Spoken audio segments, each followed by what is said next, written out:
IMT. No. How's it going? Hang on. Stab!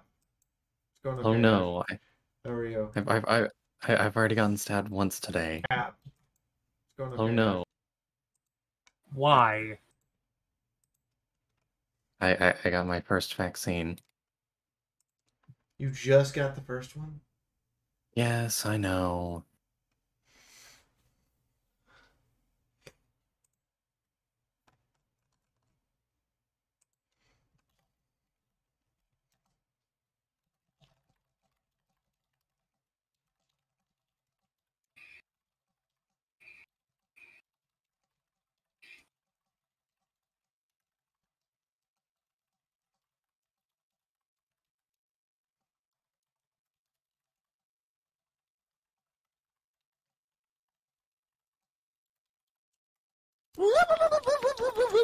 And Fee, don't we always have mysteries that we have to explain?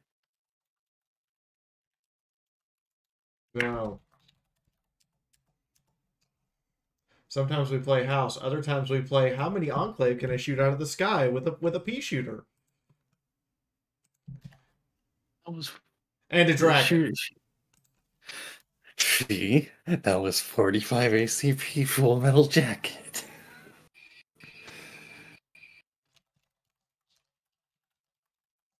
And? I have to say her. Okay, cool. You managed to coax a question out of me without even having to say anything else. I'm now curious what the FMJ rounds do in the system. Jay's not what you should be scared of.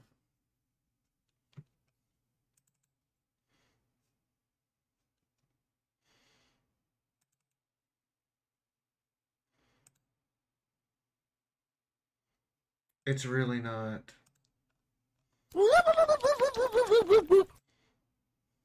Look, we know 12 gauge is basically Lord and Savior here. No, in this case, you should probably be worried about the 4570 government.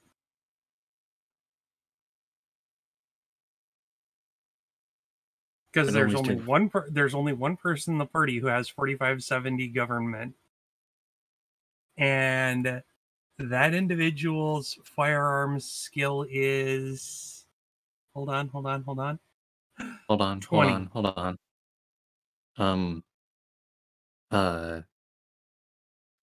Can we just scratch out that 1 and change it to a 2? And that individual has a firearm skill of 99. Also, geez, that's a 99. But here's a better question. Oh, it's a little bit lower because, wait, no, that's going to cancel it out because of the Is it a bonus. rifle or a revolver? Revolver. Ranger Sequoia. However, you do get to flaunt that you got it first. When did you get it? I got mine in my pregame. Yeah. I've had mine since the fucking since the courier cache. Yeah, the courier cache prior to the Raptor battle.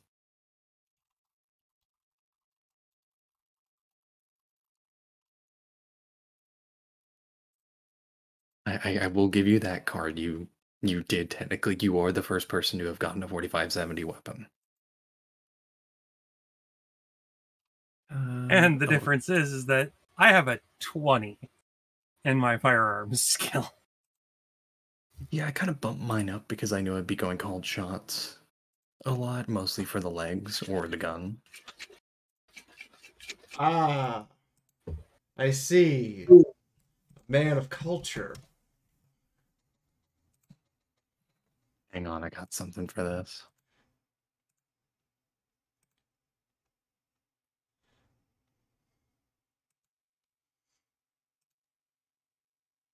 What? You mean you don't just point it away from you and pull the trigger?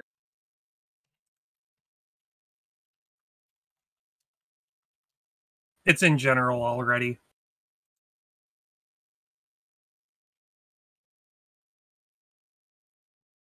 I hate you.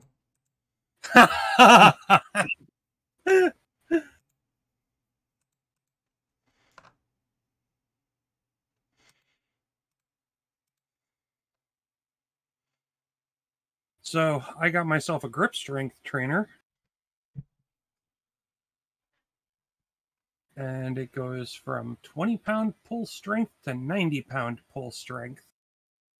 I'm hoping that I can reliably do 90 pounds of grip strength by the time Ciderfest rolls around. That way, the next person that tries to, go for the I'm going to crush your hand handshake, well, they're going to have a bad time.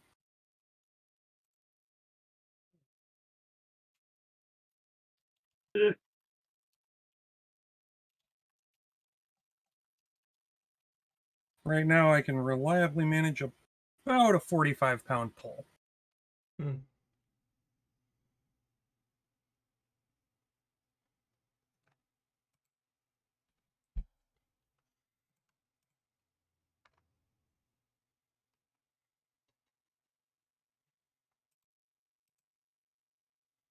God, my Star Wars character for Saturday is slowly turning into a gray Jedi.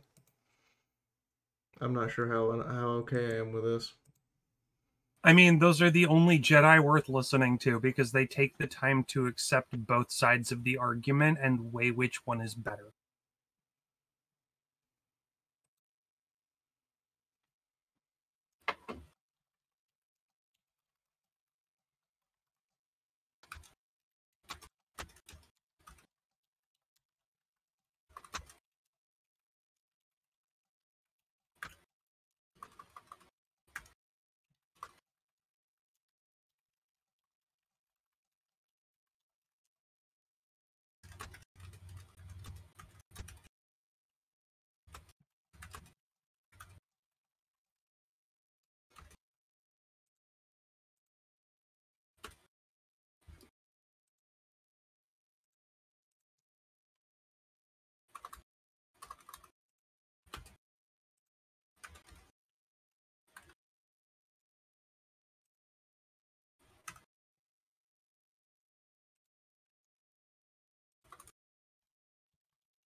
Yeah, General is turning into a fucking dumpster fire right now.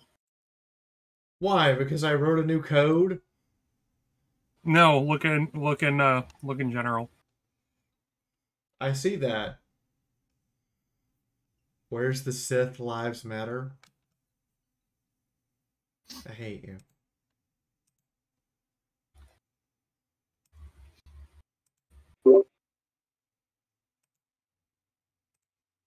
At least it's in the Rogue Talk server where we can just shut up and listen.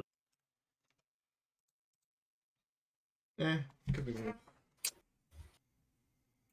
We can see your Streamlabs. Who cares? It's just the recent events page.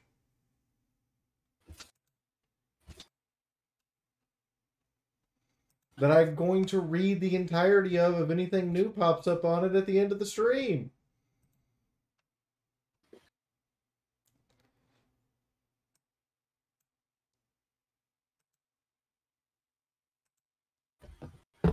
Right on, I'm getting my green caffeine juice.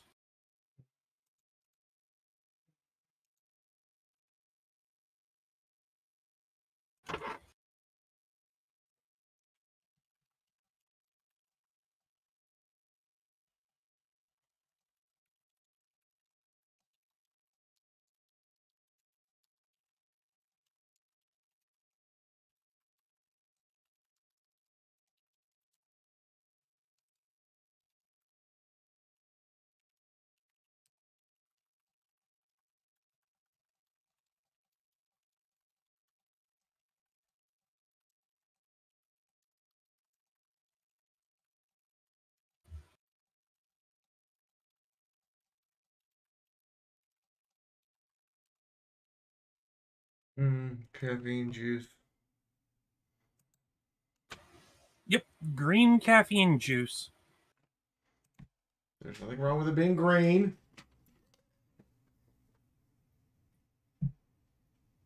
Sometimes it's purple. When it's pink, you should ask questions.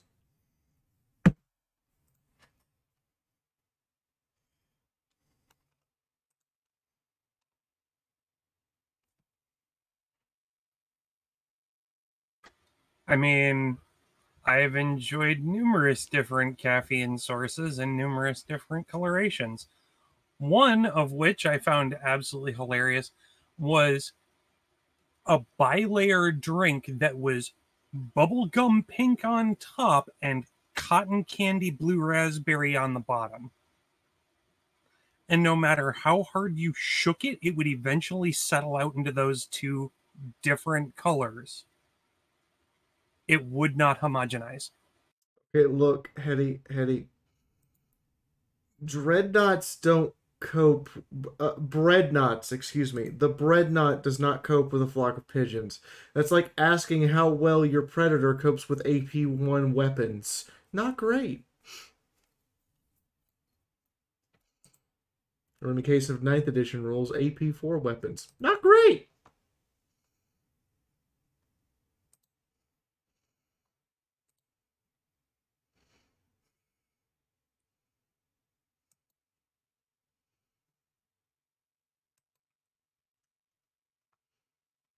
Hmm.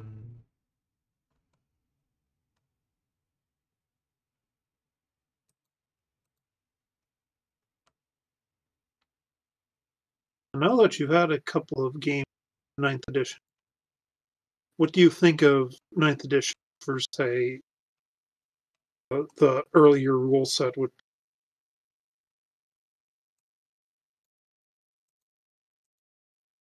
frankly was just everything through 7th was basically slightly modified version of 3rd.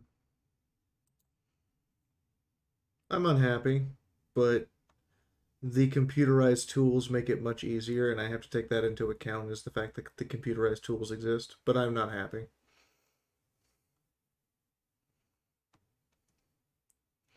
There's dumb stuff like I just need to stand near near something to get cover. And that has a huge effect on the game because if it's -1 to hit, then that's 1 out of every 6 dice you throw just missed. And if it's the +1 to saves, that's life and death. Like that turns stuff like the laser destroyer cannon into lol, that's a joke. Because I literally had Terminators with Storm Shields standing behind +1 AP cover and getting shot with those and still getting a 3-up save. That's kind of dumb.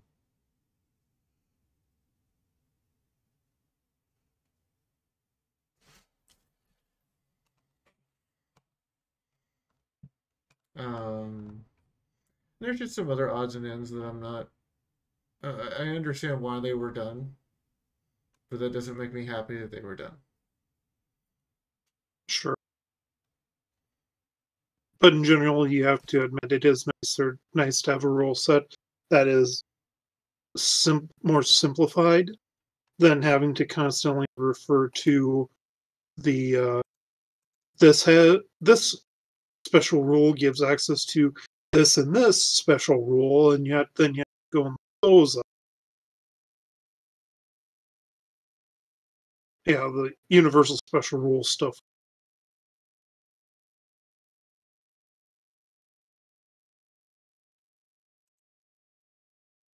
Yeah.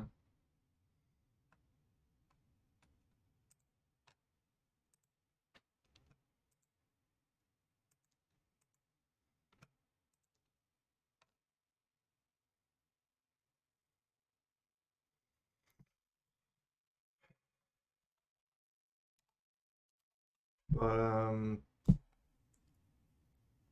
it's cleaner. I'm not okay with the concept of better Space Marines, and never will be. That just seems dumb. Mm. Like, not just from the lore perspective, but from the perspective of my old firstborn Marines are cheaper and have more options. Well, I think that was the thing. They wanted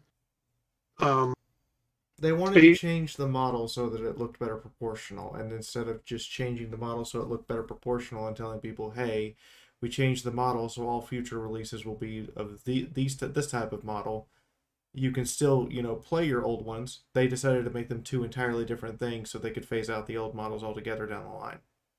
I think they were also doing it the army more approachable for newer players because, like I said, if you were brand new to the game and first army is Space Marine, a lot of the options could be overwhelming.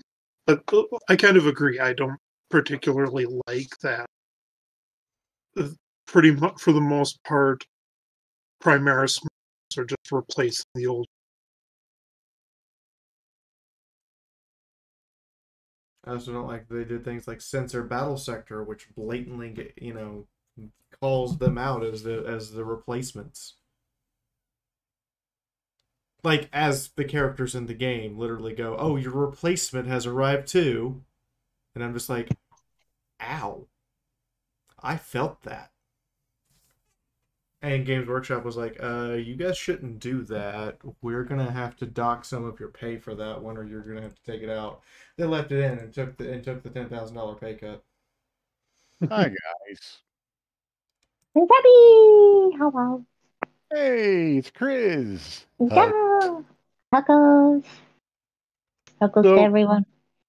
I recall they came out with the Primaris Marines when there's this huge wave of people posting images of hacking and chopping and resizing their Marines' legs and arms and everything to make true scale Marines. Mm-hmm. And I guess they were kind of feeling embarrassed that they had all these short, tiny, like Suntaran Space Marines. Yeah. There's always been third-party models for size Marines. It's just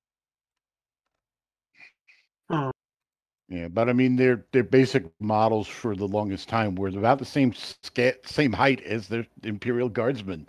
So it's like, wait a minute, these guys are supposed to be towering over the guards.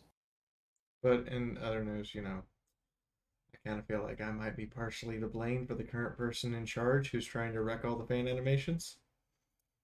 I understand that I am not the sole reason that man got fired from Hasbro, but I'm probably a contributing factor.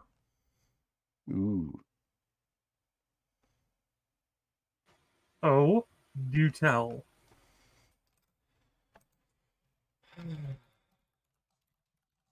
So apparently the lawyer in question that's putting out this stuff is the same lawyer that he's not a lawyer.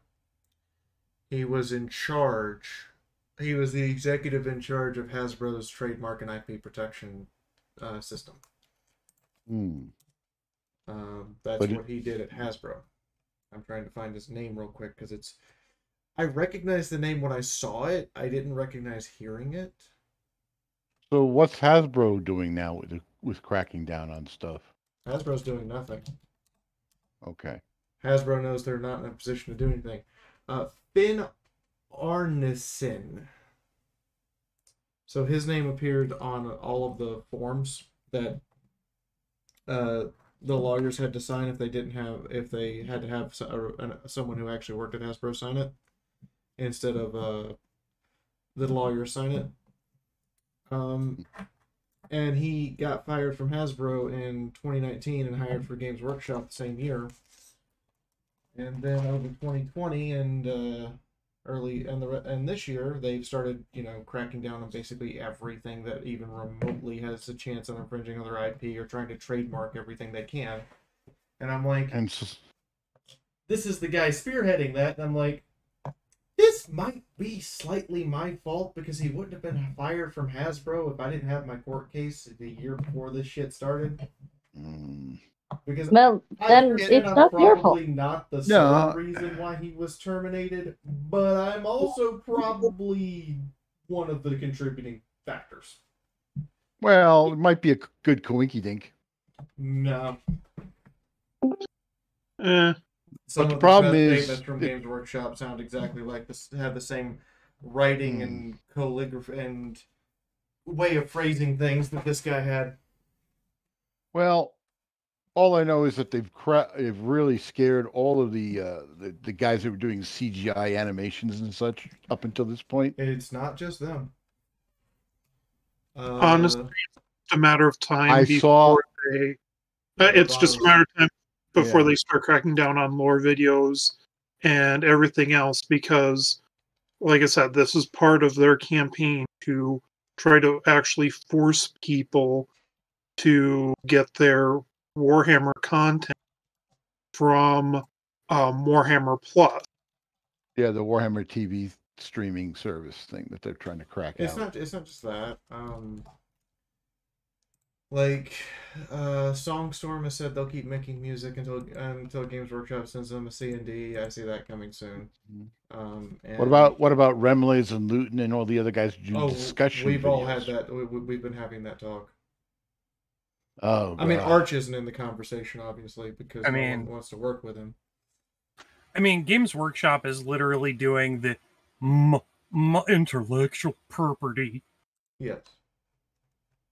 Yeah. And they're going about it completely the wrong way, because cracking down like this is just going to drive the people who were willing to spend money on your intellectual property away, because everybody that was making them aware of the new stuff that's going on, the changes to the overall meta of the game, everything that's coming out soon, building up the hype for it, has literally said, no, fuck Games Workshop.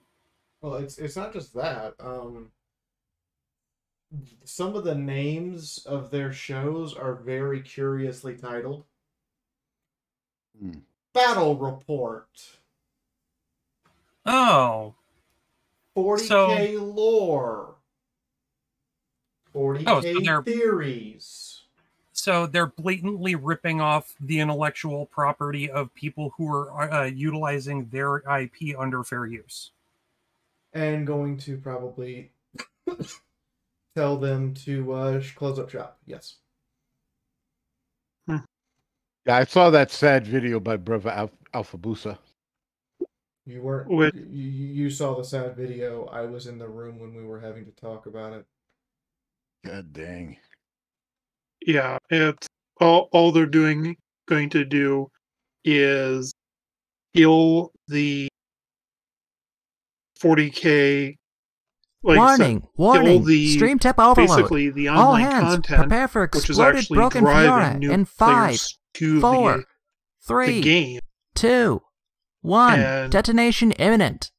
It's not going to do much for the people that are already who already have multiple thousands of dollars invested into 40K.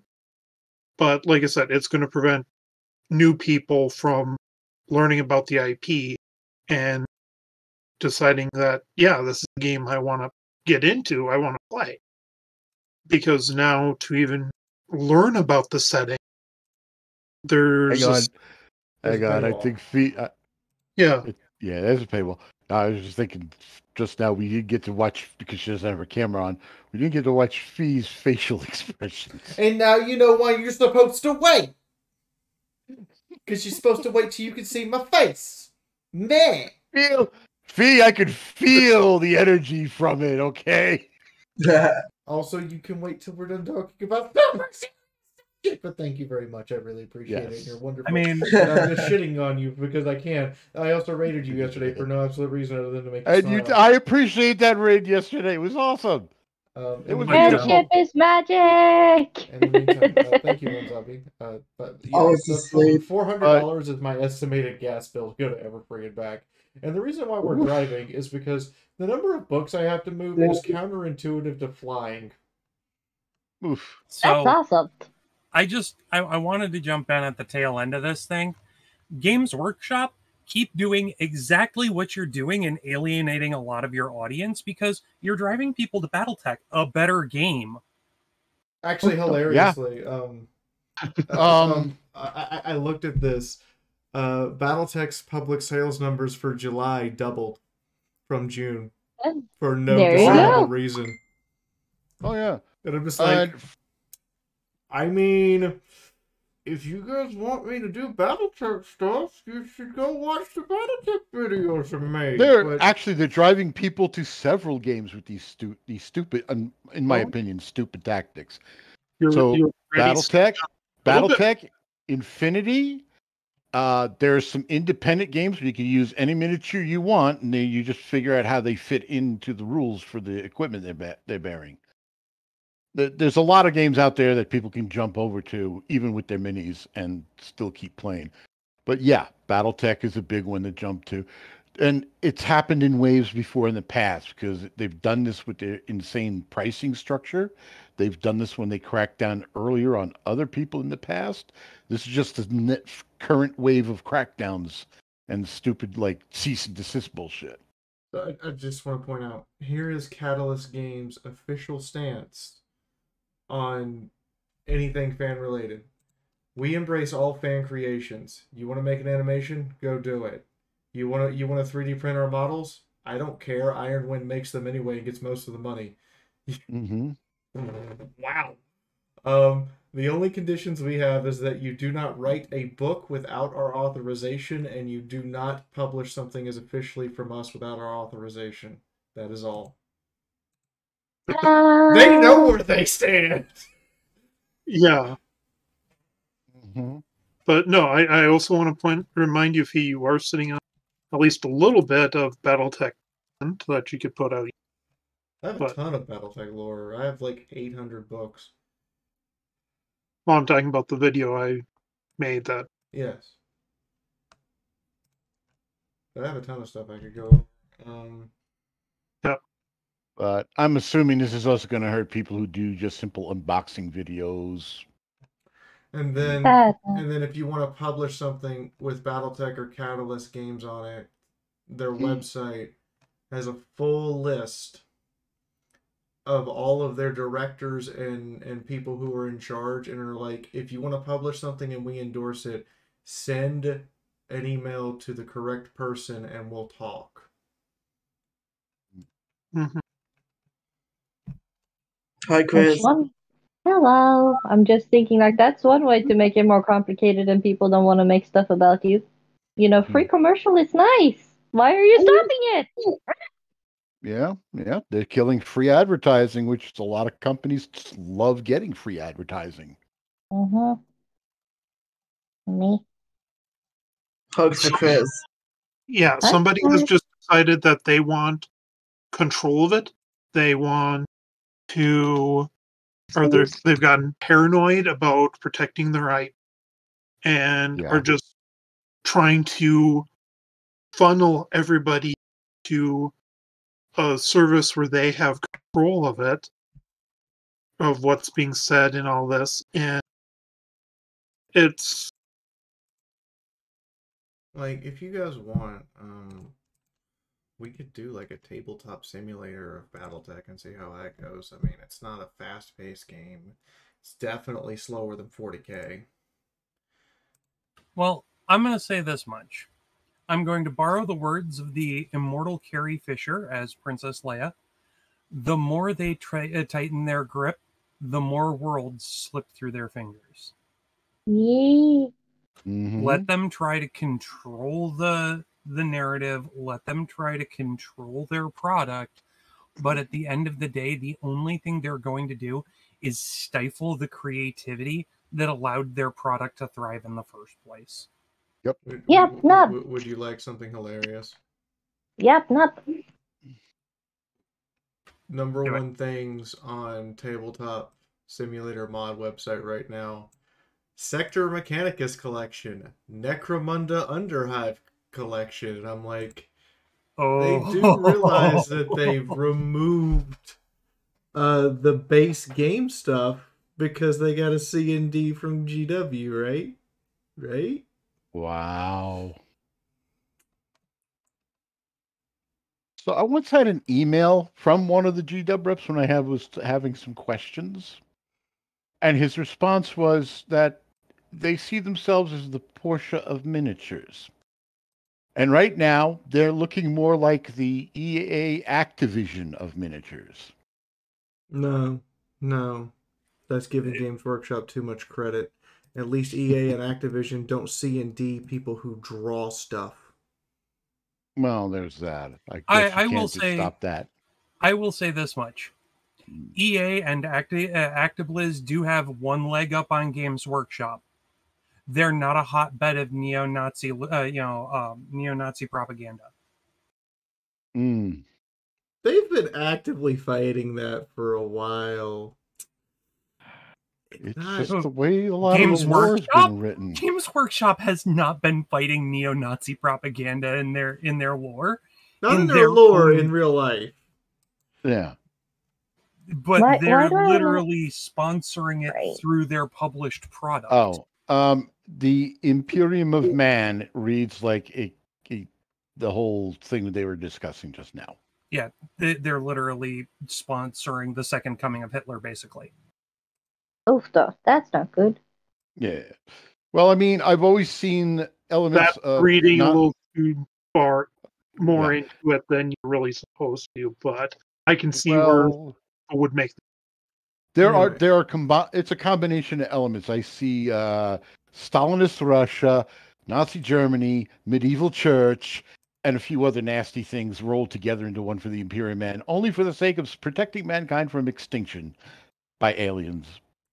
If somebody wants to go figure out a mod collection to run BattleTech, because there's plenty of stuff on Tabletop Simulator. I would be happy to run BattleTech via Tabletop Simulator, just as like a sit down and let's play a tabletop game together. I join you. Like we used to do. There's even apparently there's even a workshop mod for BattleTech the CCG. Yeah. For the card game. I die a little inside because they've lovingly remade all of the cards into Tabletop Simulator, artwork included. This is like days of your life you're just missing now. Yes. Nice.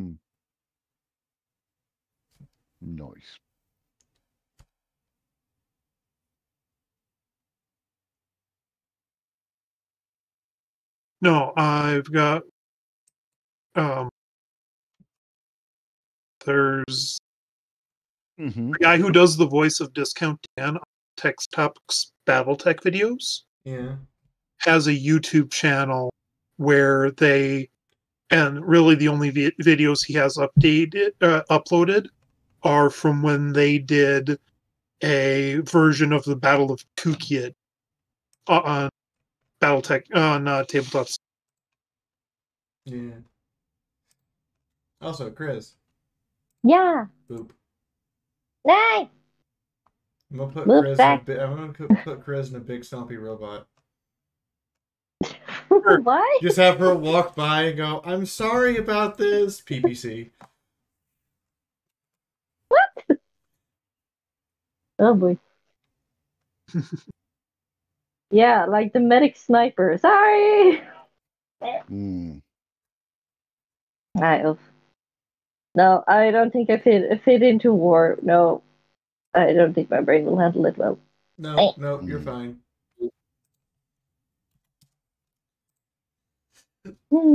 So excited for next week? Yes. Or nervous? I'm excited, and I'm not even going.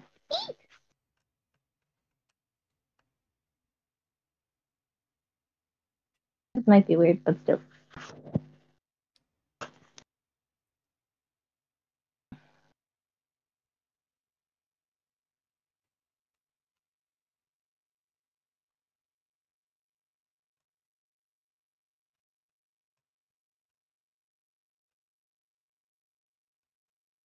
Internet?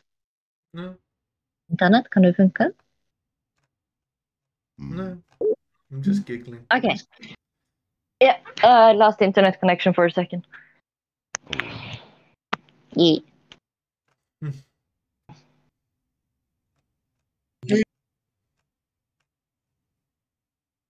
Mm. Do you know if any of the panels are going to be hosted online, or is everything going to come out after the con is over? If you have any information about that. I have zilch info about that. They don't tell us that stuff. Okay. Oop. Mm.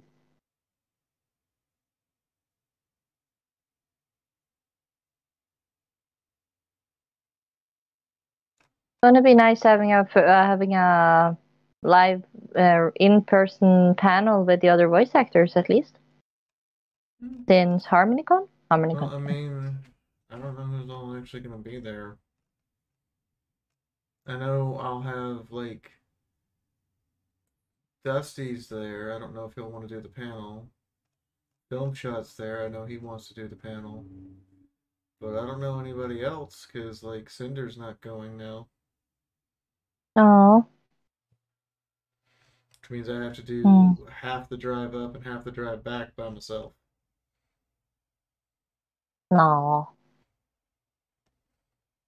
Why can't Cinder make it? She decided that Delta COVID is too much of a risk for her. A decision I have no choice but to respect. Yeah. Yeah. I mean, just to clarify, she's not saving any money by not going. She's just not getting paid because she was coming as my paid assistant.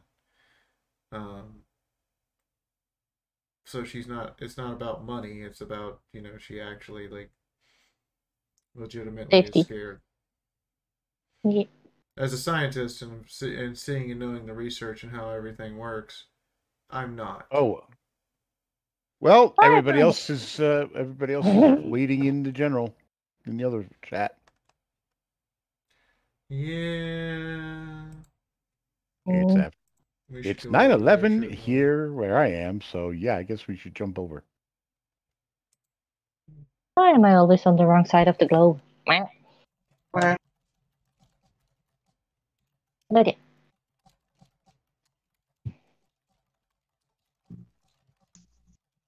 Yellow. I have to yellow to the other server for tabletop. Hi, Shade. Good luck on your last 2 weeks. Don't die. Bye. Have a nice day. Boop. Bye. Boop back. Well, that escalated quickly. Raggle fraggle. We figured out the moon summoning ritual. They had to tweak it. Oh. Normally it's poke fun at Games Workshop until Moon shows up. I thought it was talk shit about Are we gonna ask Adagio a question and actually give him a chance to answer the question? You've never been to an Italian family gathering, have you? Okay, yeah, this is normal. So I have a question. Moon, what is DTS's official stance on fan works based on their game? Wait, they have a stance? What are you talking about? That's a loaded question. I thought you were going to ask me what DTS's official stance on fucking Project Horizons was, and I'm like, Eagle has that recorded somewhere. Heard that one.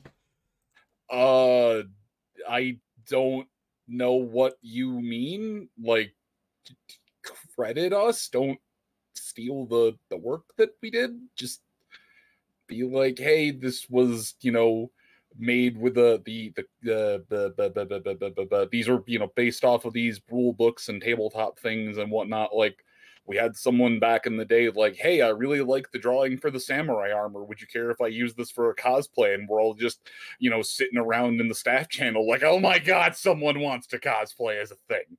I just don't fucking try to pass it off as your own, as like your own work and shit, and just give us credit and otherwise have fun. I don't know. Like, I'm not gonna drive to your house and beat you with a shillelagh, you fucking, like, I don't know. That's a really odd question. So, yeah. We have it here. The official response is they're going to come to your house and beat you with a shillelagh. I feel like he's going to do that for other reasons. He's going to do that to me for other reasons. Bingo. I mean, let's face it, that's Mostly a because pretty you awesome asked way to for it. go. Being beaten by a druidic stick is a pretty fun way to go. I'll beat you with shellacked wood. Moon, don't threaten her with a good time. Exactly. No, just don't try and steal it. Otherwise, I don't know. I don't think any of us really care. It's a legal quagmire that we're just like, it's all like fan-based work. A tower of fan-based work built on the rickety foundations of further fan-based work. God, I love Bethesda sometimes. You know, I think we know the answer. DTS isn't a big behemoth like GW. Yeah, that's fair. We're 5 dudes with functional alcoholism. Like, that's fair. My official stance is my copyright is public access. So long as you credit me, I don't give two shits, and I revoke my right to give a shit. So do whatever. You know, somebody said they were going to take me up on the million dick challenge, and I still haven't seen that picture. So I guess they got flustered and decided it wasn't worth it. what? Before Chris came along, Chris, you can cover your ears for a second. The fuck? Before Chris came along, I used to joke and say that I don't care if you draw a picture sticking a million dicks in my characters, that whatever, so long as you have fun. Somebody said they were going to take me up on that challenge about 5 months ago. I still haven't seen any results. I mean, does it have to be highly detailed? No, it could be totally stick figures. I don't give a shit. Okay. I'm like, it's public access. I revoke my right to give a shit. I'm like, can I just draw a green potat? Okay. Yeah, it's public access. I revoked my right to care. Go ahead, Eddie. Here's a green blob. Here's all the dicks. There you go. I am both delighted and disappointed at the same time. Only you could accomplish this. You're welcome. Anyway, Chris, you can uncover your ears now. All right. Yes. You sure about that? You sure about that? Because Sketch's comment is quite fun. Speaking of someone who I think may or may not, for reasons beyond my understanding, deserve high-velocity lead poisoning. Twitty, future high-velocity lead poisoning victim, will you please tell us what happened last time? Well, geez, last time. Well, as I recall, the group upstairs, the ones that didn't go down into the stable, were working more with that sword, and, well, some magical things happened with the sword. It glowed. They tried hitting it with something, and it shielded itself. So, no, they can't beat the sword down or break the obsidian off of the sword because it's protecting itself. And then there was the spiritual communications going on again. Apparently, between Nyota and Chifundo, and I forgot the entire gist of that one because I was a little bit of a sugar haze from doing my job, taste testing Philly Scout goodies. You know what happens? Gets a little crazy. We found one of the ponies that the stable had sent out on an expedition who apparently got wounded during the winter and left to die basically by his friends. So he was borderline Wendigo when we found him. Oh boy, we know that's not good. Yes, Pony Chip. Pony Chick, I'm sorry I get to eat those cookies and still look good. So, yeah, thankfully we convinced that one that, well, he kind of convinced himself and we were able to assist him with no longer existing. So you turned him away from Wendigoism. I mean, there's also overrated, trust me. Yeah. So that, and still, I forgot. I forgot to keep track of what Pineapple was doing. I think he was running around happy as a clam because he was still up there, and Mythic was still up there, so he had access to Mythic. Then downstairs, the group downstairs. So that got a little bit funny. They got to meet the actual ponies in charge, one of which apparently is a ghoul, and God. The exchange between Sunrise and those others is like they were convinced that you guys were marauders or raiders or something not nice, and then they find out you're an agent. So, and then it was like, I've not had enough coffee to deal with this. Exactly. There's got to be more coffee to deal with this stuff. Medicinal Haze got to, I think, help out somebody. Arcane Gears, well, all that stuff to study, computers, books, stuff that some would have thought would have been destroyed during the booms. And still, despite her small size, Sunrise is still intimidating some of the stable dwellers because she still looks like a miniature tank.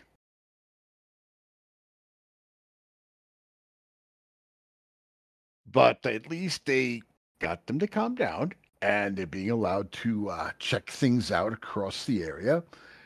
And they also found out a little bit more as to what happened to those ponies that turned into whatever they are, the blue ghouls, and found out there's a nest of them down there still to this day that they might want to avoid going anywhere near. And that's about what I remember. Boone. I caught the file name when I saved it. Okay, good. Do you know I'm going to show that to people, right? You know that I gave you know that my shame was surgically removed when I was 14, right? Yes.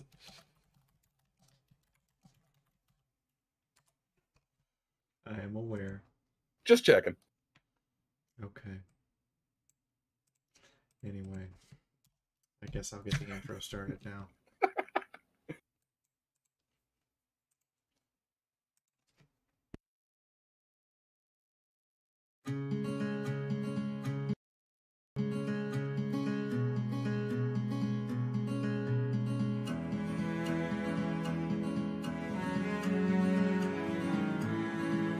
As fires burn out from yesterday, a wandering mare's found a better way. For just as night seems most dark, the sunrise comes to warm our hearts. From the ashes of war, through the blood and the gore, a man was born in this world that is torn. A proof that cannot just be stopped or forgot, will rise and overcome all odds. And with every new day, through the parts that we play, as we push fear away and remember the ways of a man who was kind and whose words we remind.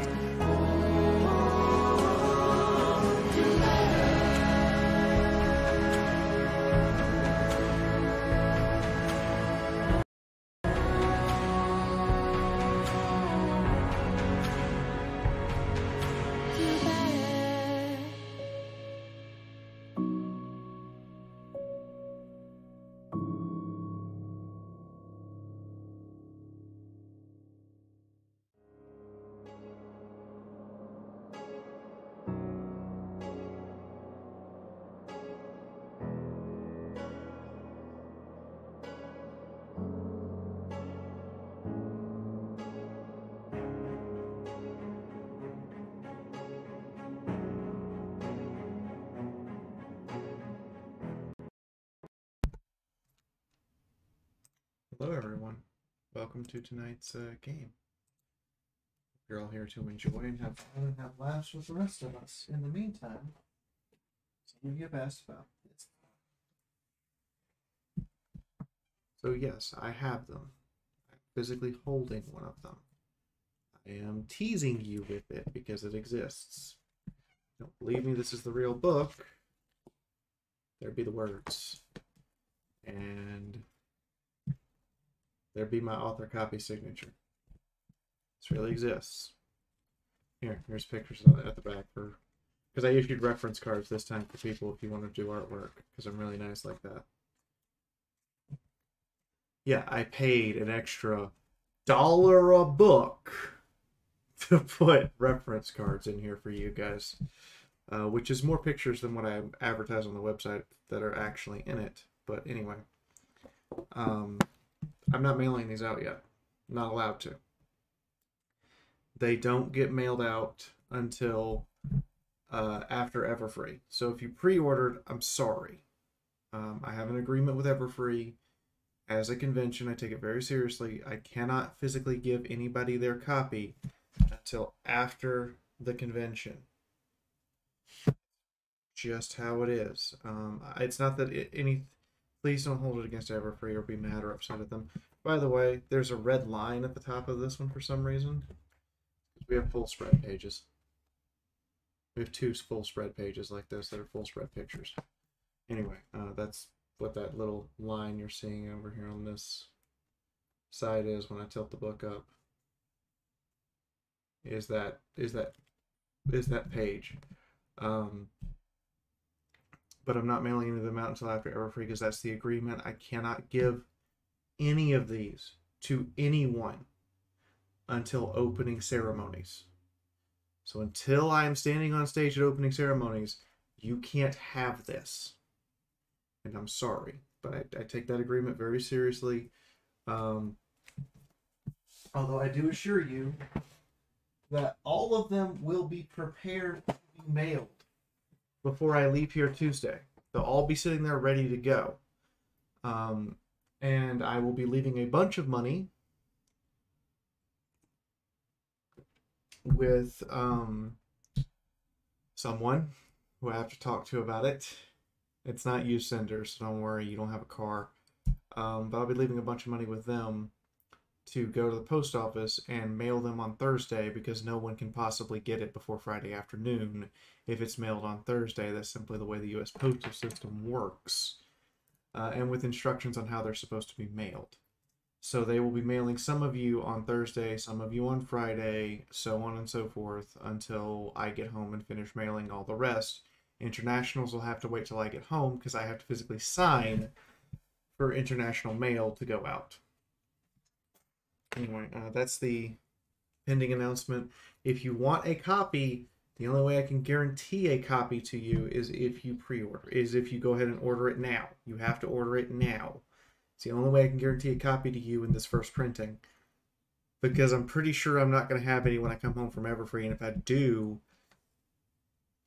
it'll be a surprise. Anyway, that's everything from tonight. I'll turn it over to Moon now and then go find out what the hell they talk about whenever I can't hear them.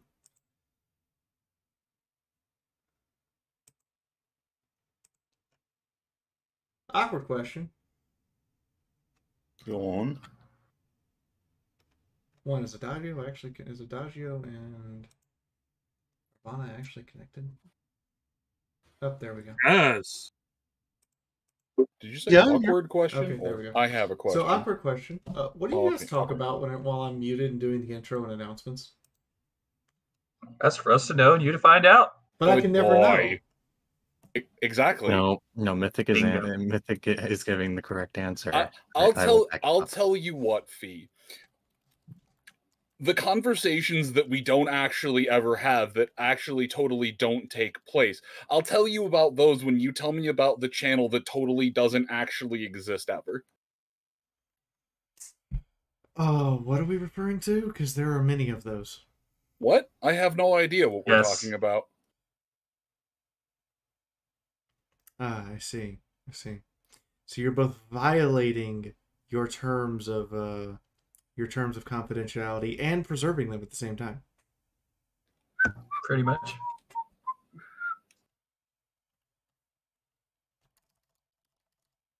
In the immortal words of John Shook the Klingon, I deny nothing. I know this.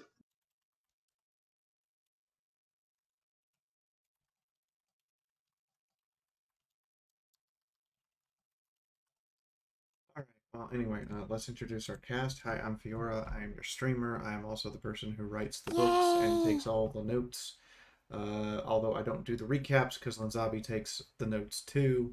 And I am also going to be playing Wandering Sunrise as usual, which means that I have to go in here and change. Already, you mean do the thing? Avatar. The token that you dropped, I think. I haven't dropped the one for tonight yet. Oh, I thought it was the one in the stable robes. Nope, that was from 3 weeks ago. I thought the one from 3 weeks ago was. I announced this one on Twitter. Here we go. You say that like I pay attention to Twitter. You don't. You sometimes go on there and say you've been pinged, and then give I am Grouch replies. But other than that, do you want me to give like sweet and soft, bubbly replies? Because I can, but I think I'd scare you. That would traumatize me more than the other ones. There we go. We would also be contacting Vital just to make sure you're okay. I have replaced it. It is Pixel Rise. To be completely fair, Moon. To be completely fair, Moon, deciding not to be on Twitter is actually saving brain cells. It's scientifically proven that you're saving brain cells by not being actively engaged in Twitter. I mean, I'm not actively engaged. I just shitpost and let people know I'm streaming because for some people that's the only way they know that's happening. She's so fucking. I mean, cheapy. I'm just gonna say I really shouldn't open my Twitter feed at work and leave it at that. I mean, let's be honest here. There are only two things Twitter's really good for: shit posting and porn.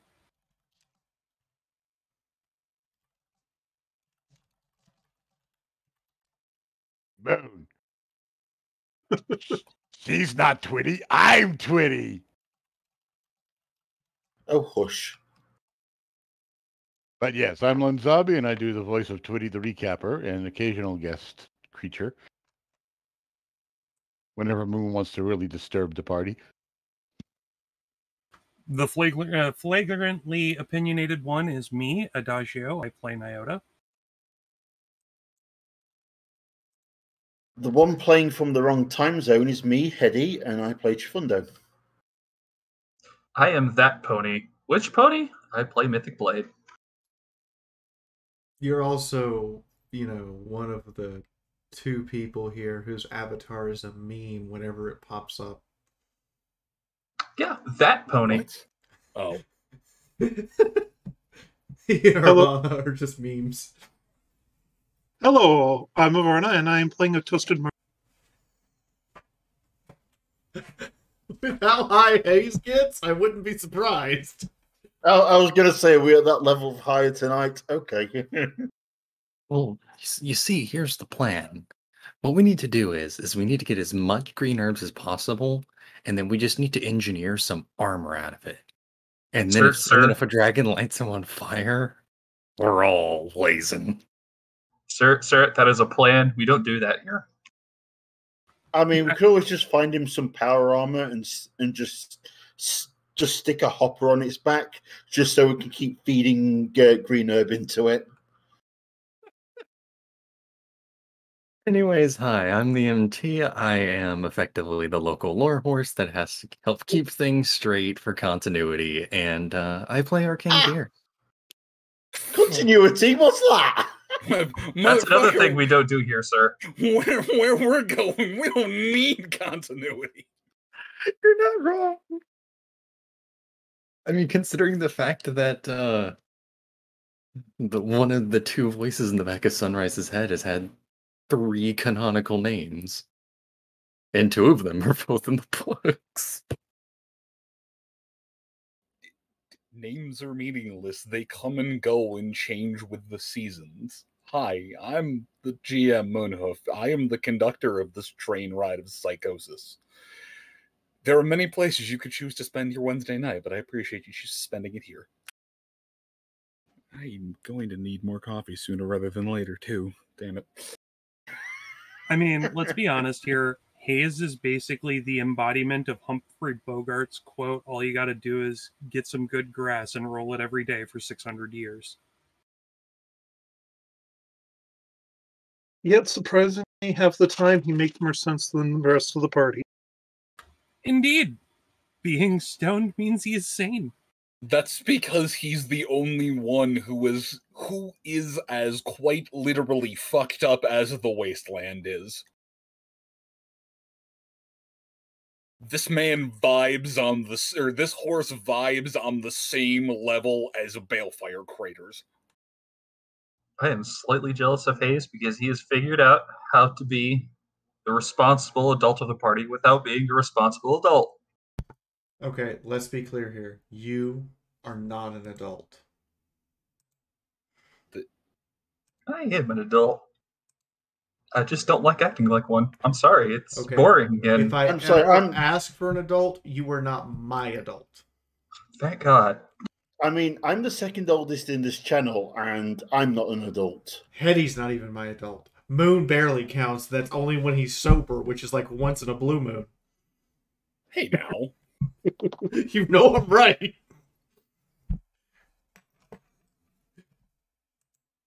See. Yeah, and I'm the only one here who counts as such when I feel like it.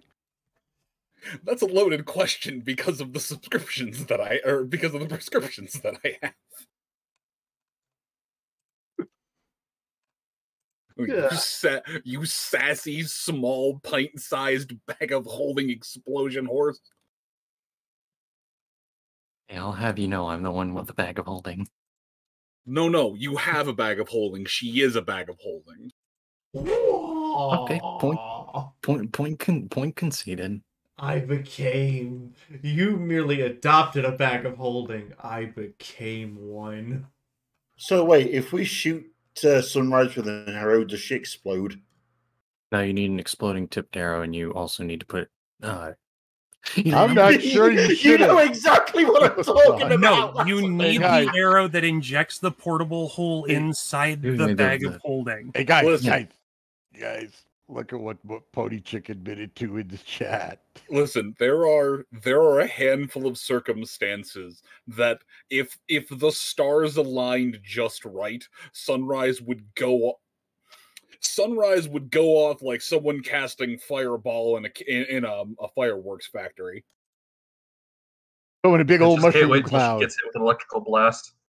So, note to self: learn after image as fast as possible, and take the one perk that allows me to make an agility check to teleport. And I'm just going to instant cast expert teleport for 15 AP. Get to the other side of Equestria. But little did you know that this is Hollywood and the explosion will find you. But it gives me time, and I shall fight the explosion. So I'm imagining if Sunrise were to explode, big mushroom cloud, and she would be always known as the Bomb Little Mare. But you're right, though. Then we would just have to figure out who Fat Stallion is. I mean, we just need to go and find a river and stick some ballasts underneath the plane that's stuck in the river, and then we can fix it up.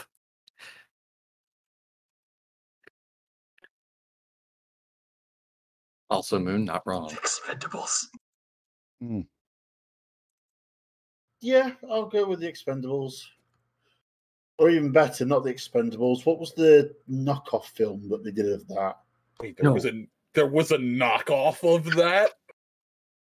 The A-Team? Or is No, the A-Team? No. I'm sorry. I'm kind of. I mean, the A-Team still has self-respect. I'm kind of okay with being the Expendables. I mean, have you looked at the entire Dead Tree project? That's the purpose. It's the Expendables, except shove it in a bag, shake it up, and do shake and bake, and then pour out a brand new product. Rinse and repeat. I mean, I was actually realizing how many of the characters are basically just reskins of an X-Men character. Go on. I'm all ears before we actually jump into this game. I'm curious to hear this one. Yeah, keep going. Dush, you have the floor. All right. Sunrise is Jubilee. Or Dazzler, if you wanted to go old school X-Men. Buddy would be Beast. Alguacil would be Angel before he went and did the whole thing with, I think it's not Doctor Strange. Apocalypse? Mr. Sinister. Okay. Before Mr. Sinister turned him into Archangel. Mina is basically Cyclops, lasers for days. Not wrong. Nyota is Wolverine without the claws. Or, no, Nyota would ponies that probably, could change that. At this point, Nyota is probably closer to being Colossus. Yeah. I would honestly say Colossus or Havoc. Yeah. Let's see.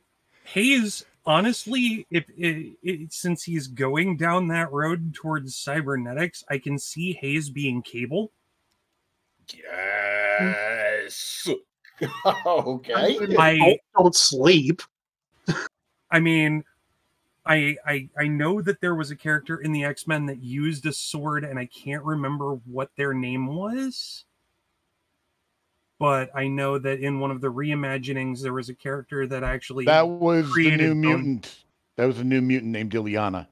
She had a sword. Well, Ileana is magic. Yeah. Wait. No. Mythic would be Psylocke. There you go. Yeah. Though I personally would have picked Nightcrawler for Nyota. Yeah, except he doesn't actually teleport. He just disappears from sight. To everyone else, it's like teleporting. I mean, fair, and Nightcrawler is best X-Men. Because he's not actually a mutant, he's half demon. I don't remember the name, but then that would make Twitty Evolution. Yeah. Evolution or Legion? It might have been Legion. The one whose superpower is Darwin. Twitty would be Darwin. I was okay with Dazzler, but everyone in chat is calling Sunrise Deadpool. No. I'm sorry. No. She isn't Pink. that level. Pink. Wrong attitude, wrong weapon set. No. And Pink is fucking color. One, wrong color.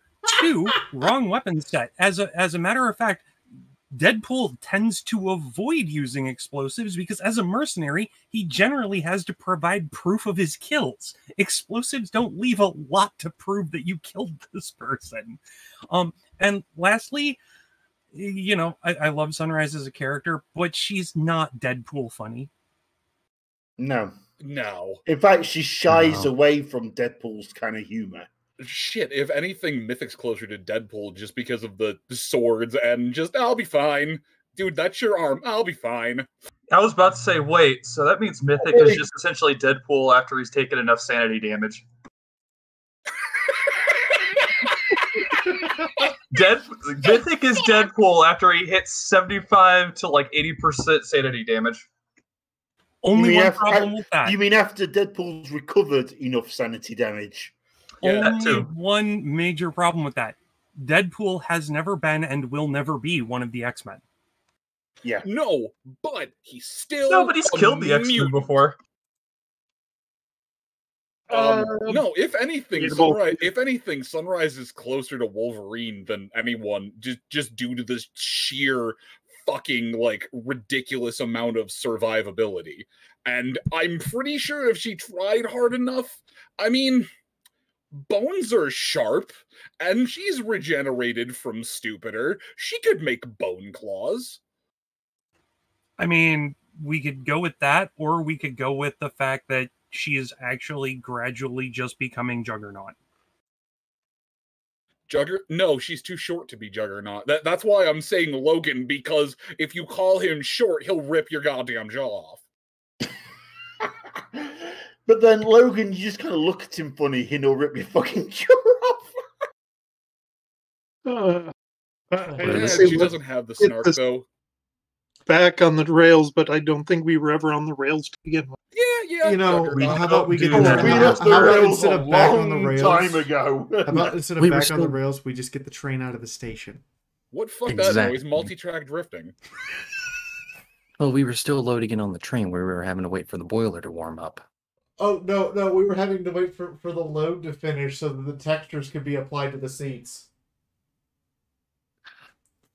Oh, crud, no, we were in the loading screen this entire time. It was like one of those cutscenes from Fallout 4 or 76 where the textures don't load in, so everything is just flat and matte colored. We're all like...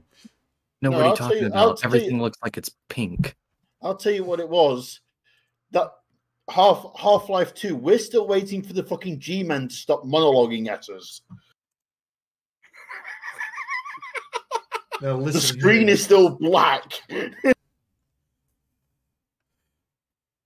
It's the end of Fable. I'm waiting for the credits to scroll, and I'm gonna go make a sandwich. Okay. Speaking of trains, all aboard! Yeah. And Hey, that's all. Twitty. And that's all we can do with that before we get copyright. Twitty, bomb collar. No. All right, man. Take us there. God, did I just demote Moon to Wesley? See, no. You didn't demote me to Wesley. All I heard... Sorry, my brain just started singing the Imagination Land song from South Park, so I'm happy to be that wild-ass fucking balloon conductor. Anyways. Oh, God. It's good to laugh sometimes. I feel like we should put a timestamp at the beginning of the video. Jump to 45 minutes in and the rambling stops. Okay. So, I had... That's the wrong screen.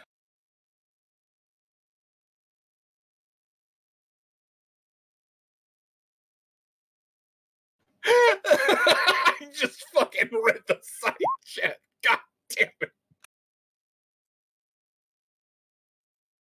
Fuck you, Naomi.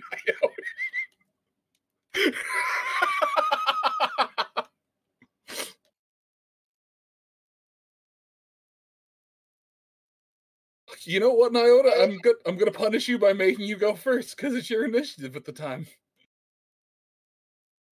I can live with that. So, as I seem to recall, we had just laid a spirit to rest. Yes. I'm going to shift back to that map for just a moment, if that is the right one. Is that the right one? No. Where the fuck? Nope. That's definitely not the map. You're having fun there, Moon.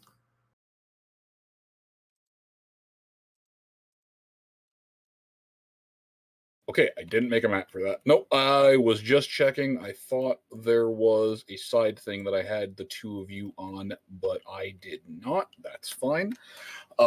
Yeah. The two of you had just sent a spirit to the afterlife.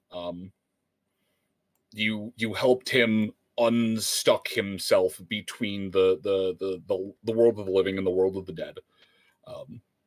If by unstuck himself you mean Ember literally burned him from existence, then yes. You finished killing him, which was a mercy. But that the two of you would have enough collective knowledge about shamanism that you would know that something like that is not the normal, that a spirit that old is able to retain their equinity that long and have enough peace of self to have not fully to have not completely turned into a spirit.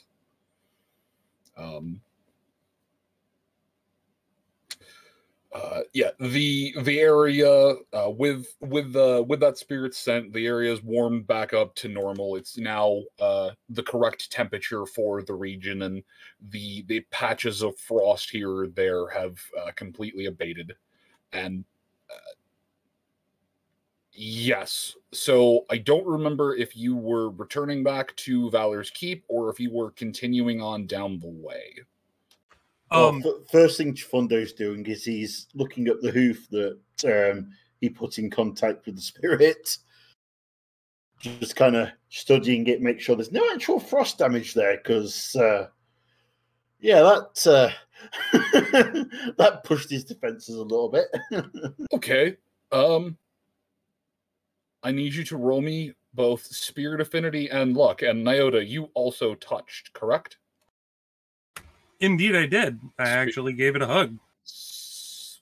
Luck -1 and Spirit Affinity +1. Remember, folks, no good deed goes unpunished.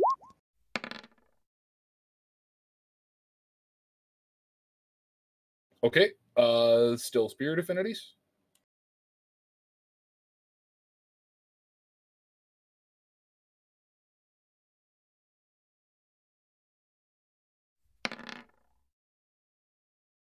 Cool. Damn! Bipolar 20 be like, fuck your luck, but you got that Spirit Affinity. Cool. Chifundo, on your hoof, there is there's a little bit of residual frost. More than anything, it just, looks as if you'd put your hoof against ice for a moment. There isn't really ice crystal formation or whatnot, but it's still cold. Same thing, Nyota. There doesn't appear to be, any kind of frost damage to your fur. Your mane has a singular icicle, just very small, enough so that you can see it out of the corner, the top of your vision, but not enough that it's actually intruding. You're a little bit chilly, but beyond that, you don't feel any ill effects, either of you. Oh, I'm gonna. In your mind's eye, Ember appears to be wearing a parka. Well, I'm going to take a deep few breaths as I hold a hoof out to Chifundo. Doing all right there? Chifundo will look to Nyota. Yes, I think I'm fine. Just a bit of frost on my hoof, but nothing to actually do anything. How about you and Ember? Are you both okay? She's a little bit on the chilled side, but we'll both recover. Just and I look up at the single icicle and kind of move my head back and forth to get it to start swinging. Oh, it does. And this is why I have to style my mane literally every fucking day. Chifundo reaches into his pack and hands over the comb that Mina gave him after restyling his coat after the light socket incident. Chifundo, please, are you taking the comb to his mane? Yes. Chifundo, please roll me charisma without your penalty.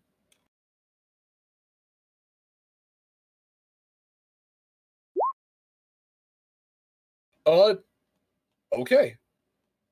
Chifundo's a shaman build. Nyota, you have +1 charisma for the next 8 hours.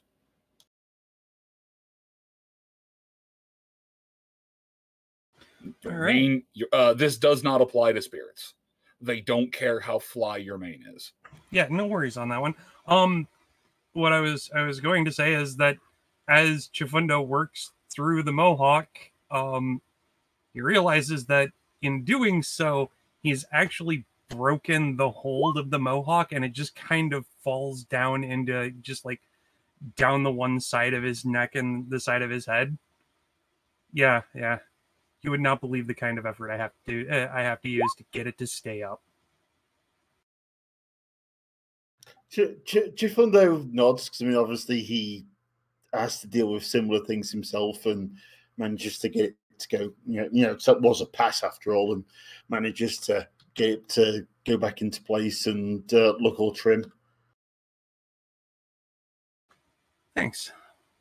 Yeah. Window, the shaman style.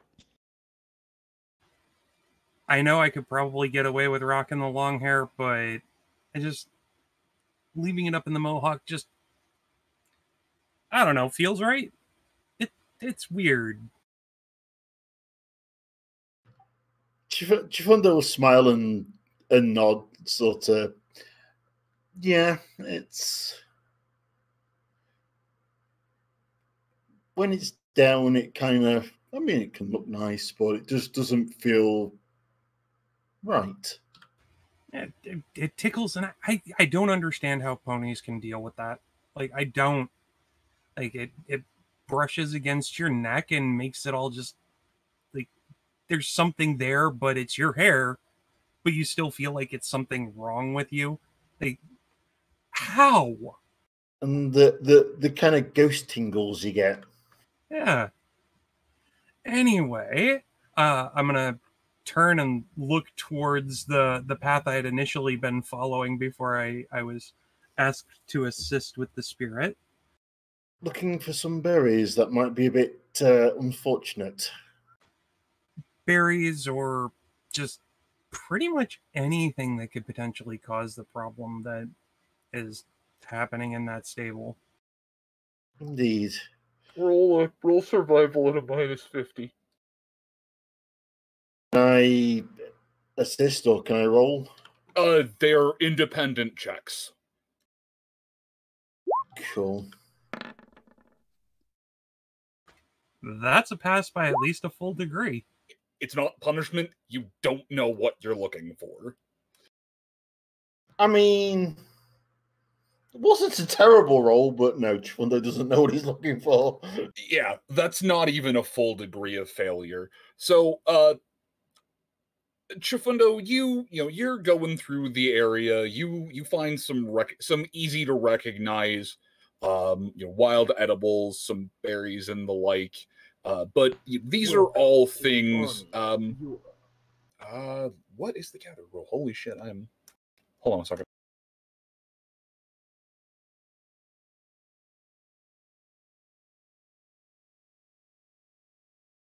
Give me a second. No worries.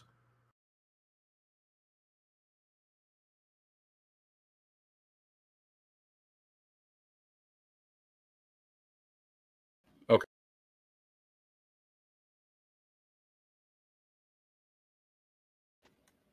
Okay.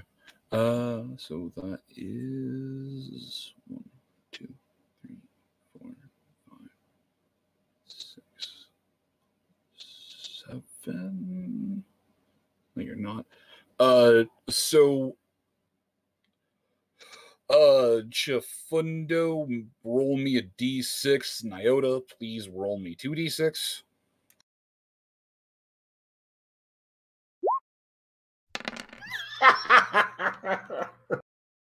Hot damn! Roll 20's having fun with us. Yeah, it's either one you get one end of the spectrum or you get the other end. Roll 20 is just like, you're letting me roll other dice?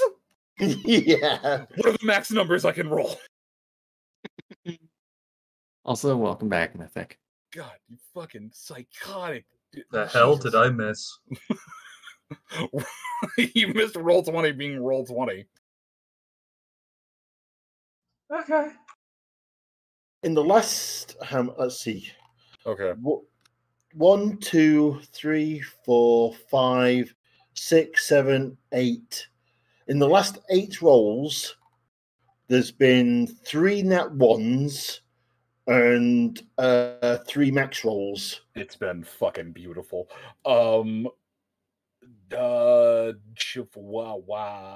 In other words, when Pick it comes one. to our turn, we do not want to roll anything. Oh, you're gonna. Pick one. What is your survival? The base score. Who was that to me or Adagio? Bubblegum flavored zebra. My survival is 77. You know, we could just say zoo zebra and zebra gum zebra, and everyone would know what you're talking about. Okay. Chifundo, you find 7 hooffuls worth of just local wild roots that can be eaten. Each of them heal 5 HP. And Nyota, you find just in the area while the two of you are searching for the specific berries that have been mentioned, you come across just some wild local grasses that they're not great, but you can steep them in tea or you can eat them. But you find you can gather 20 hooffuls worth. There's a lot growing in this one patch.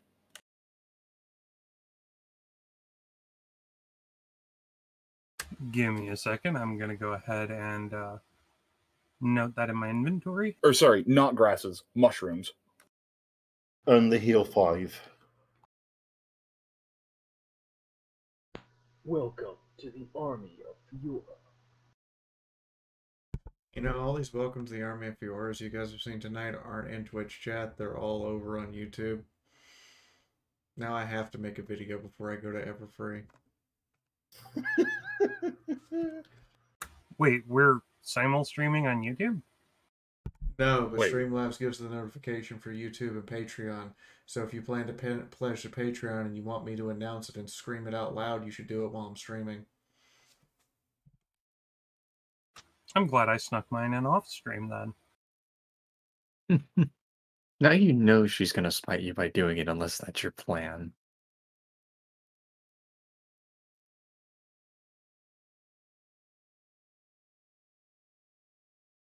Also, Moon, as far as the amount of HP the mushrooms would heal? It's 5. All of the, as a rule, all foraged wild edibles just heal 5 per serving. But you find, 20 hooffuls of mushrooms, so, God, something at that magnitude.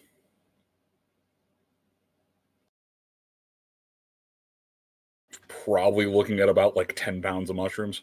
I was going to say about 10 pounds. I was just trying to figure out how big a hoofful would be of mushroom. Probably not a full pound. At most a half a pound. It's like hoofful of mushrooms. So 2 mushrooms, 4 mushrooms. Depending on the size of mushrooms and the size of the hoof, could be quite a lot actually. But anyway, I got it noted down. Yeah, so 10 pounds. But I actually have a really good idea for what I can do with this. Chifundo, your roots are 3, all told. Sorry? They're all told that unit's gonna weigh 3. The 7 roots that you gathered. If you keep them, the 2 of you are welcome to just food, not the food I want. I mean, traveling shaman and a sort of long practiced courier. No, we're keeping them.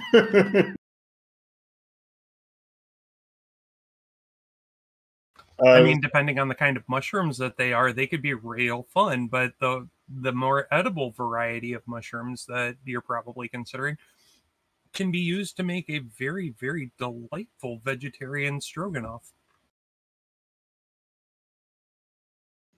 Unfortunately, you do not. You did not seem to discover any mushrooms that would give you a bonus to your shamanism score, but most of them are just wild edibles. Some of them are the interesting ones that taste like meats or cheeses or the like, but most of them are just standard white button or the like.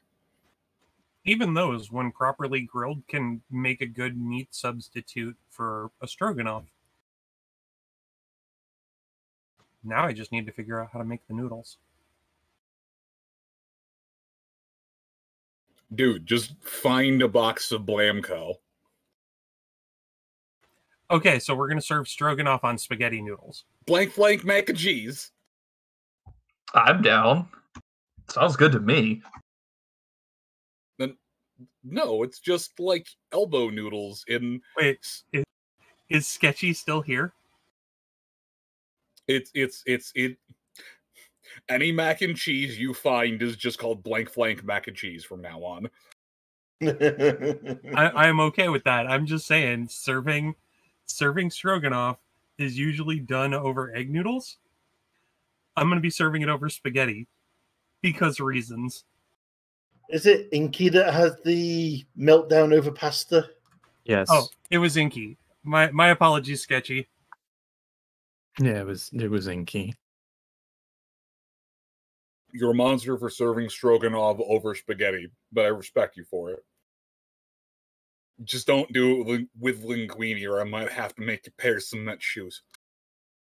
Well, I mean, making egg noodles is something we could do. We just have to find eggs, and that probably means dealing with scorpions. Or there are a bunch of things in the wasteland that lay eggs. Oh, so you're condoning using griffin eggs? Not easy there.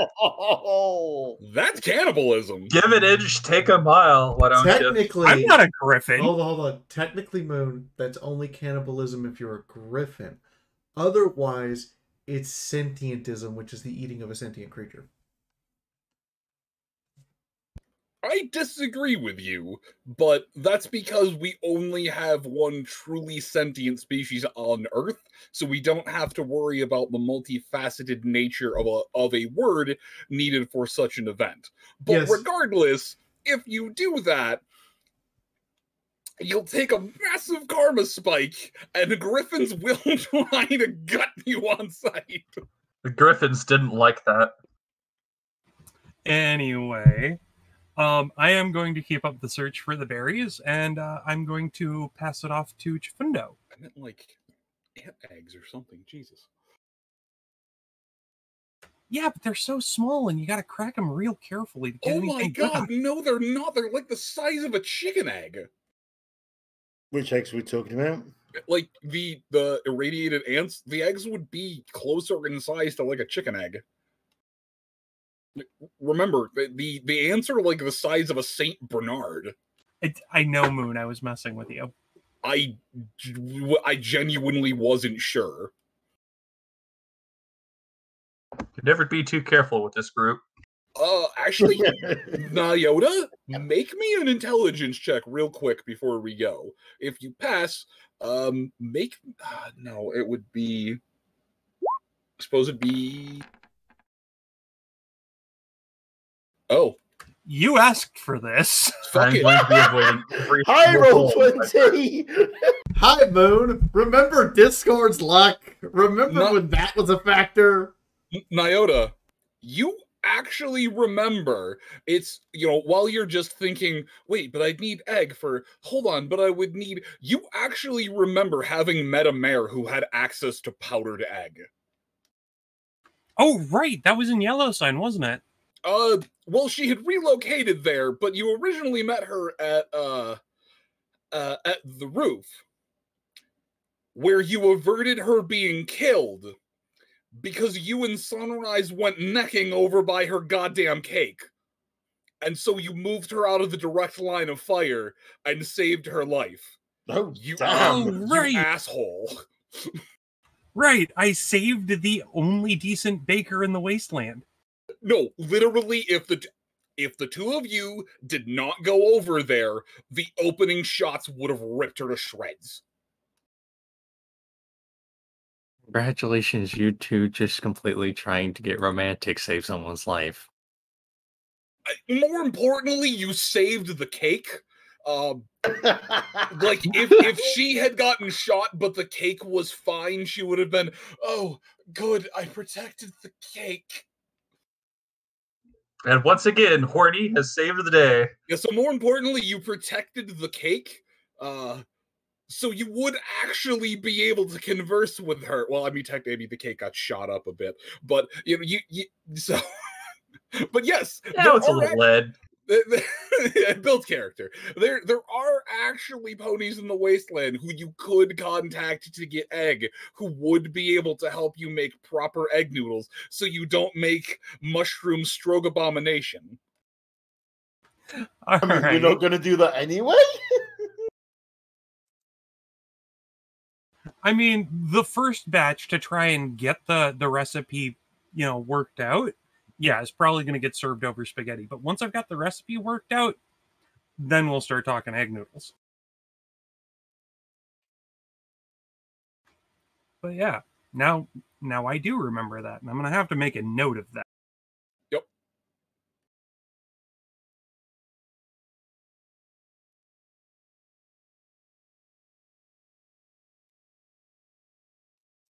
Okay. But yes. Also, before we swap, just because you had passed this, but Chifundo didn't, as the two of you are making your way along, Nyota, you spot, the two of you, I guess, since you're walking effectively side by side, Nyota, you'd spot some just royal blue berries. They're buried behind some slightly, like, they're green, but they're also kind of dead looking leaves. They do a good job of masking the sharp coloration, but just as you're walking, Chifundo's head is geared the other way. It just happens to cross your eye, but the two of you, I guess collectively, are able to find a plant. But yes, Chifundo.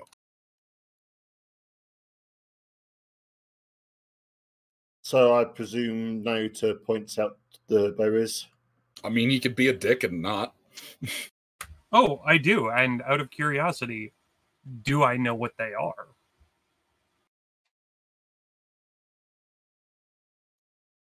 Your first thought is that these might be some wild blueberries. But you don't ever remember blueberries getting to that level of just pigment intensity.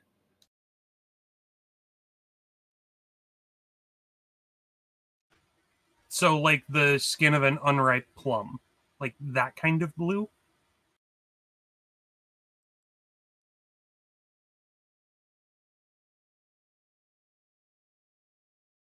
No, that kind of blue. Will you be my huckleberry? I want to point out, blueberries aren't actually blue, they're purple. Yes.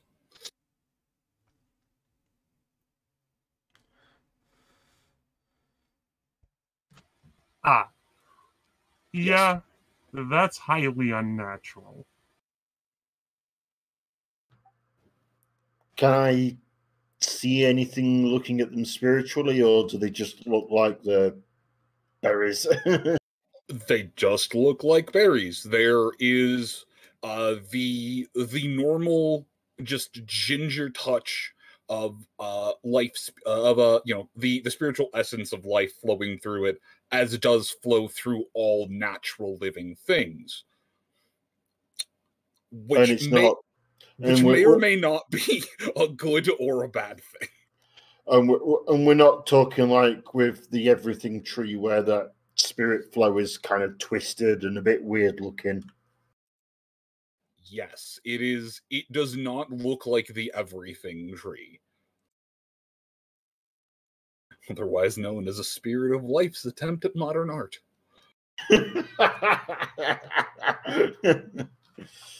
Hey, to be fair, that Spirit of Life did a damn fine job. Tree grafting is the coolest fucking thing. But yeah, so no, Chifundo, you are, and Nyota too, since you don't have your patch on. No, you're keenly aware that this is actually a natural plant. Can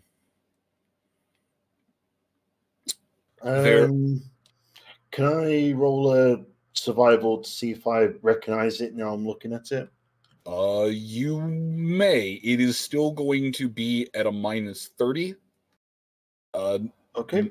Nyota, if you want to do the same thing, -30. So shamanism?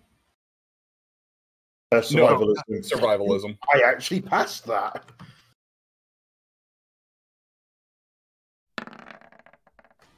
As did I. With roughly the same.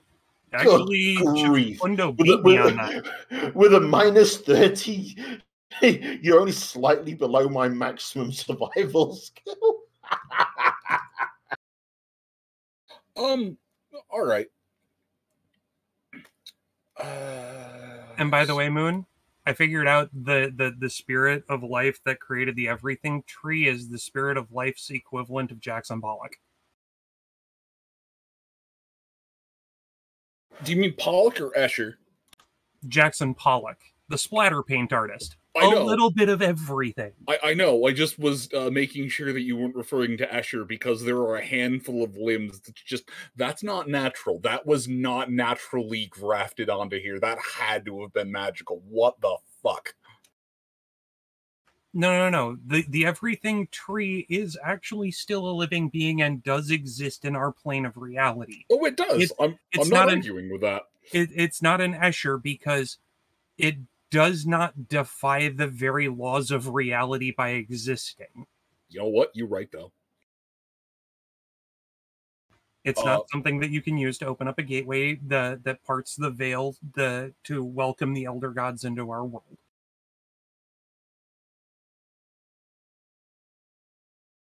I mean... Not that you'd have a problem with that. It's only very, very, very slightly necromantic. I mean, Tadosh is still out there waiting for you to get back to them. But admittedly, that's more just because if you use that much life energy in a concentrated area, it's going to register ever so slightly on the necromancy scale.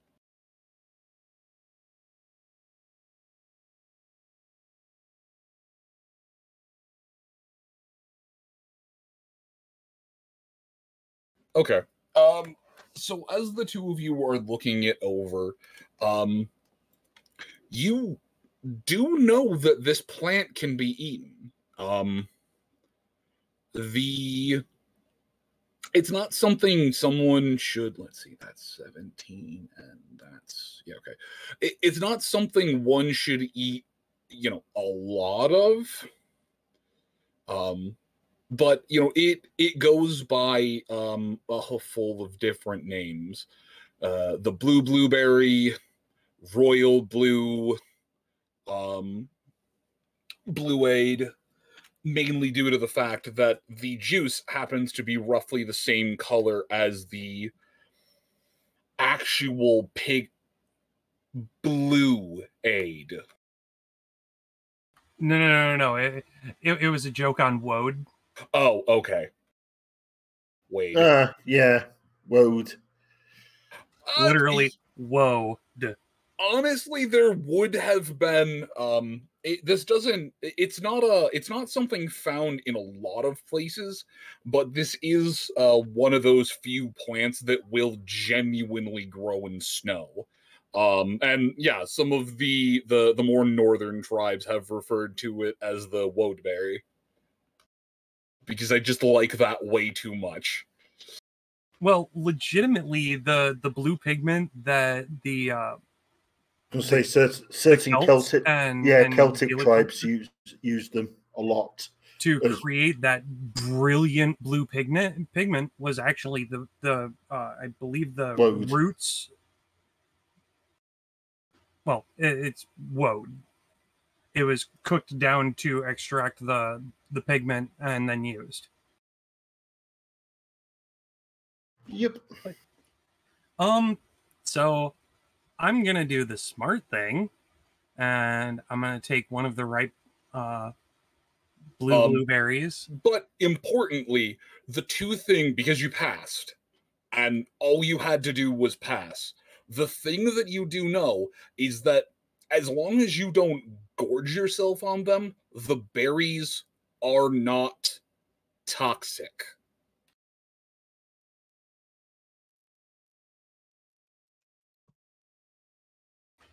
Is there anything that I can see that's off about these plants?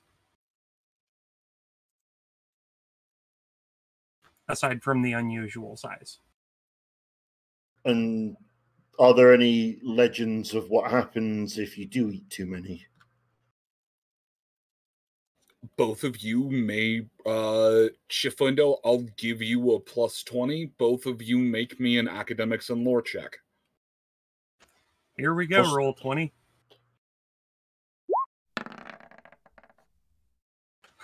Nope. No. Yeah.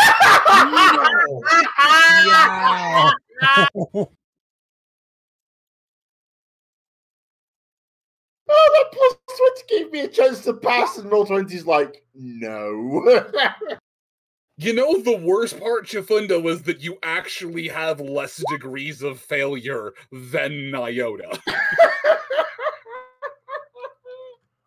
But no, Chifundo, you know, it's taking you a minute. You might have heard Nyota mention one of the names aloud, but no, yeah, you actually remember that these are, you know, very if you do it right, it can make a very flavorful juice. You know, no signs of it driving, you know, not that you can remember of it driving anyone crazy. You know, they well, you can't smell for that. You know, really blue that makes a really good clothes dye. You know, they're really handy berries. You know, the roots can be eaten if you boil them down.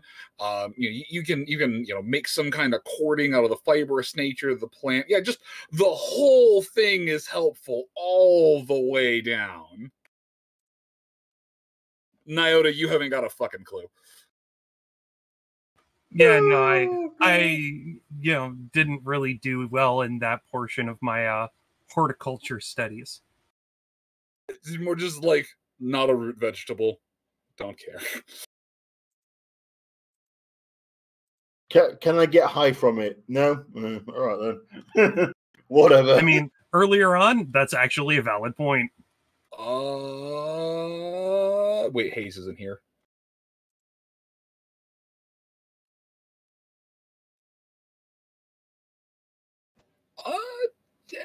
Both of you make me a chemistry check. Why the hell not? Let's ride this crazy train of dice rolls. Chemistry, where's that one there? I just realized chemistry on the roll is misspelled. Also, I mean, what's happening here? you know, you guys soaked up all the good rolls. This is what happens. I'm surprised you're surprised about this. Nyota, that is, you know, as Chifundo's, you know, flipping the thing over and looking at it, you know, as he moves it, you happen to see a juvenile plant, and the leaves are just a little bit blue, and you realize you have gotten ripped off of this plant before. You also may have thrown up afterwards. I mean, I totally stuff that down your throat right now. I mean, I gotta admit that the throwing up afterwards might have been because of the plant, or it might have been because I turned around and realized that the 3 people I took apart after taking it, well, I legitimately took them apart. Or you realize, or it could have just been the combination of things you were taking that day, because that was a weird day, and you're pretty sure that somebody was passing around something that wasn't what they claimed it was. You remember things happening. You remember things happening. You remember things happening. There's 3 hours of sheer darkness.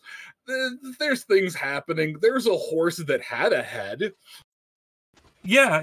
I actually think I remember this one. This is the plant that I had in my back pocket when those raiders jumped me, and rather than just kill them outright, I sat down and challenged them to a contest to see who could get the highest. You remember this plant being called Blue Jew. Okay. Yeah. We're fucking useless at the minute. So would it make you feel better if I told you both I'm twisting my mustache like I'm a cartoon book villain? As a matter of fact, Moon, I'm gonna go ahead. I'm gonna take this as it stands. I'm actually gonna collect some of the right berries and make sure to package them up so that they can dry, and I can harvest the seeds from the berries afterwards. Okay. As I rolled, I put them down there. There are 23 berries that, given the size, you're pretty sure they're ripe. There are 15 other ones that, again, given the size and the fact that they're just not as bright as the other ones, you're pretty sure they're unripe. And there's, just a handful of, buds that, haven't flowered yet, or a spot where something was broken off. While Nyota's gathering them, Chifundo's going to shrug and plant a blue potato with the blue bush. I'm going to assume like the 20 of them would probably be about 2 pounds. Oh, not even. A pound? Half. They're, one of those is about as heavy as a little plastic bin of blueberries. That's the appealing thing about them. They're large. They're about the size of a gumball. All right. Well, I'm gonna harvest 20 of them and leave the other 3, and leave the rest of the unripes to ripen as they see fit. Okay. Chifundo, do you do anything to the potato before planting it, or just dig hole, stick potato in hole? Well, I obviously, had them a few months now. I check over the potato to make sure it's still all right, and then kind of, plant it with care. And I know you find the adagio. Yeah, just plant the potato, and if Nyota's still gathering, maybe meditate over it for a moment.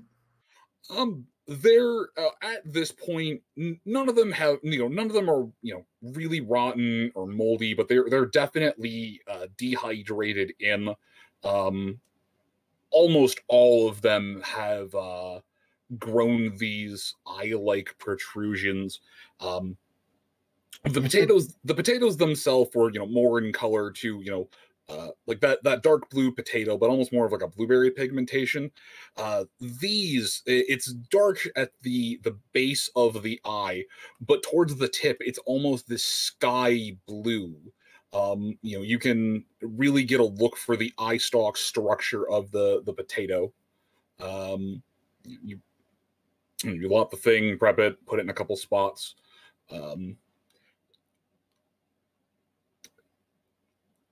Give me a quick shamanism. No. Give me a quick spirit affinity. This is considered life, so you get your tribal shaman affinity bonus. Jesus Christ! And we're back at this again. And back goes the pendulum. This is my favorite part about tabletop games. Just watching the dice go, I like big numbers, I like small numbers. I like big numbers, I like small numbers.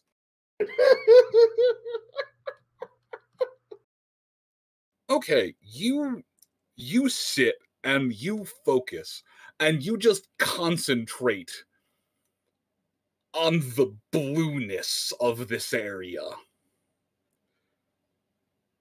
You focus in on the spirit of cold and hate that was here, on the cold blue aura that it gave off. You focus on the fact that your hoof touched this blue, and that for a moment your hoof was blue. And you think on this berry bush that you see before you, so-called known for its blue. And then you focus on this potato, on the herbs that have grown blue, on the color of the spirit and the supernatural.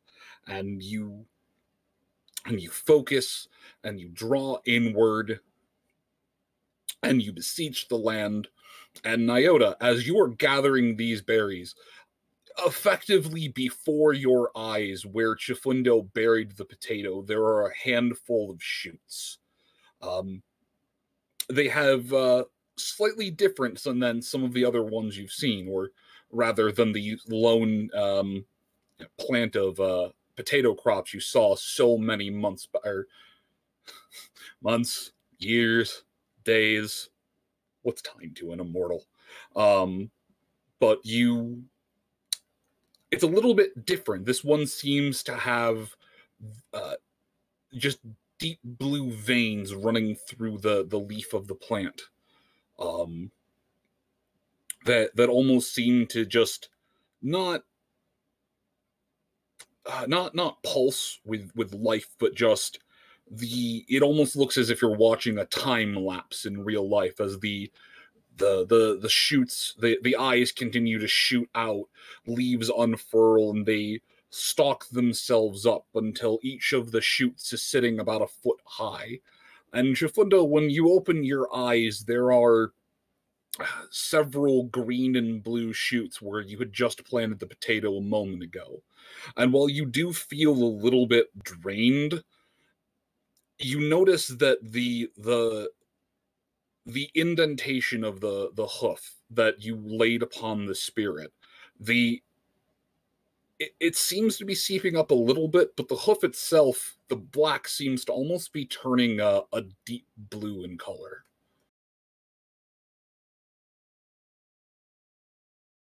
Fundo will regard his hoof and kind of turn it and inspect it from kind of different angles. Yeah. It wasn't blue 20 minutes ago. I've heard the colloquialism of, ponies and zebras with a green hoof, but I think you might be taking this blue thing a little bit farther, bud. It kind of cocks an eyebrow at Nyota for that one. Yeah, I guess today's color is blue. Well, on the upside, we have proof that none of the ponies inside this stable are suffering from the blue flu.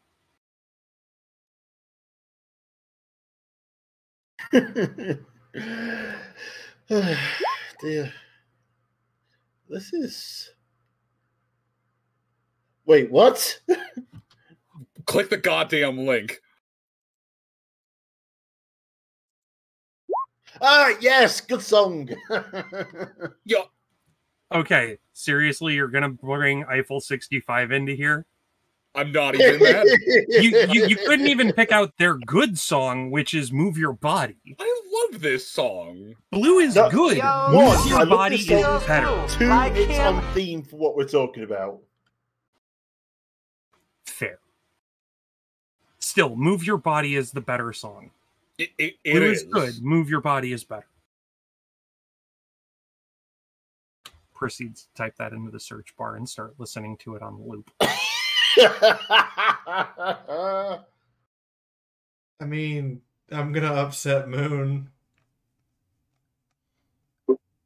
The stream can't hear it, but I'm listening to Gummy Bear. I'm a Gummy Bear on loop. What is this stream turning into? That's the only way I can get through some of his stuff, such as an hour of explaining farming of mutant crops. The whole stream's like, "Woo!" and I'm like, I have been spending weeks out in my garden, okay? So, Chifundo, like I say, he turns over his hoof, looks at it, regards it. Is there anything particular going off, or is it just kind of something transient that it's gonna kind of go away after a while? You genuinely aren't sure.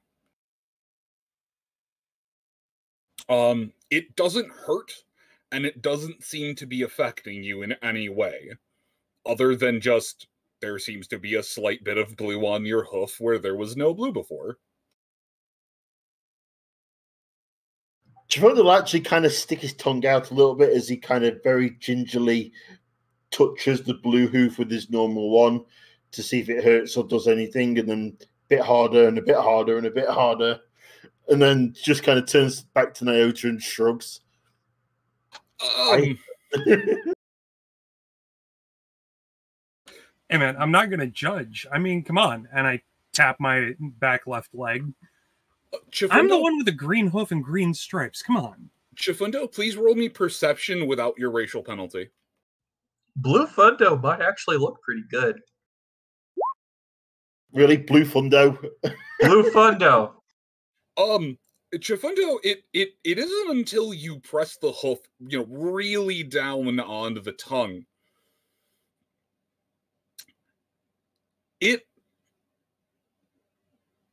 It tastes very similar to the air in the bubble that you felt when you went to introduce Sunrise, or I guess not introduce, but help Sunrise see her father one last time. It doesn't taste like death. It tastes like spirits. What do spirits taste like? Nyota will just hear Chifundo go, spirits?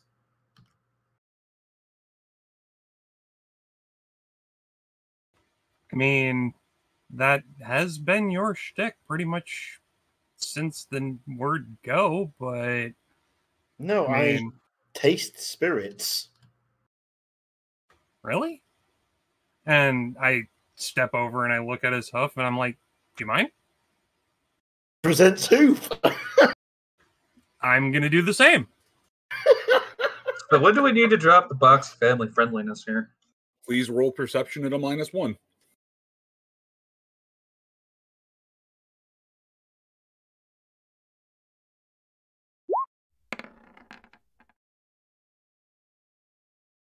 There's definitely a very odd taste. It doesn't taste like dirt. It doesn't taste like hoof. It doesn't taste like anything you have ever tasted before. It's almost as if the air was crunchy.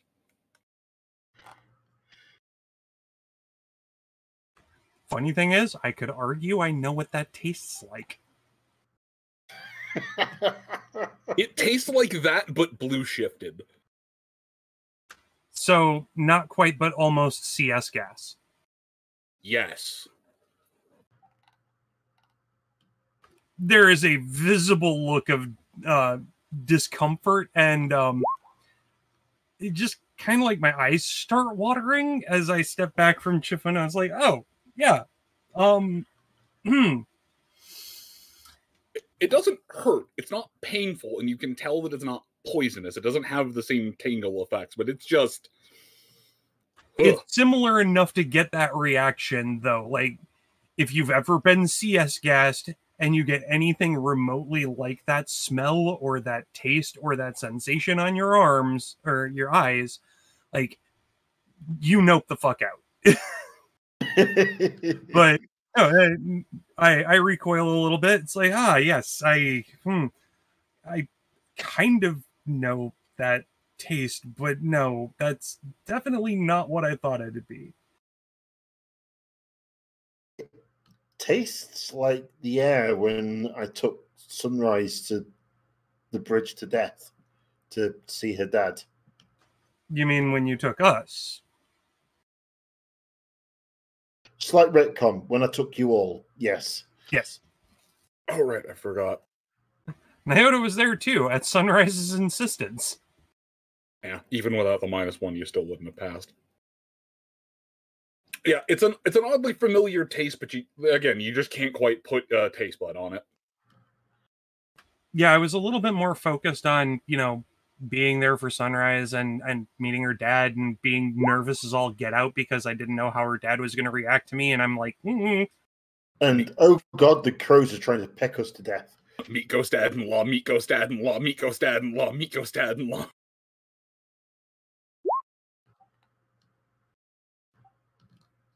Chiflinda, why does it taste like a London in the 1810s?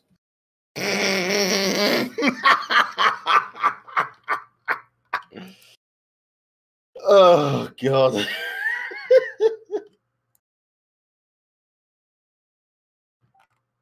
But yeah, obviously slightly concerned given the whole blue ghoul thing going off, but is unsure what to really do about it other than that. So we'll kind of again shrug to Nyota and suggest we head back to the keep.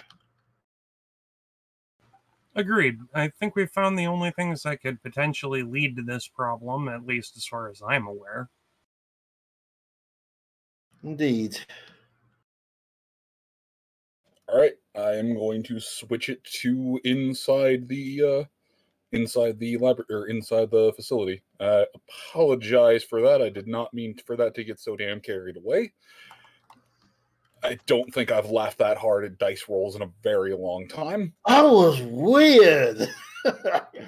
Like, you expect a few outliers, but not over half of the dice rolls. 6 1 6 1 6 1 10 1 10 1 100 100 100. Yeah. Anyway, Arcane, are you back?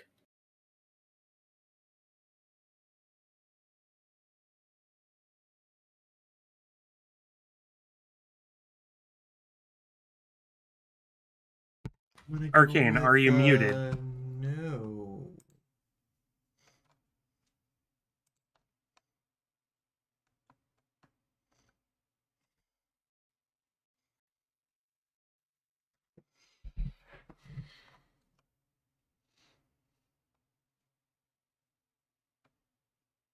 Okay, well, I'm gonna step away to pee real quick then. Just everyone stand up, stretch your legs real quick. I'll be right back. Sorry. No worries. I gotta get coffee prepped. I'll be right back. I guess we're taking a break early. Yep, BRB. Okay. BRB.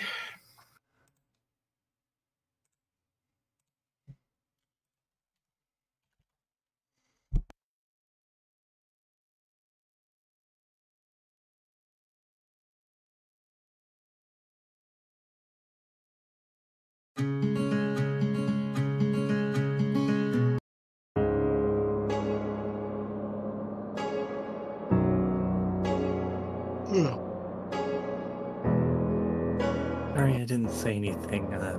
Someone stepped in, like, right as y'all went to change turns. You know where I've come from, but not from how far. A journey so ruthless, I still bear the scars. And what matters ain't that the world saw its end, but what kind of life we will spend.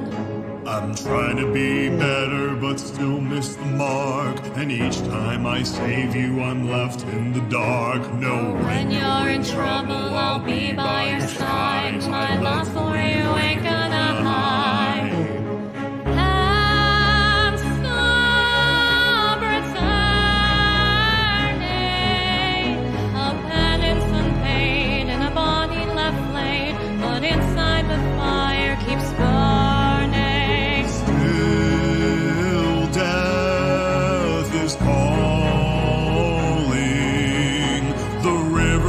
Dry neath a blackened out sky, and all the dead trees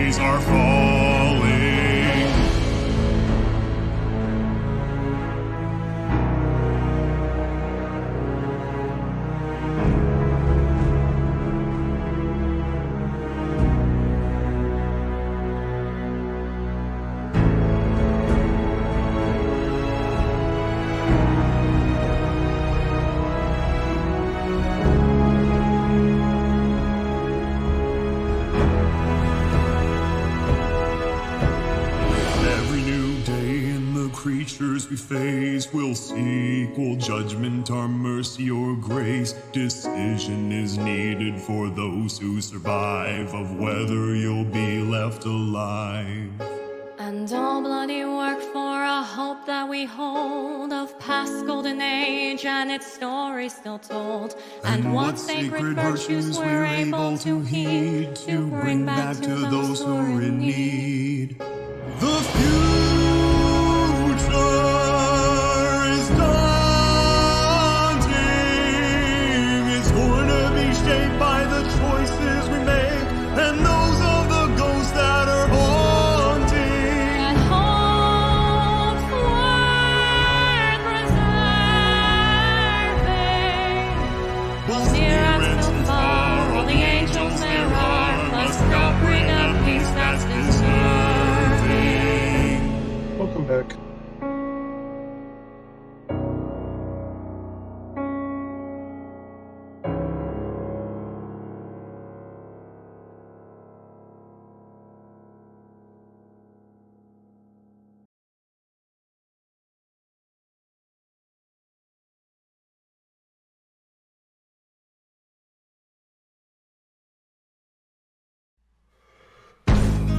I've created an abomination.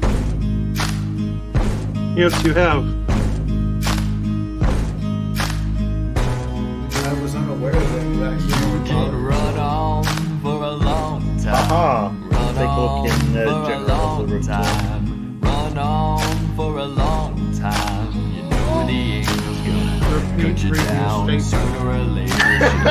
Cut you down. He's so Go and pretty. tell that lion you're a traitor. Go and tell that evil raider. Tell the shambler, the gambler, the bit biter. Tell him the angel's gonna cut him down. Tell him the angel's gonna cut him down. How do you tell if the Fundos Well, had a my good night or goodness not? gracious, let me tell you the news. My main's been wet with the morning dew. I've been down on bended knee, talking to the man from stable 43. She spoke to me, voice so full of good.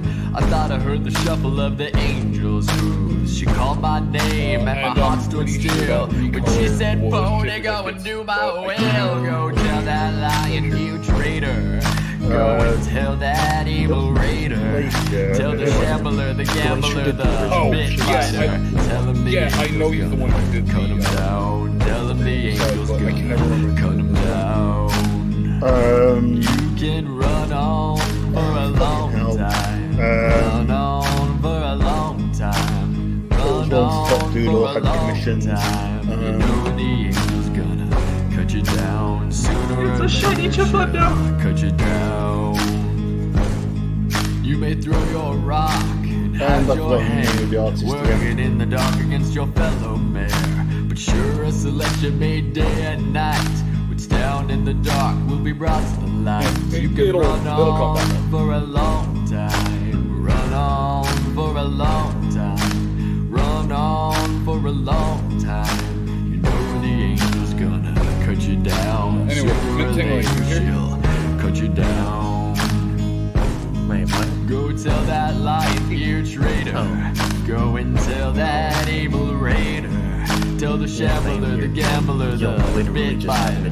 Tell him the angel's gonna cut him down. Tell him the angel's gonna cut him down. I can't control what happens in the background, just like I can't control when my dad decides to go, "I'm gonna fall now." I mean, that's true. That's fair. Nah, it real life always happens first. I'm never gonna like lag a finger. But yep, we're back. It's your go. Okay, hang on. I need to move myself on the map. Also, Fee, you need to re-roll your initiative again if you want. No, she doesn't. Oh no, I just changed the token. Let me put that back.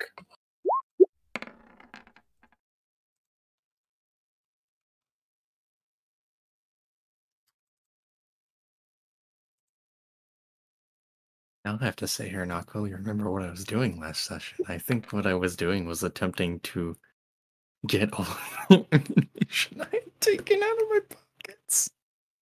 My initiative is what? The rest of the ammo that he had taken from the armory out of his pockets. I think that was about right. You were trying to give back the shit you had. Accidentally requisitioned. You were still trying to return an armory's worth of bullets and guns to some incredibly confused, laboratory guards.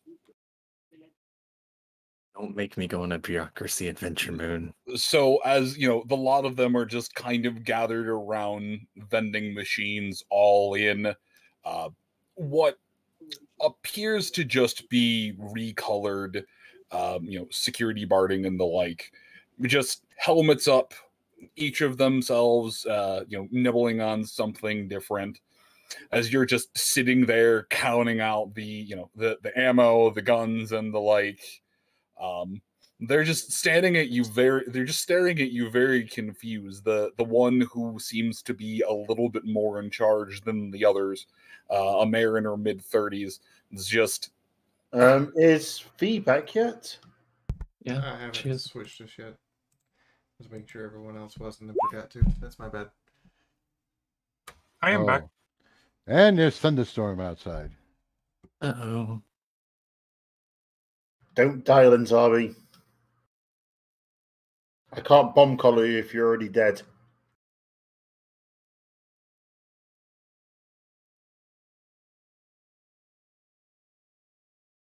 Well, I love you too, Chifundo. Arcane gears in the Tetchin caliber coat.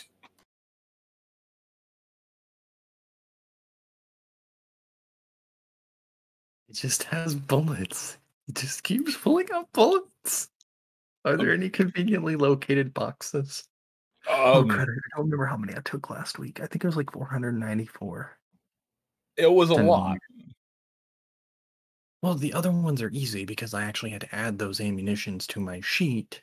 The 10mm, I already had some in my stock.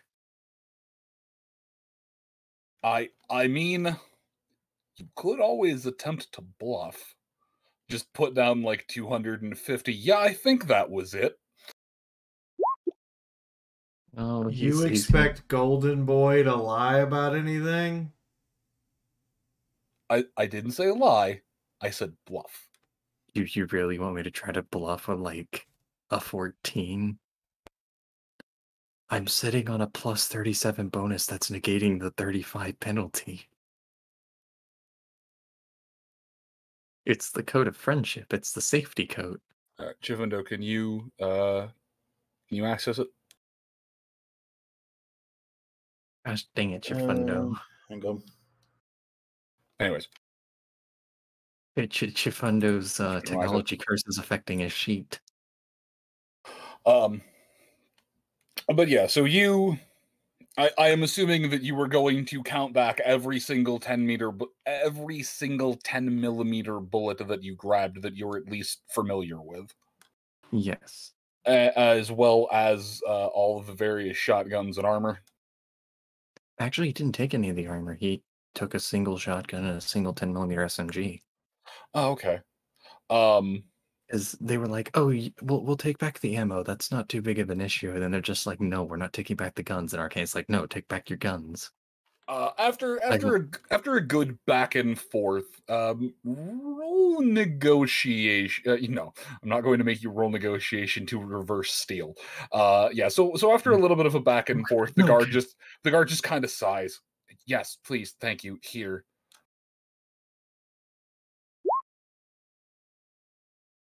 You're not gonna make me roll. Just checks them over, make sure that they haven't been tampered with, everything's there. Just puts them in the bag, or just puts them off to the table. I'm going to generate a table. Okay, it's non-combat. It's a minus 35. Generates a table. No. You're good. So yes, there's just a table near you with multiple hundreds of rounds and a couple of firearms on it. One pair of the other guards is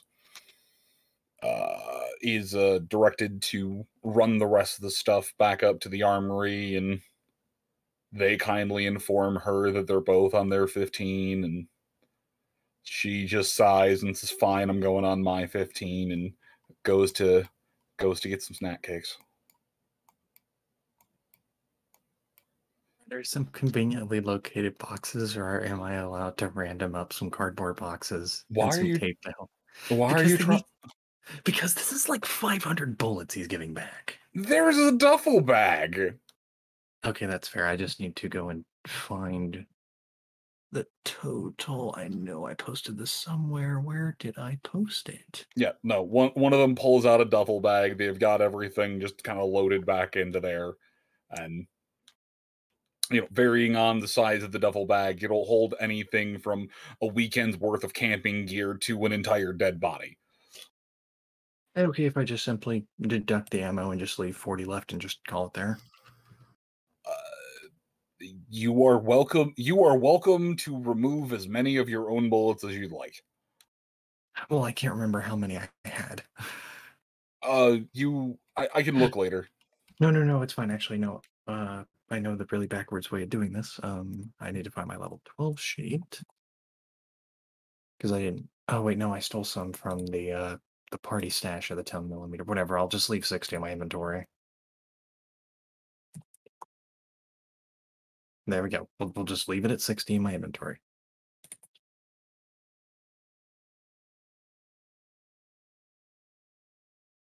They got all their ammo and they got their guns back. I'm going to remove this from my inventory. Actually, I'm just going to note and say that they aren't in the inventory.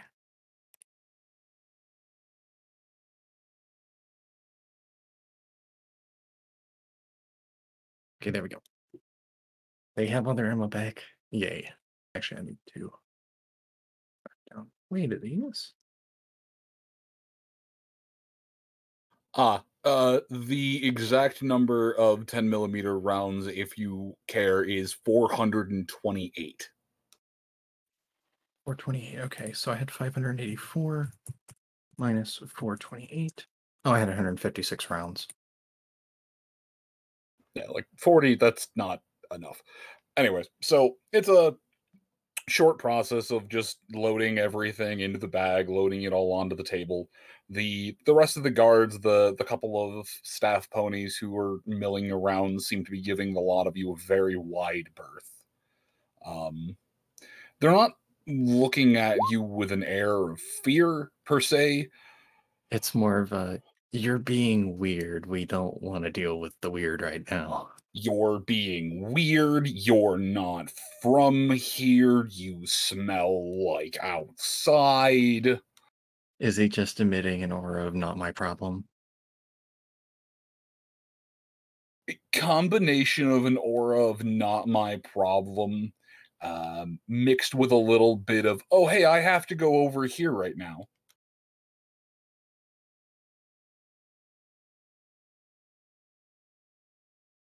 But even with that, there's you still get the gist that, they are attempting to make you feel welcome here. And that's definitely appreciated. He's just having to deal with the fringes of reality, just kind of slowly easing themselves in. Everything is fine. I mean, It's just a Tuesday. There are a bunch of lovely snacks here, and with with ponies opening assorted bags, you're getting a menagerie of scents and the like wafting through the nostrils. Roll me endurance. Oof. I have a -1 to endurance right now. The 50-50 shot. And roll 20 says screw you. And as you smell the various smelly smells that smell smelly, your stomach grumbles. Kind of loud, actually.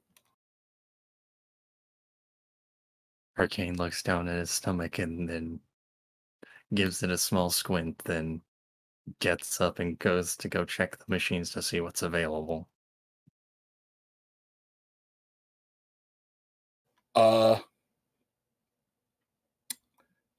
What is Arcane trying to find? I'm gonna get nerf darted if I say food, aren't I? There's lots of food.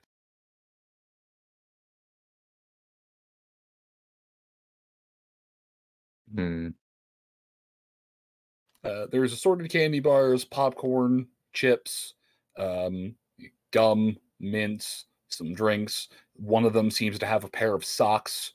Actually, you know what? Hang on. This is going to be a bit of a right fielder, but are there any bagels? This is not the Friday game.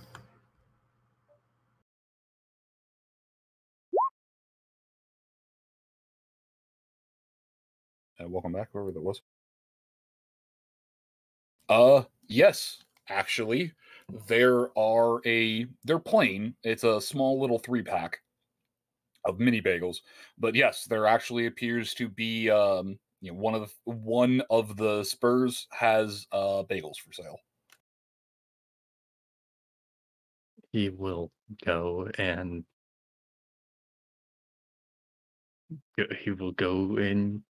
buy the pack of bagels. He isn't sure why he chose bagels, but it sounds right to him. Small little voice in the back of his head's going, I can't tell you why yet, but yes, this is a good idea.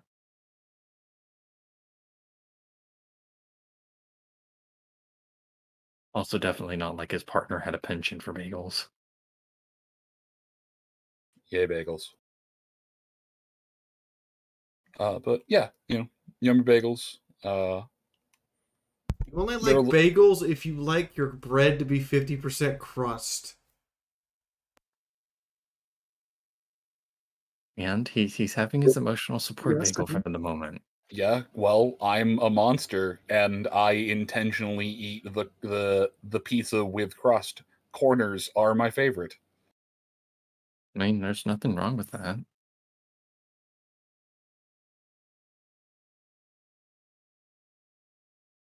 Also, no, we are not getting the Master Ball to catch the shiny Chifundo. Welcome to my thought process. Welcome to my thought we're process. gonna use a luxury ball. Ago.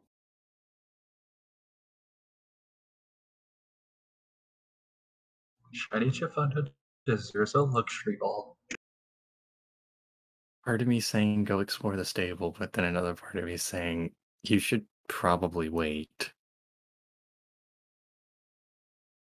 I mean, you can wait. I will probably spend my turn waiting, eat bagels, and I don't know. That's all I can think of. Sit down, eat bagels. Probably pulling out a gun and working on it is a bad idea for the moment.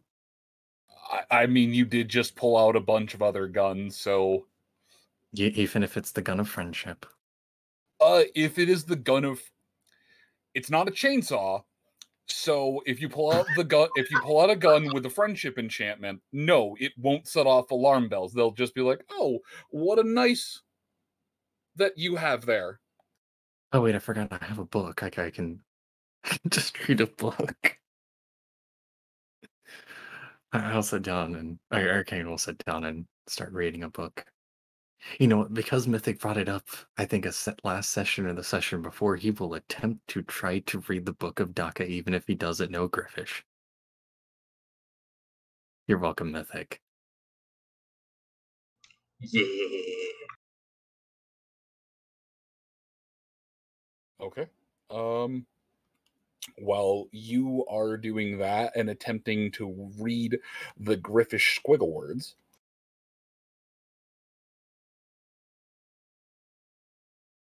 all right, Sunrise. They it's been a little bit odd. They definitely seem not rushed, but they're friendly enough. They're a little standoffish, but compared to you, these horses might as well be naked in terms of armor. Even the ranking guard here, the one with slightly better armor and slightly better pauldrons and actually a little bit of a splash of color here or there, you still have a genuine sensation that, yeah, I could take her.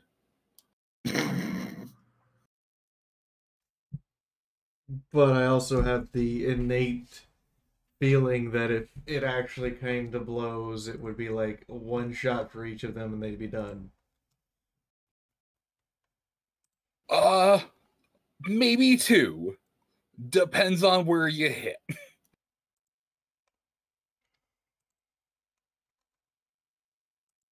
She sets her helmet down and looks up and goes,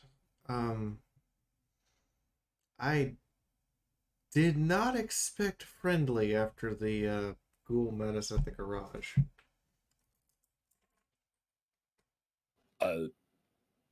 The closest guard, just waiting for a turn on the machine, just nods. Yeah, we stops, counts. I mean, I'm 5th generation in here, so trust me, the feeling of seeing someone friendly, it's definitely mutual. Is the ghoul curable, or should we just Oh no, we're gonna go up and the policy that we have on any BGs that get up is terminate, capture, incinerate.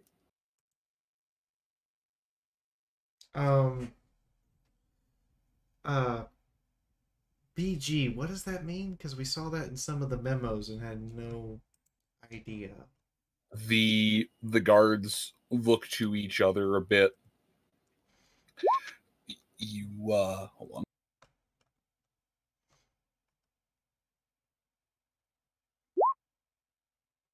You hear a slightly raspy voice come from around the corner. It means blue ghoul virus. BG virus for short. Blue ghoul virus. Is it spread by biting, infection, air?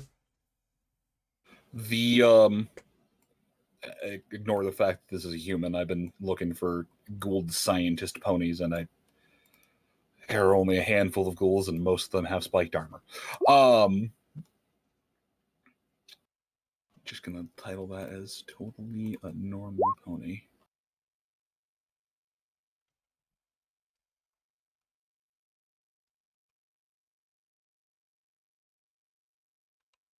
There we go.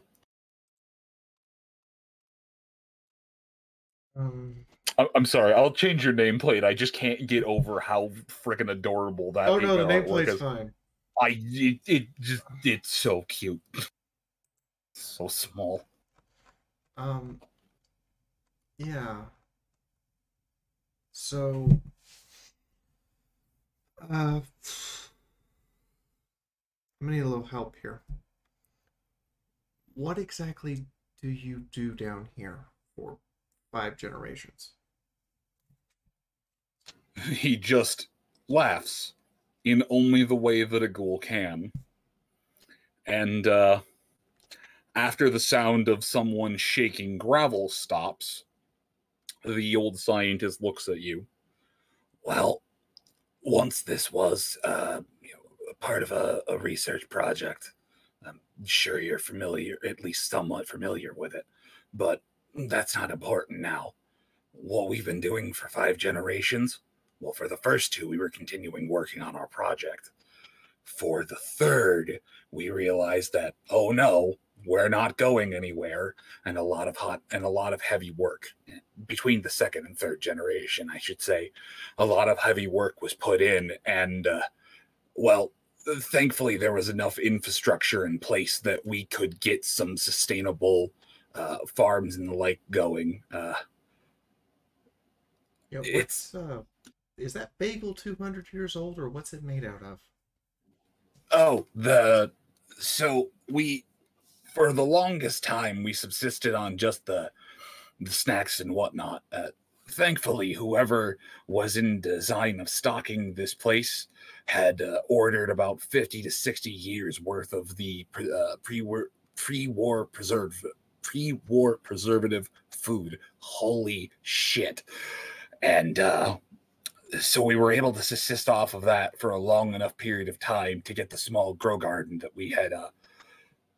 One of the scientists had a hobby in botany, and he was allowed to keep a small garden just both to keep himself sane in the underground, and it gave us all something to do. Well, it took us some time to get the proper infrastructure in place, but down in one of the further levels, we have a basement set up. There was a cafeteria too, but it's kind of no man's land. There are some. Hey everyone, some this is a special there, announcement from Fiora the Tank Girl. It's been a long apocalypse. Arcane would raise a slow up. Noticed the cafeteria was a little bit caved in. Sorry for butting in. That was just a detail.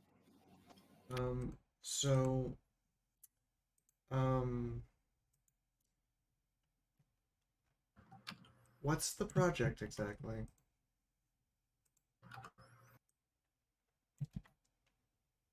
He stops for a second, and you can tell that there's a genuine air of hesitation, keeping his tongue still. Look, I recall that I delivered a bunch of stuff here. I recall what was in there, but I don't recall what it was for. He nods. It takes him a second, and then finally just, fuck it. Anyone who cared is probably dead by now. She holds up a hoof. We're actually trying to stop what I presume is the last three that care. Not what I mean. Anyone who would have raised a stink about classification and clearance and the like. Not enough red tape. Or they're so tangled up in red tape that they wouldn't notice me over here. I don't know a lot, unfortunately. I was very strictly on a need-to-know basis. I wasn't even the head researcher of my time. I just happened to be the only one left. Lucky me, they happen to have a C student lab assistant be the one who gets to live forever.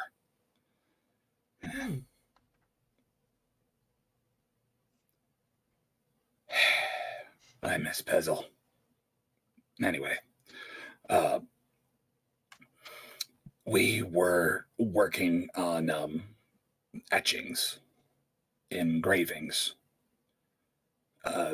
lots of precision work, precision tooling, done in various rooms across this facility.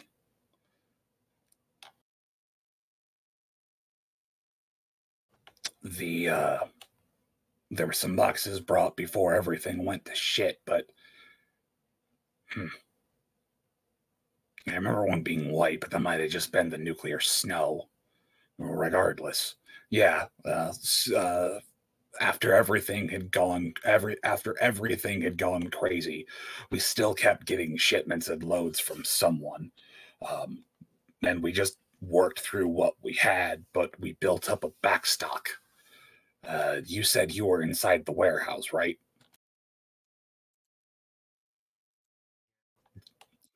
Yeah. Most of those boxes, the crates, they haven't even been opened. There are crates in there that are easily 150 years old. Oh.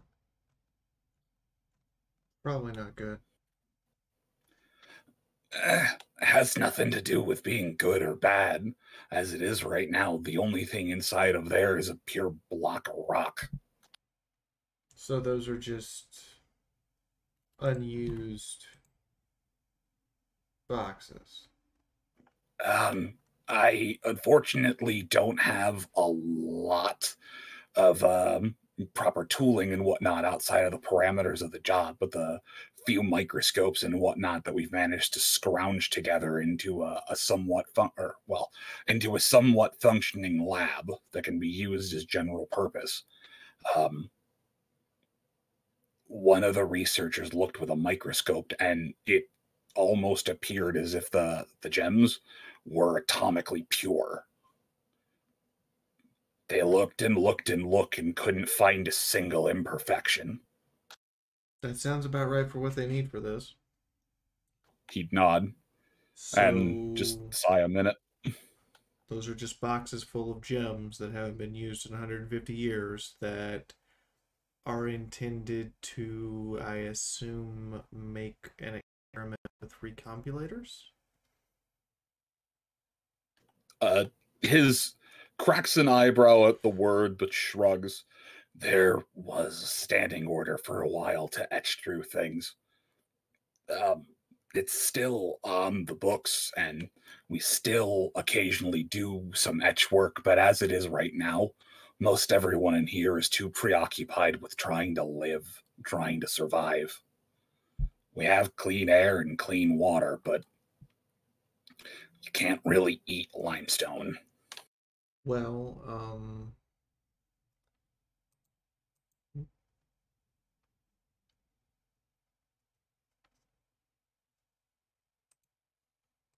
the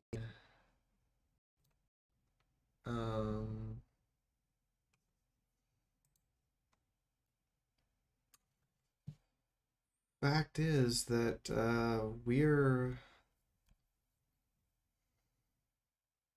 pretty sure you would be mostly safe to go outside. Just you could use this as a retreat fallback place.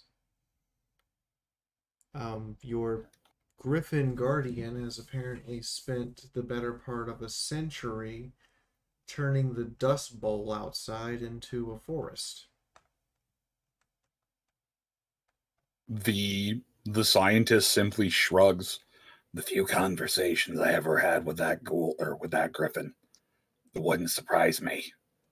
I know that when we first started excavating some of the underground stone, we just moved up cartloads full, and he was more than happy to help us unload. My guess is he used the calcified minerals and other things inside there to help fertilize plants, and well, he's kind of done a fantastic job, honestly. And by the amount of growth... built a fortress. Oh, and he built a fortress, like an actual old school castle, which nowadays, since the vast majority of raiders, slavers, and other problematic entities don't have artillery scale weaponry, a castle's a pretty good effective thing. Oh, we finally got that built. Yeah. A couple of people, or a couple of the ponies who were still scheduled, or till a couple of the guards who were oh my god, what is that work? What is that word? Hold on. English is betraying you today. Stationed. A couple of the guards who were stationed topside back when we actually bothered posting guards topside. Yeah, they mentioned that bird had been in the process of laying down masonry, but most of them figured he would have just built low retaining walls and called it a day. A whole keep, or a whole little castle, that's impressive. That was raw stone, none of it was processed.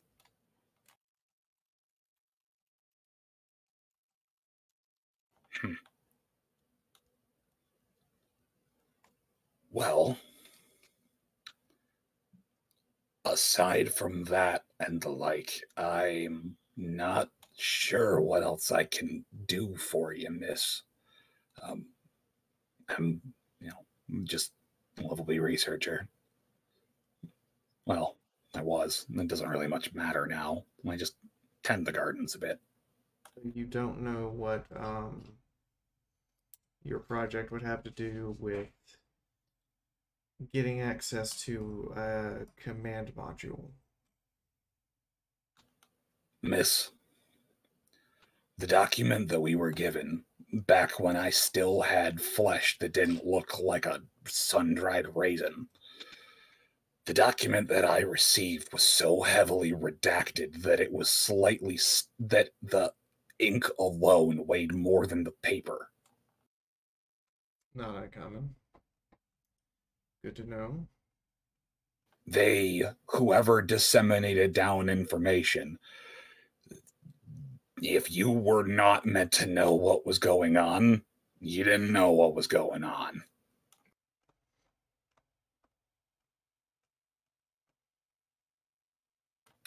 But the pay was good, and I didn't really have anything else to do, so I didn't bother asking questions. I was just happy to have a job in the crazy days that were the end of Equestria.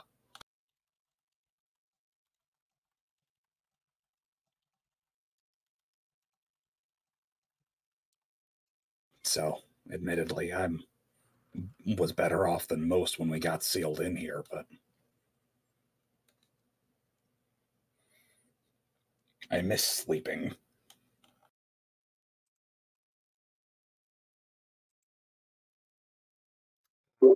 Yeah, sometimes I miss sleeping.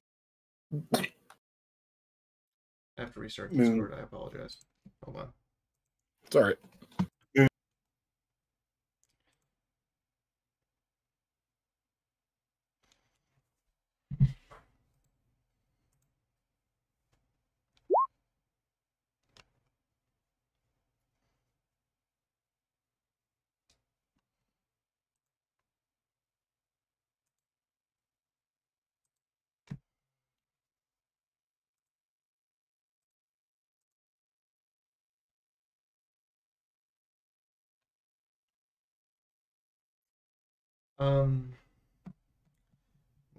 I'd actually like to know is if you have encountered 977 or 71 or 88.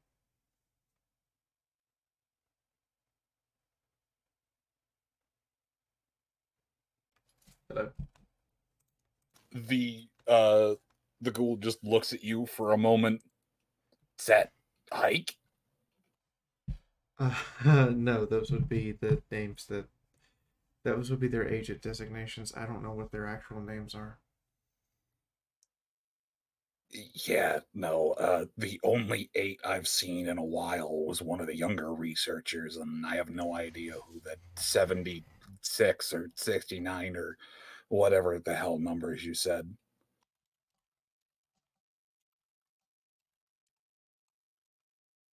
Right.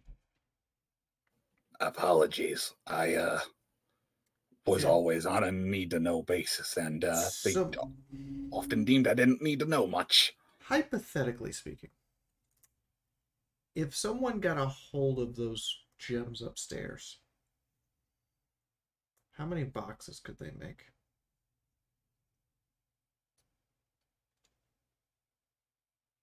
If they just took a crate and left? All of them, hypothetically speaking. Or a crate, or both. None. As it is right now, you could go up there, grab one. It's just a fancy paperweight. So they're completely inert. How hard would it be to recharge them? No. Okay, Fee, from what I understand, from what the ghouls tried to explain to you, they've not been they've not had any work done to them at all. They're just solid blocks of crystal. Yes, I got that. Yeah, and they mentioned etching tools. This might be a location where the boxes are etched to carry the magic within, similar to matrix casting or arcane mark. How long would it take to turn them into something they could use? And how many would it take? You'd need the proper tools, and you'd need to know exactly what you were etching on there. But just to etch one correctly,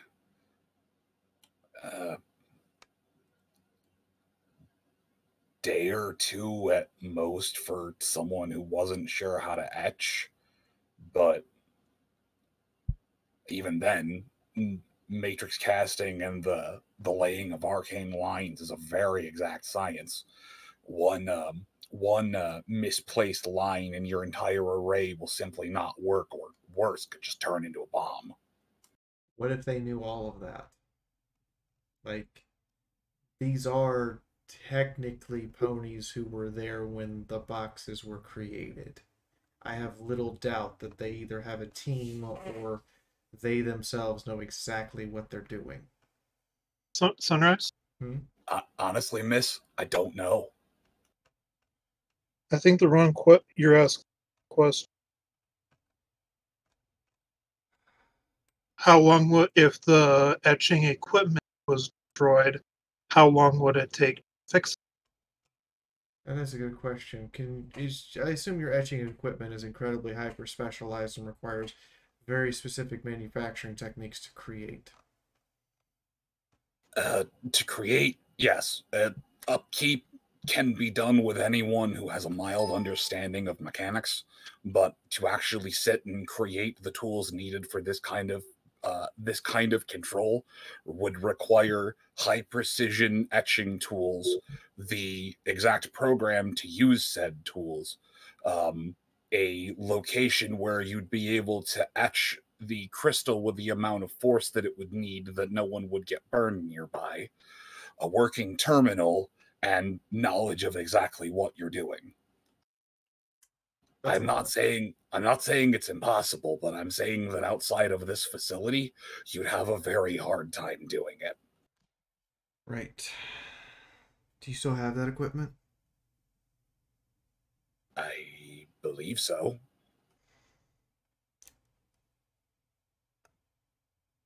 She's doing the math in her head and putting 2 and 2 together and looks up at him. I'm going to have to make a request that even I as an engineer or you as a scientist is going to be slightly insulted by. Oh? I need that equipment permanently, irreparably incapacitated.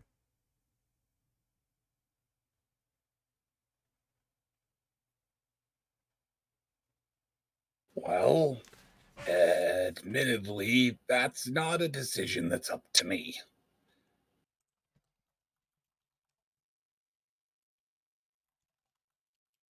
You are welcome to take it up with the current head researcher. We know that the normal honorific is over, Mayor, but well, you're obviously not a stable tech standard stable, so why use that honorific?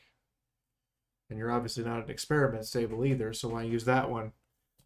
I mean, yeah, it's all stable tech parts, but all various subcontracted out. I didn't even see one of those yellow coffin peddlers the entire time this place was being there. The entire time I was working here. So I don't know who the hell assembled this, but whoever did, they had a lot of bit to spend. Yeah. But I think the head researcher might still be asleep, but definitely someone I can go take it to. Well, before you do, I don't want you feeling like you're out of the loop or not being told everything, but there's a very big pshaw wave with the hoof. I've been out of the loop for 150 years. You're welcome to enlighten me, though.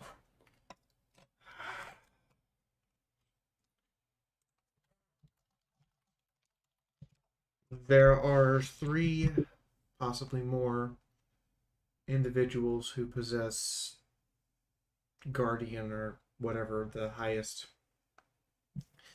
tier boxes are, currently looking to, I assume, take control of everyone who possesses a box, make more of them, and then use them as literal indisposable soldiers.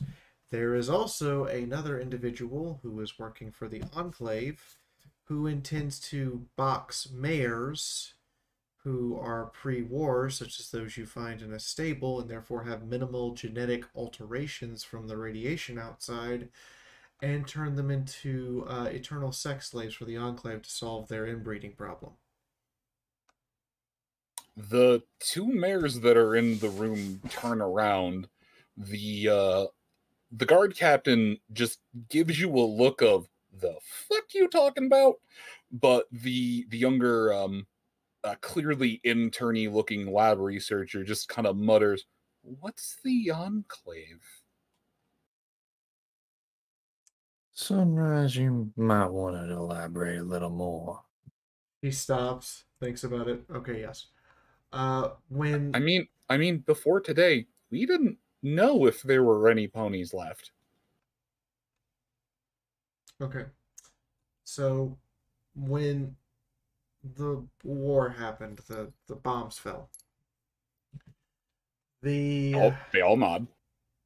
Enclave is the Pegasi in the clouds because they closed up the clouds, cut themselves off from everyone, and have attempted a near totalitarian state of permanent rule.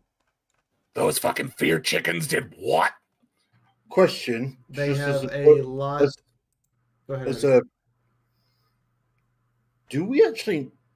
Does anybody in the Wasteland actually know that yet? I do.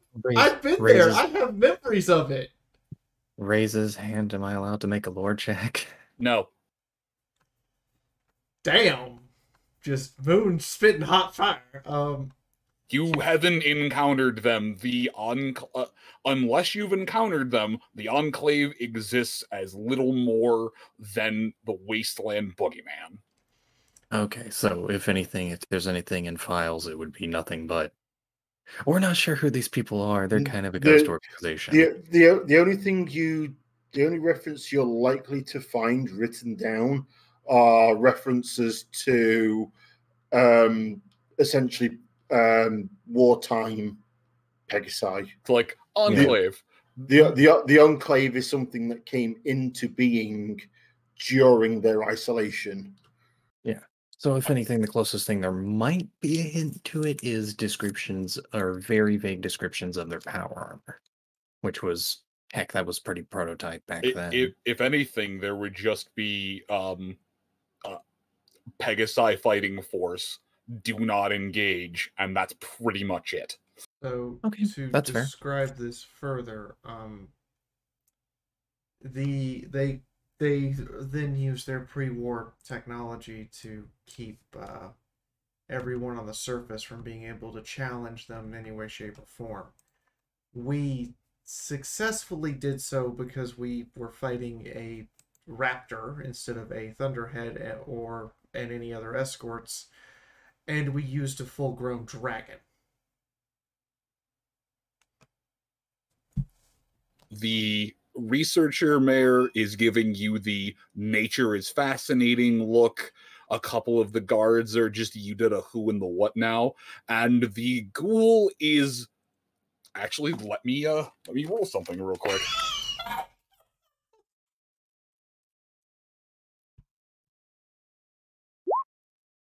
The ghoul is leaned up against the wall, almost slumped down to the floor, chest heaving with laughter. Oh man. I remember back when I had skin before we got sealed in here, there were reports of one of the Pegasi armies had tried to isolate themselves up in the sky after Cloudsdale fell, but I could never believe. They have successfully done so at numerous locations, each one of them acting like think of them like small city-states that collectively agree that everything on the ground is awful. Well, at least that explains why there was snow for 20 years. That's also why the clouds haven't parted. They've been keeping the clouds there and using them through a strange technique called cloud farming to grow sustenance food. The lone Pegasus in the room just makes themselves look as small as they possibly can, grateful that the armor effectively covers their wings completely. She looks at him. You're fine. They're very brainwashed, and a lot of them, the moment that they see the world for what it is, stop being hostile almost immediately. I've just never been more sun and moon. I wish I could just amputate my wings right now. Ugh, I feel filthy for having feathers. I can help you with that. He kind of looks over to you. Okay, but like I still need wings. I'm not the best flyer. He apparently changed gender instantly. Oh, okay, fair enough.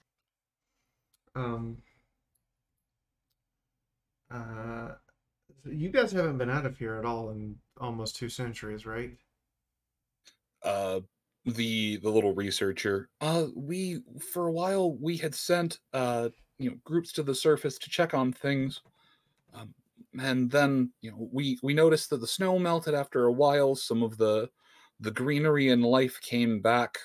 A little bit of a helping claw from the griffin, a little bit of nature rebounding. But no, we go up to the surface whenever we leave. We make sure that we're in environments, class 4 Evo suits to, well, the scanners in the computer terminals up top still mention that there's, near lethal amounts of radiation in the air. So good news. Your scanners are probably broken because there's probably some radioactive material stuck in its scrubber. As soon as you take that out, it should read the air as mostly clean. The water still needs to be purified for the most part.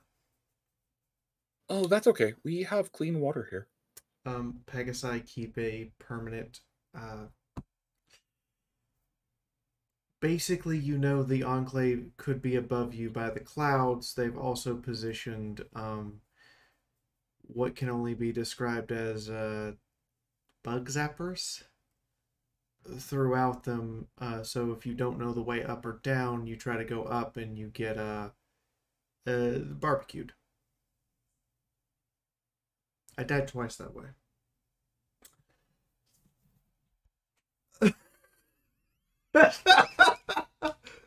Oh god. The lone Pegasus guard makes his way over to Hayes. So that thing about the wings, you're fine so long as you don't wear something with a big E on you. Or wear black. The Pegasi just whimpers a little bit.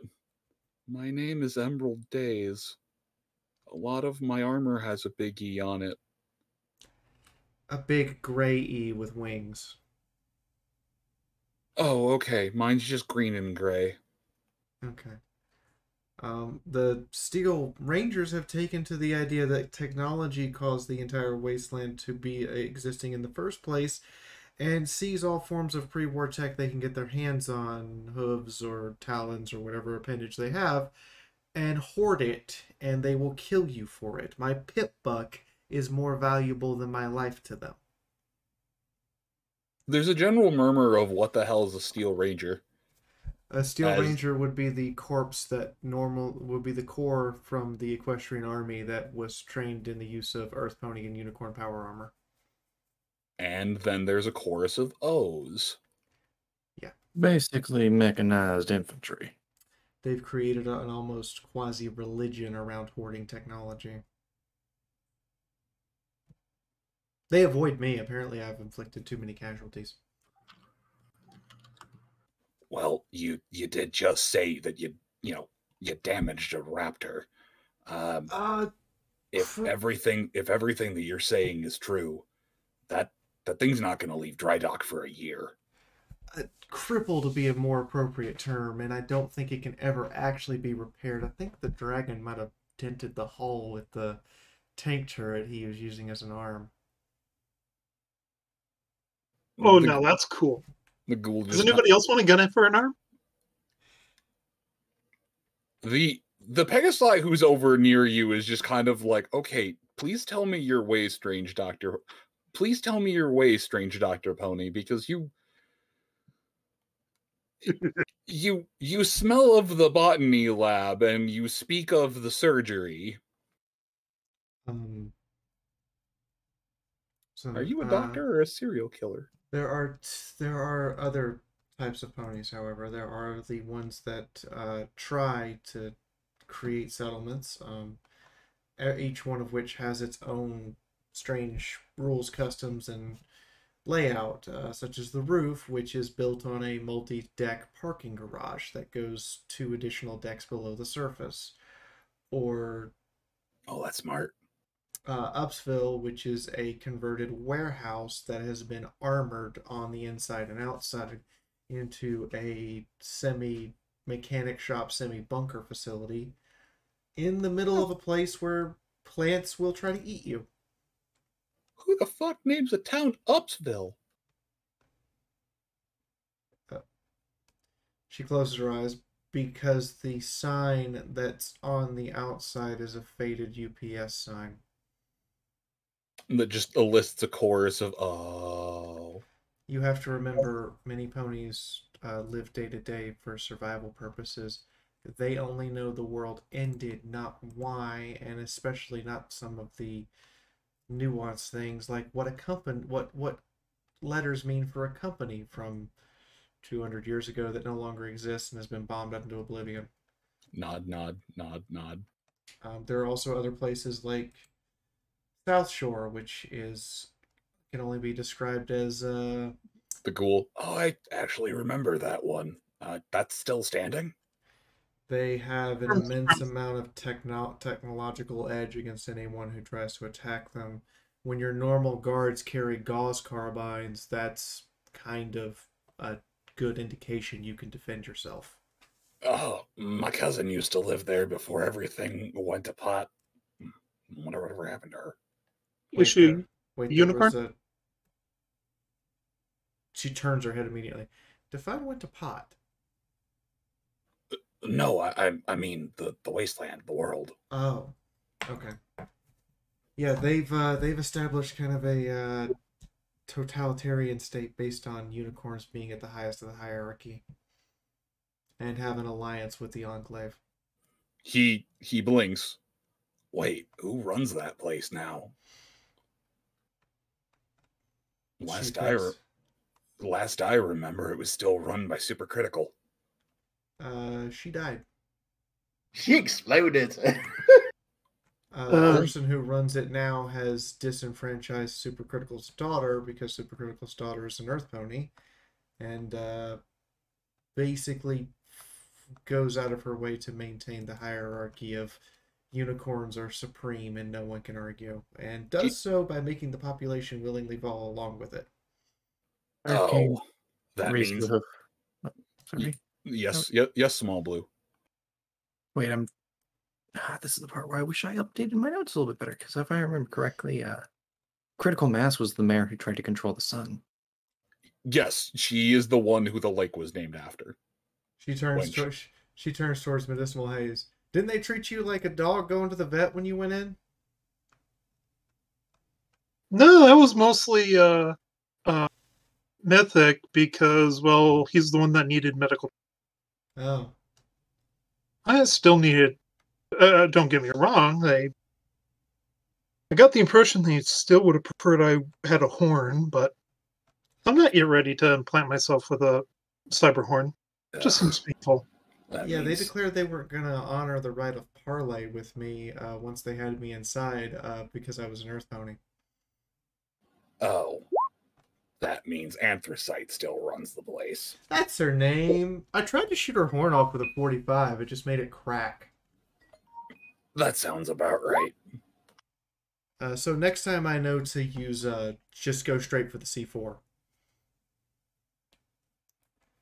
I'm honestly even amazed she deigned to have an audience with you. She, You kinda have to when someone pulls up in a tank. No, not what I mean. Her mother was always the more prolific one, trying to advance technology and the like. She was her daughter Anthracite was absolutely an advocate of all the wartime effort and things going on. big proponent of supporting the troops, absolutely for the genocide of the zebras. Yeah, about that. If the town is anything like you say it is, that means that the line of succession got halted somehow. Ugh, well, she kicked Soot, who was apparently supposed to be the next one in charge. Basically reduced her to Earth Pony servant because she's an Earth Pony, and Soot left and now runs Upsville. Yeah, well, good for her. Question, what's up with the zebra wards? The ghoul just blinks at you. You're covered in them. Like, to the point that it would have been lethally horrific if my shaman had attempted to cross it, and my husband might have had a heart attack just walking in here. You want to run that by me again? Our shaman tried to project in here. Oh no, I did project in here. Didn't you find it laced with wards? Oh yeah, it's laced with wards, but I could move around. He could move around, but he was unable to, like, interact or really analyze anything, and ended up having to leave. It's laced head to hoof with wards. You're not aware of this? Ghoul just kind of shrugs. Everything back in the day was striped proof. Doesn't surprise me that this place is too, for good reasons. Couldn't let them get their eyes on this kind of vital tech. Damn stripes.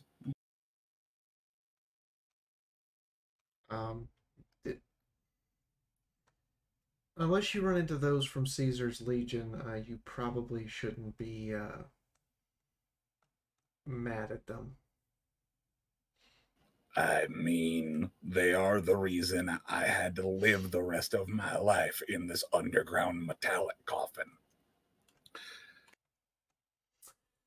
I had skin once. Hang on a minute.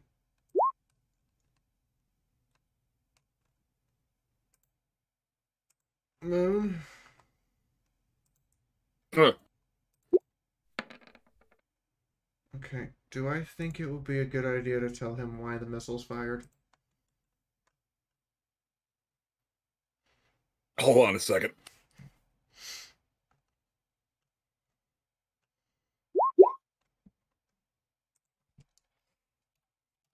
Sorry about that. It was just drowning in a little bit of phlegm.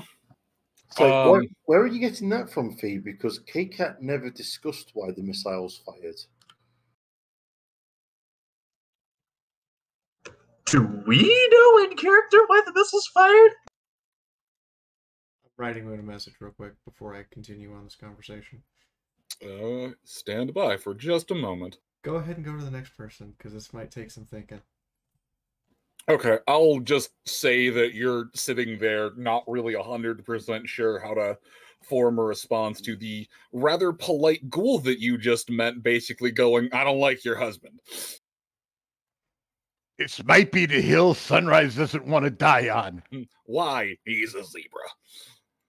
I mean, Anyways. It's not going to be the hill she wants to die on. No, I know. I'm just saying it's more a moment of like, I need to tactically form a response. Hayes. Yes. The one of the guys, as you're sitting, just kind of enjoying a midday smoke, one of the guards next to you, clearly an old timer, also enjoying a midday smoke with you. Yeah, I gave him a pack of cigarettes last session. Yep. The lone guard trots his way up to you, looks, so were you serious about the whole, like, wing removal thing?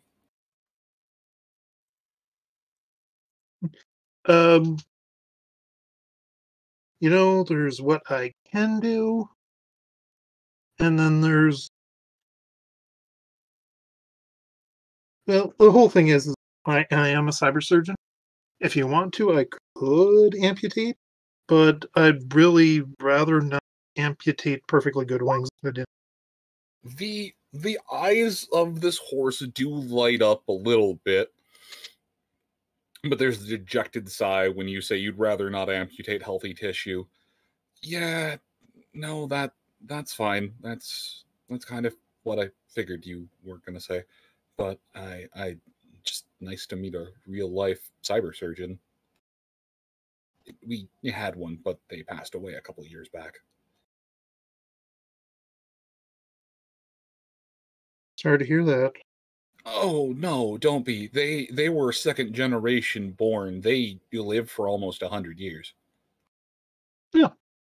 Yeah, no, natural causes. It was a good life lived. We were all sad for a bit. They were like a grandparent to us all. Well, except for Raisinette, or except for Professor Raisin over there. I heard that, you fucking Pegasi. Yeah, crotchety old bastard. Anyways, I appreciate you being frank with me. There's nothing wrong. Sure, some people out there in the way will give you a hard time, but you're in here. You're safe. Well, no, it's not even that. Both of my parents were unicorns, and I could tell that they were a little disappointed when I came out with wings.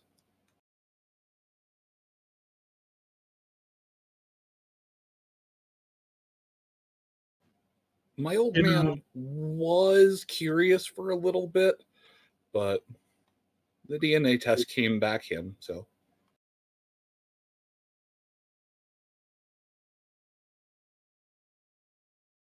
That's just genetic for you. You wouldn't think I'd come out Earth Pony when my parents was a Zony, but yeah, things happen. Oh, so you get it. Yeah. Yep, I get it. Where the place where you from, did you face a lot of scrutiny for it? You know, I'm from a place called. Not a bad place to live, but I the actually heard about that place in some of the old magazines. well, the thing is you didn't exactly need to give them a reason for some of them to look down at you. The guard looks kind of dejected. That's horrible. I'm sorry. I know that though. I got called Skyrat all the time when I was a kid.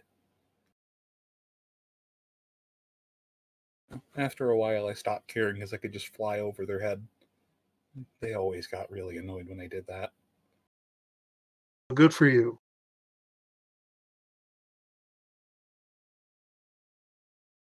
Said I wouldn't.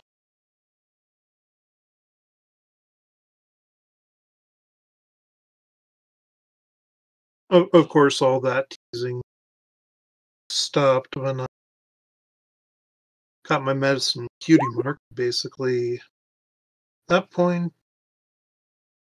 there's no way they were going to kick me out because you get to be a doctor these days. Oh wow, you're a doctor? More or less. Fascinating. Or at least I got my cutie mark in medicine and rolled with it. Oh, that's fair.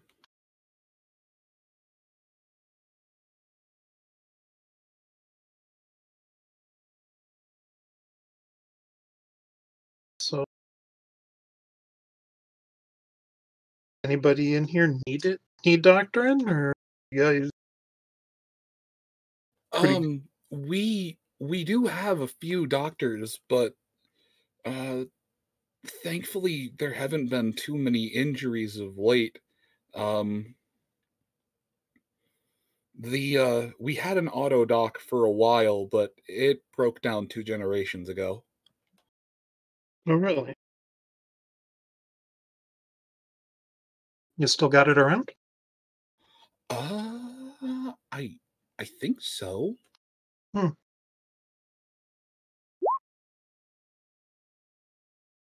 Let's go take a look at it. Hayes be like, I can fix that. I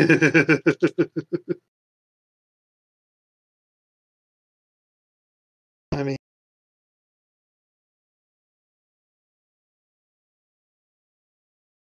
yeah, no, let's go take a look at it. Turns out it ain't that much harder to fix a machine than to fix a pony.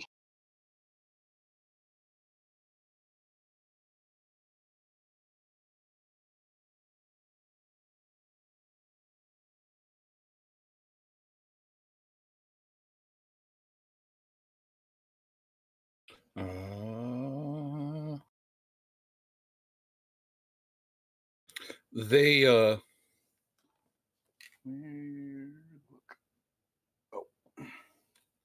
they nod. The last time I'll have to radio for it.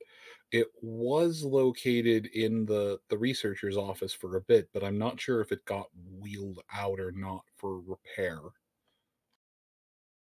All right. I guess I'll go see if they're in. Just hang tight for a bit, would you? No problem. The guard takes a moment and just starts trotting by.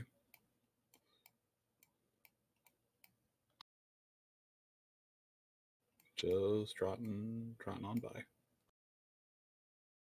It's relatively calm. The even though it's canned and it's been recycled, the air is obviously clean, and although it smells very, chemical and similar to the scent of a clean hospital, it gives you a moment to realize just the odd smell the wasteland has. You can all smell it a bit on yourselves still, even with the decon shower, but it just smells like bleach or something in here. Very clean, very, very medical. Although admittedly this room smells like cigarette smoke and coffee.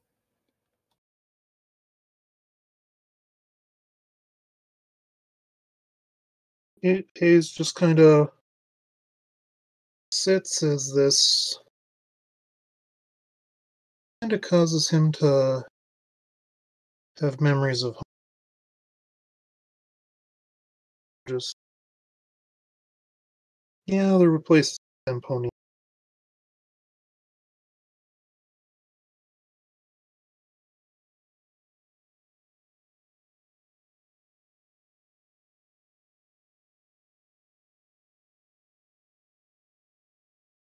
At which point you just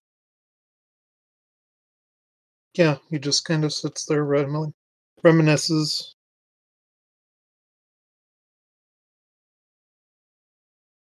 Go ahead and move on to All right. The other guard, the one who'd been there for a bit, sits and just kind of reminisces with you, mentioning just old stories of things that have gone on. One of them mentions the stops, looks over to you. Yeah, I remember the great red roach apocalypse of 5 years ago. Somehow they managed to wiggle their way in through the ventilation ducts, and there's a whole sea of them. Oh, really? Oh, how'd you handle that? Small caliber ammunitions and sticks. A few of the ponies who got bit got real sick. We even lost a few of the older ones, but for the most part, we were able to just beat them all down and repel back borders. Glad to hear it, then.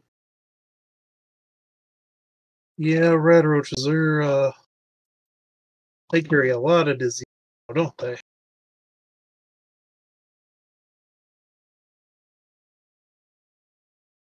Can you repeat that again?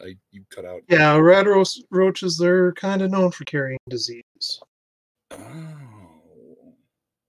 Out of character, do you know what they needed? A small manticore.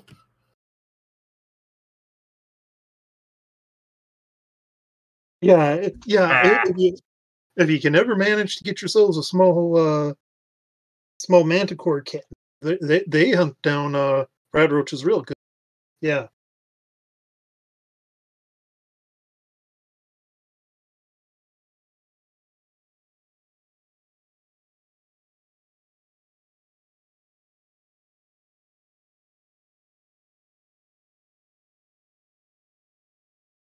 So he's just kind of puffs on his smoke.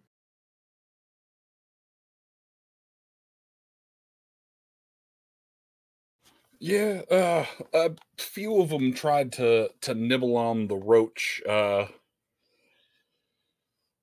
Someone, I don't know if they're one of the ones who've decided to live down on B3 and below, but one of them turned one of the bigger rad roaches had this sickly green glow to it, but they took the bigger roach's mandible and turned it into a knife.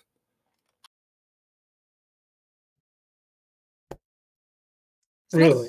It's not a good knife, but they seem pretty proud of it.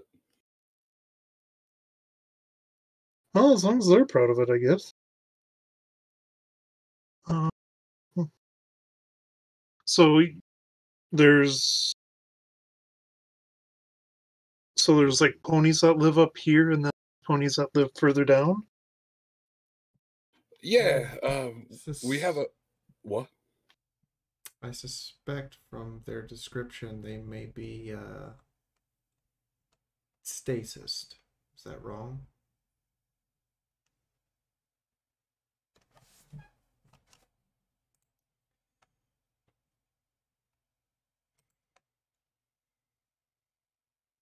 Oh no, it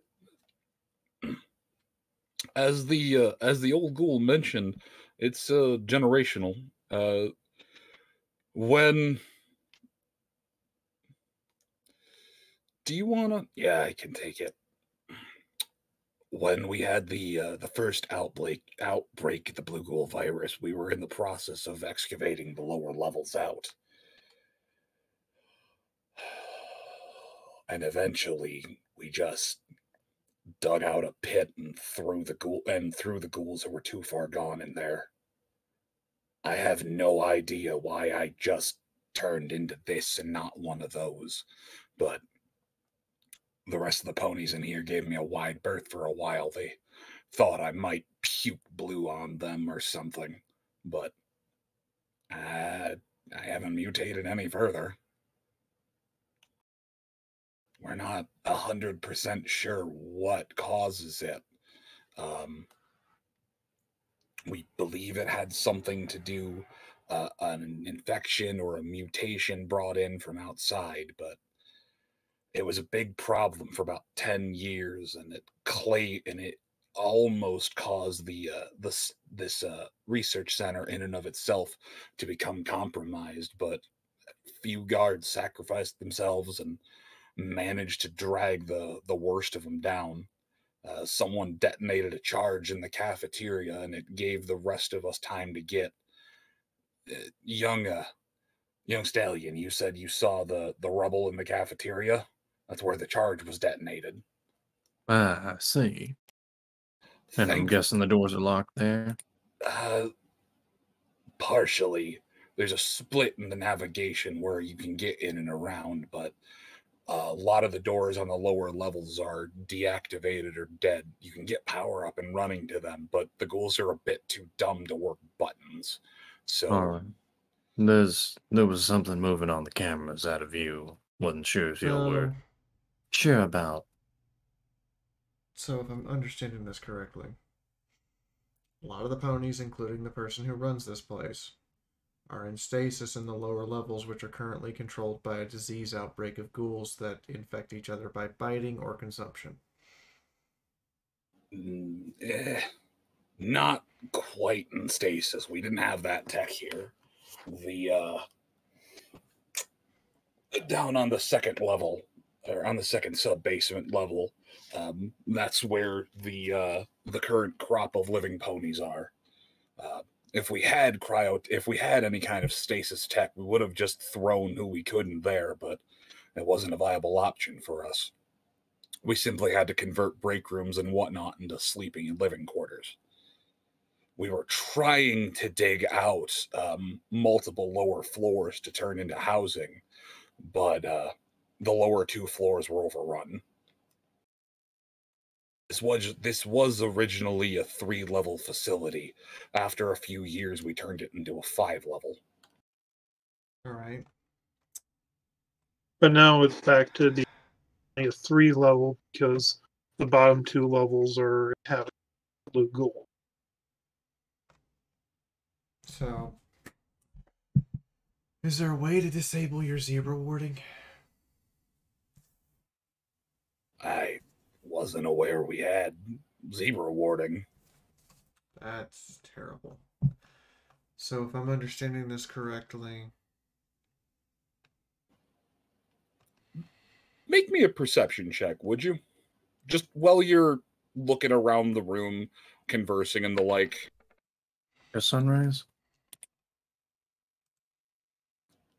It's faded, and you can tell that it's kind of fallen out of disarray, but near the ghoul, right about here, there is an old pre-war propaganda poster, very clearly depicting some less than kind words about the zebra menace. I'm willing to bet if I tear down that propaganda poster behind me, that it will have a zebra ward on it. Oh, that? Oh, those are scattered all over the place. Yeah, they were using those as mass production zebra warding. Maybe. Look, I don't know. All I know is there ain't any stripes in this stable. Yeah. Well, there's 2 outside, and it looks like I'm going to need their help. He just kind of rolls his eyes. Well, if there's 2 outside, give me a little bit of time to get clear. Why? I don't like stripes. I understand your dislike for them and understand why. I don't respect it, though. Understand. That's fine. I don't respect the fact that you cavort with zebras, but it's a different time, apparently. However,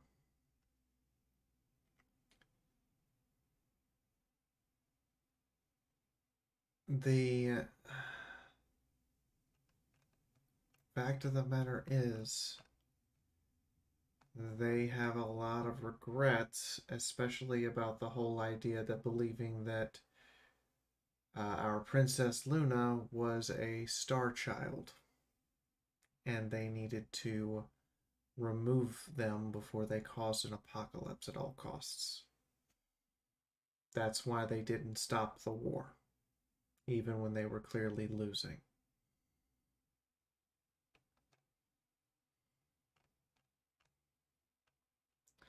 For us, it was a war about resources and a little bit of revenge, and for them it was a war about that was a religious duty. The ghoul sits and kind of hums on these things for a moment. You can tell that he is genuinely trying to hear you out, even if there's an expression on his face like he just cheeked an entire bar of soap.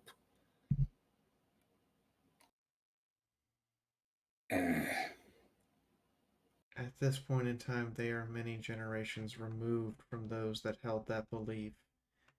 And to this day, they tell children of the folly and the failure, and why They should not repeat the mistake of the past.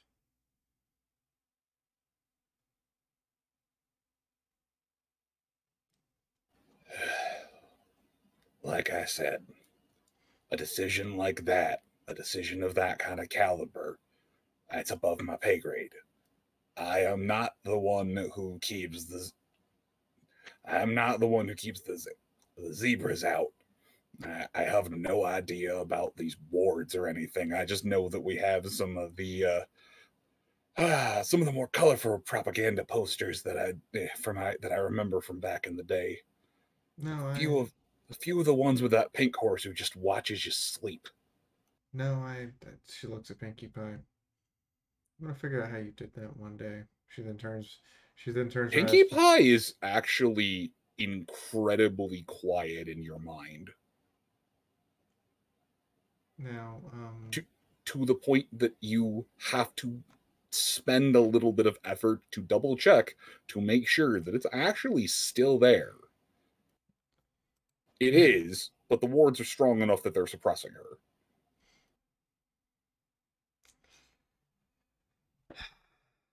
I can understand your misgivings and your upsetness, though. I assure you that the two that travel with me are not the type who would blow up our home if they had a choice. And it sounds like I need to go down there and clear out your BG problem. If you want to deal with our blue ghoul problem, I mean, that is definitely a way that you would get on the nice list of everyone in here.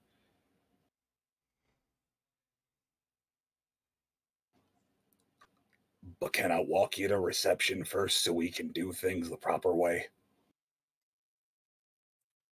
Sure. Understand, I won't draw any of my weapons without your permission, but I also won't give them up again, not after what happened in South Shore. Not what I'm talking about. You just need to make an appointment to speak with the head researcher. Oh. I see. Yeah, we still have protocol and the like.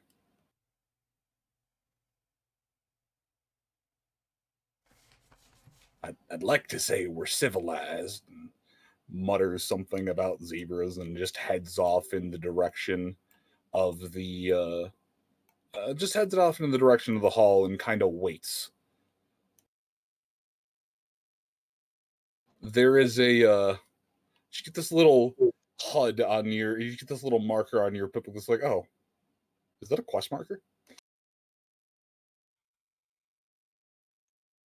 All right, next person. As I sigh heavily and realize my pip buck is still somehow semi-sentient. Mwahaha, mwahaha.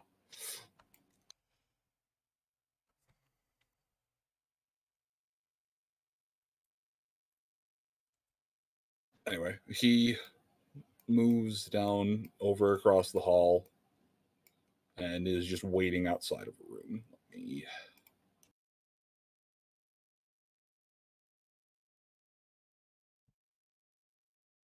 go to map layer. Okay. Yep.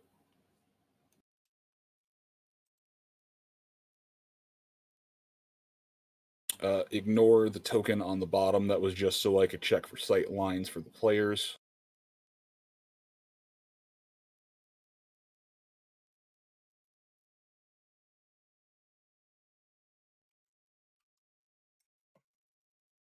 But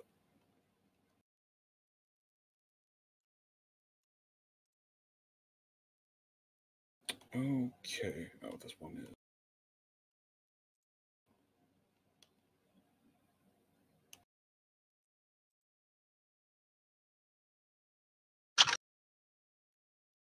Oh, that's the noise it makes. Okay.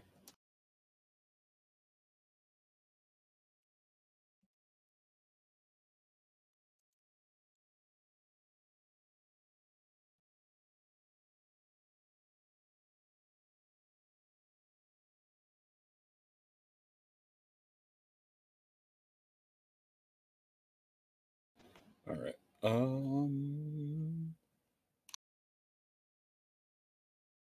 Okay. It is a little after 12. Everyone's still good. Anyone need to grab water, a beverage? Got about 3/4 of water left. I'm all right. Mythic, you here? You good? I'm still alive, still here. Okay.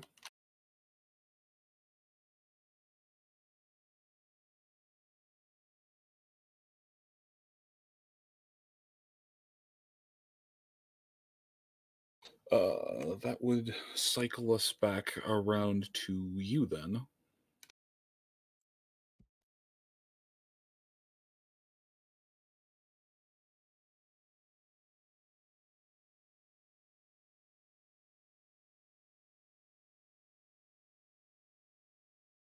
Okay. So you were still in the keep dealing with these giant chunks of obsidian. I can't remember if you knocked away the rest or not yet. We have, I believe, successfully cleared all of the obsidian off the shards, with Pineapple getting that last crit. Ah, that's right. You smashed it on the anvil. Yes, you have a series of shards. They seem to respond extremely well to telekinesis, but oh yeah, we'd already had that conversation. The handle is actually there. It is genuinely the base and mouth grip of a longsword, but it appears as if it was made without a blade. As in, there's a tang. You can see where the tang is, and there is no blade attached to it. So it's kind of literally just the handle, the crossguard, and maybe like the start of the very base of the blade. There is about an inch of material that was pounded slightly flat to keep the crossguard on.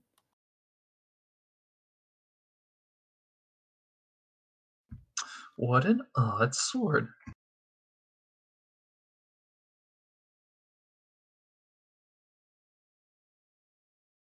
It makes me wonder if the handle was actually meant for anything, or if it was just for show. Well, what are you doing with the handle? Simply examining it?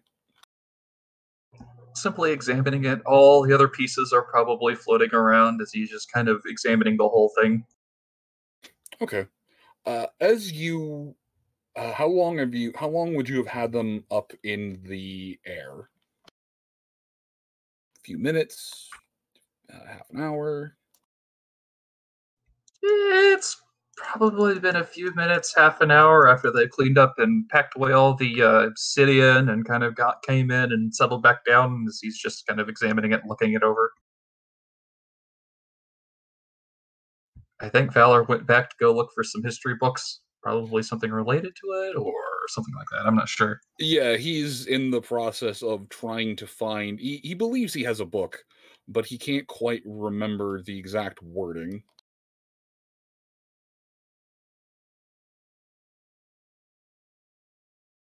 So yeah, probably about maybe half an hour, 20 minutes, half an hour. All right, there we go. I had to scroll down. There it is. Let's see. Minute.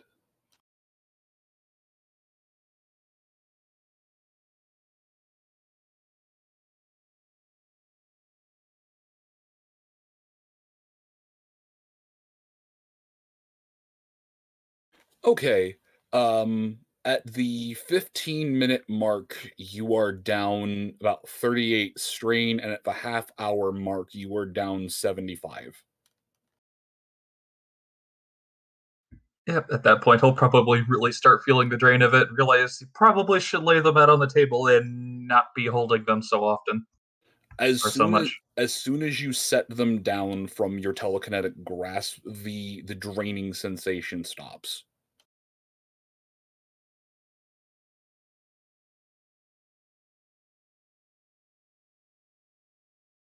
The hilt is interesting. It's very plain, and it looks like it was designed to very comfortably fit in the recess of a pony's mouth, just as easily as it, seems like it could have been held aloft in telekinesis. Kind of look at it, examine it for a moment, toss something over in his head, then kind of goes ahead and puts it in his mouth as if he was to wield it.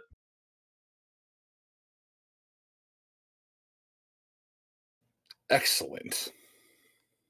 Oh God, what have I done? Please roll me intelligence, or not intelligence, willpower followed by luck.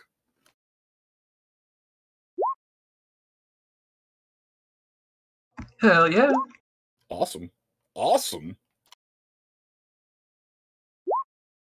So you take a nice chomp on the handle, and it's clear whoever made this handle clearly designed it with comfort and ease of grip in mind. As you chomp down, everything just goes black for a second, and when you can see again, you are not in Valor's Keep. If anything, the area that you're in is closer to the shop of the Archmage back in hometown. Lots of tomes, lots of books. The air of must, and you can see just outside of the bright corona of light, there appears to just be an old unicorn. Oh, I wasn't expecting a visitor. Or wasn't expecting to...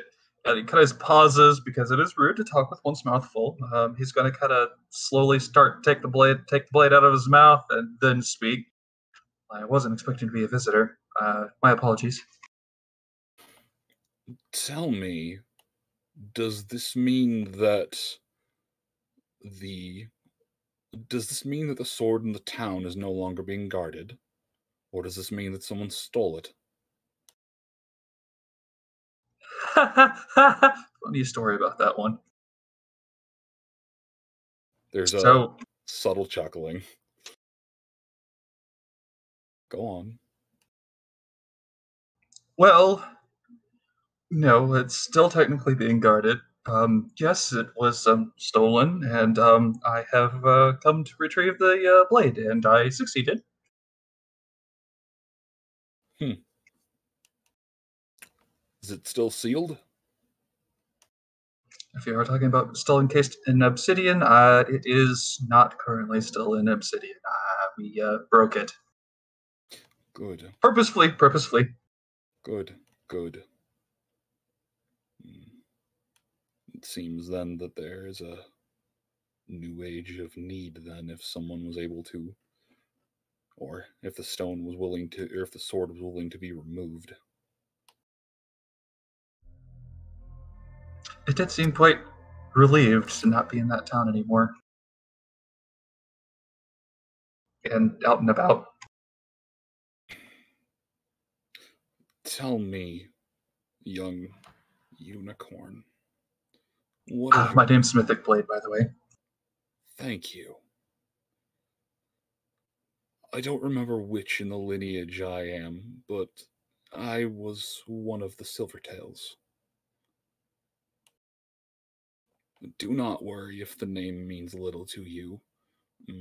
My family has fallen in and out of obscurity so many times I've stopped counting.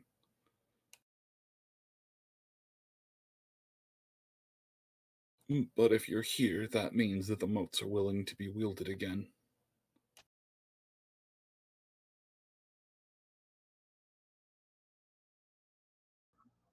I take it that is a good thing, so what does that mean, sir? That means that you're going to have a lot of long days ahead of you. We will need to train your mind as well as we train your body. Oh, good, because I think I already have a head start on that one. And then we will need to help you find someone who can establish things on the corporeal side. I'm just some memories in a hilt. I can't help you a whole lot. So, are you like the sword, or are you a spirit inhabiting the sword, or am I still in Valor's Keep? Am I going to have to worry about bumping into something? Just practice holding the motes in your magic for a while. It will take some time before formation becomes second nature to you. But you have a strong soul. I have faith that you'll be able to work it out. Your eyes flash back. You see the window outside of Valor's Keep, and it seems that you were just in the motion of releasing the handle from your mouth. It flops down in a hoof, and Pineapple is just shaking your shoulder. Hey, hon, are you okay? You kind of just blanked out there for a second. I was worried. I was calling your name, and you just mumbled. Yes, I'm fine. I went somewhere for a little bit. I'm not quite sure what that was. It's only been a couple of seconds. Oh, good. I was not that dilated. At least I wasn't out for hours on end. Oh. That was a weird experience. Mythic, every day of my life with you is a weird experience.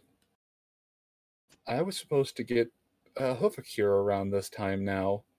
Instead, I'm in a stone keep with a bird that I watched die, who's still very much alive. Is that a bad thing? I feel like that's a bad thing. I'm not saying it's a bad thing. I'm just saying that this is a level of weird above my pay grade. Usually when people are killed, they die. You and me both. That was weird. I bit down on the blade, and I was taken to some place, some room with a bunch of books, and there was an old stallion there. It said something about some sort of family, and the motes are willing to be wielded again, and all kinds of strange stuff. Do you want me to chomp down on it?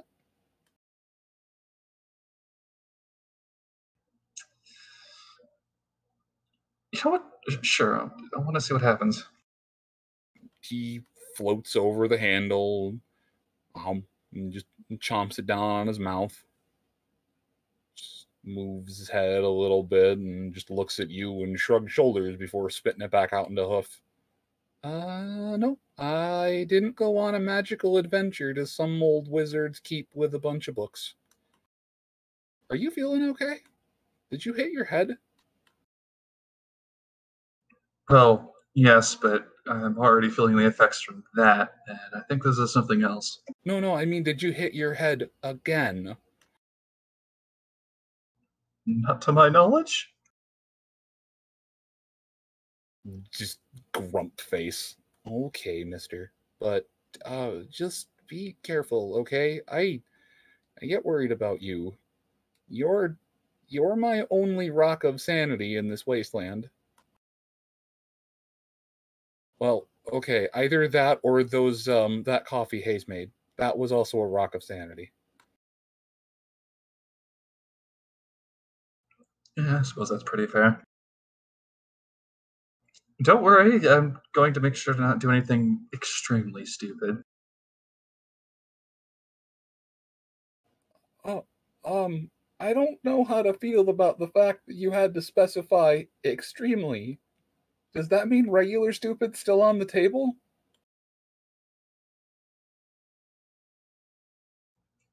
I plead the fifth on that one.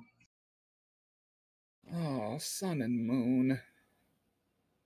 He grumps and just heads over to the frying pan. Oh, hey, there's still half a pancake. And quickly forgets about the fact that he was upset because pancakes. Dude, pancakes are magic like that, especially like the good pancakes.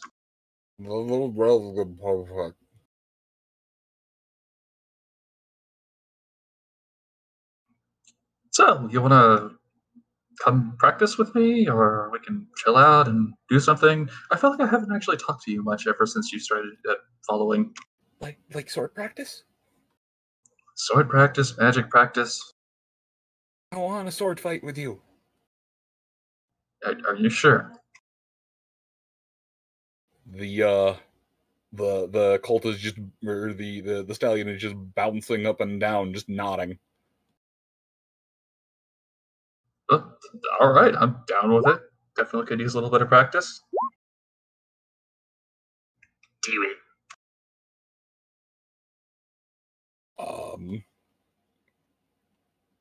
It's about this point in time, Valor makes his way out with an armful of books, and just takes notice of the fact that the two of you were looking at each other with that phrase of "I'ma fight you."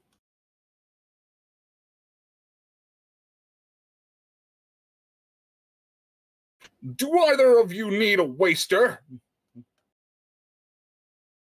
Oh, a what? A wooden waster.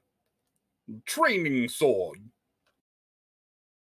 Well, I've got swords for days, but probably would be best if I use something without a sharp enough edge and hard enough edge to behead somebody. I do... Valor does not believe that your boyfriend will stand back up if his head is removed. That is my concern. Yeah, I don't think I'll stand back up if my head is removed. Yes, sir, Mr. Valor, please. Wooden wasters would be good. All right, small one, give me just a moment. He flaps back and comes back with a pair of just generic-looking wooden long swords.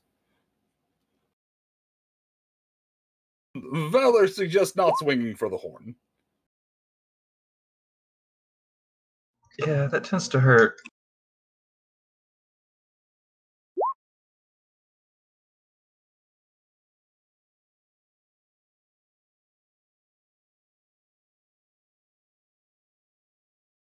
Depends on how quickly Hayes can get to him.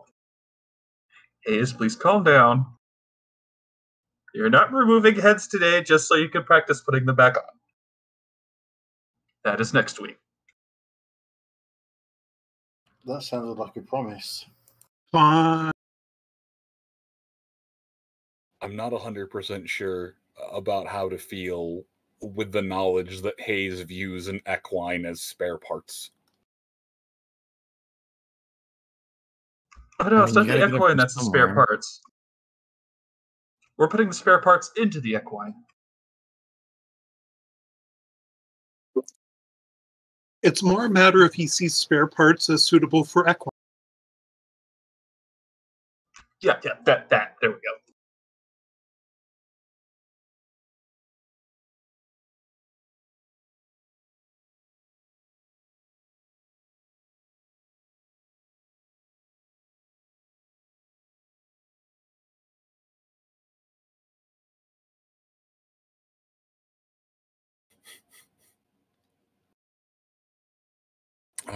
Chop Hayes. Alright, so at the Mythic, you and the boyfriend are going to go beat the crap out of each other in Valor's Ring. While the two of you are working your way out there, Nyota and Chifundo, the two of you were just heading... What?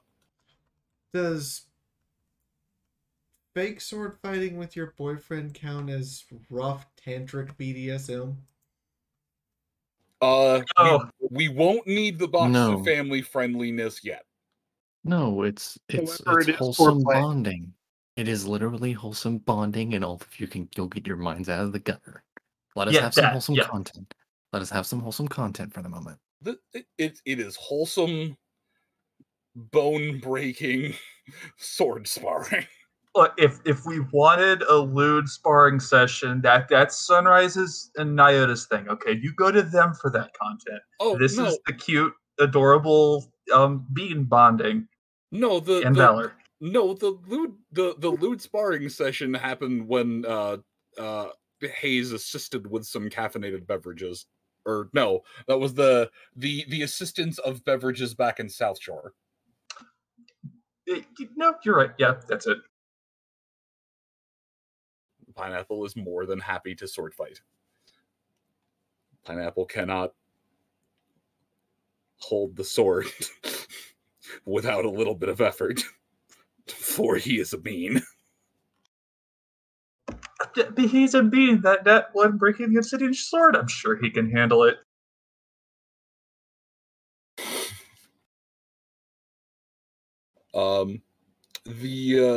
The Zebra Strike Squad was, yeah, you weren't detouring, you were just making your way back to Valor's Keep, yes? As far as I was aware, that was the plan. Eddie, you want to back me up on this? Yeah, no, that sounds about right. No, just double checking. All right. Without really stopping for detours, it's not a long walk back. No more than half an hour, at a leisurely pace. The two of you would make it back just about in time to see Pineapple and Mythic just squaring up in the dueling ring.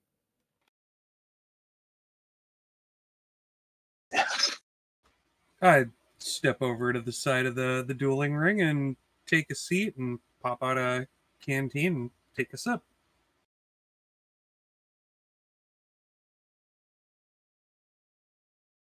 You take a sip from your trusty Vault 13 canteen. God damn it, it does stave off dehydration.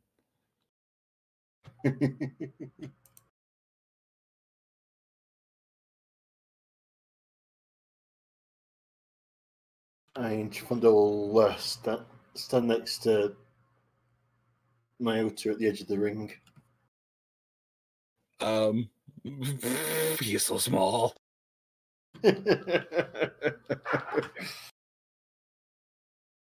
So is that Chifuntini? Oh my. You know, if we have to shrink Chifundo to send him into somebody's body, his code name is Chifuntini. No, we're not doing that one. We are not initializing Operation Ant-Man. This is us. It would be more like the Archer episode where they get fired from the CIA. And we're not replicating an 80s movie. Oh and my! Suddenly, the adventures of Chiffywinks occurs. Oh God, that episode.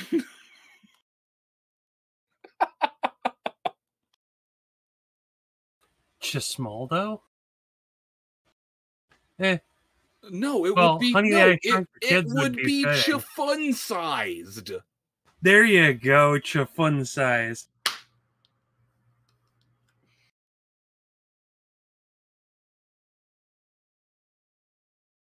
I hate all of you. Yeah, but you love it. Do you, though? Now you know my pain. Look, I would not put it past Moon if I was going to be incapacitated for a couple weeks to have Cinder come in here and run the streaming equipment while Moon has everyone pretend to play Journey to the Center of the Heart to find something inside Sunrise that's killing her and remove it. I mean, Quickstitch nearly killed you reaching into your chest cavity to pull out your box one time. Are we going for the Kingdom Hearts thing or the Persona thing with that? Or are we literally just going to go into her body? Because I feel like all three of those are very horrifying experiences. You're too young to understand 80s references. Am I, though? This is the part where you listen to the old bitch's bitch. I'm not 100% sure if wisecracking snark can be surgically removed, though. Yeah, unfortunately, I think that's a little too intrinsic. It might kill her if we try to do that. We could sure try, though. Moon. Yeah. The Winnebago is now the Mini-Bago. Oh, no.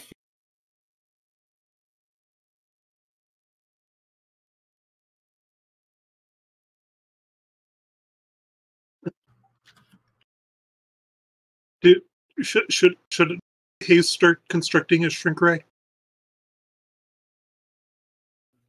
Next week. No. Next week. Something sunrise. I shrunk the party. I do genuinely love Rick Moranis, so Either that or he becomes a Saturday morning show of Dr. Shrinker. no, if we're going anything Saturday morning, this would be some incredibly tense PG-14 rated episode of the Magic School Bus.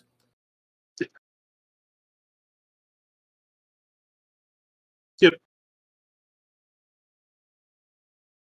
Which means the Winnebago becomes the Mini-Bago. Drive in the Magic RV. Nope, I'm gonna Drive a van into your heart. You motherfucker. Yeah. You know what? We would just be playing that the entire time. I'm not apologizing.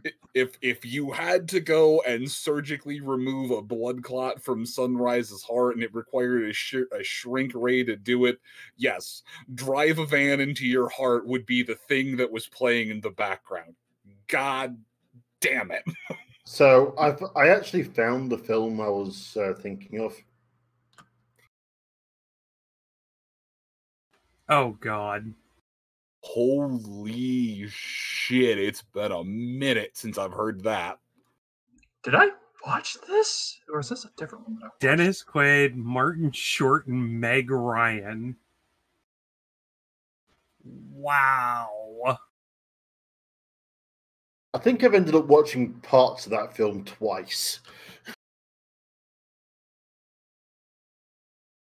Was this the one where they had that whole like section where they were traveling through the ear and everyone had to be completely quiet, otherwise it would possibly kill them? No, there's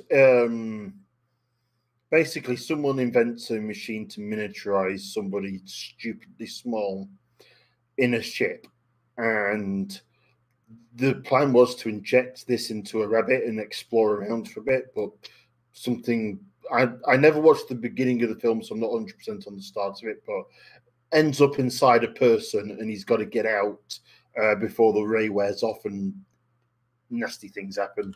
Okay, I watched another one where like they were doing it for some sort of surgery. That might be the actual Fantastic Void, which is what the inner space was based. Wait, what did you say, Hayes? Fantastic Voyage. I bet that was it. I think that was it. That looked. Oh, it looks very familiar. What about Roy? Fantastic Voyage. Ah, damn it. I thought you were saying it was some kind of thing with Roy, and I'm just like, wow, that man has lived a crazy life. But anyway. Yep. So the two zebras get back. Valor just seems to be staring at the two as they spar a bit. They trade some blows. It's very clear that even if Pineapple has some skill, Mythic just genuinely has more muscle mass. Mythic, just give me a couple of quick melee rolls. These are just, I would assume these are just parries, since it's very clear that you can, beat the crap out of the unarmed civilian.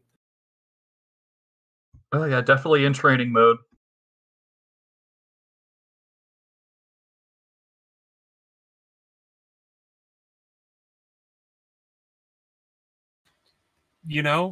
I was thinking, give Mythic a penalty, and the penalty is equal to the bonus that Pineapple would get, because Mythic's trying to teach him.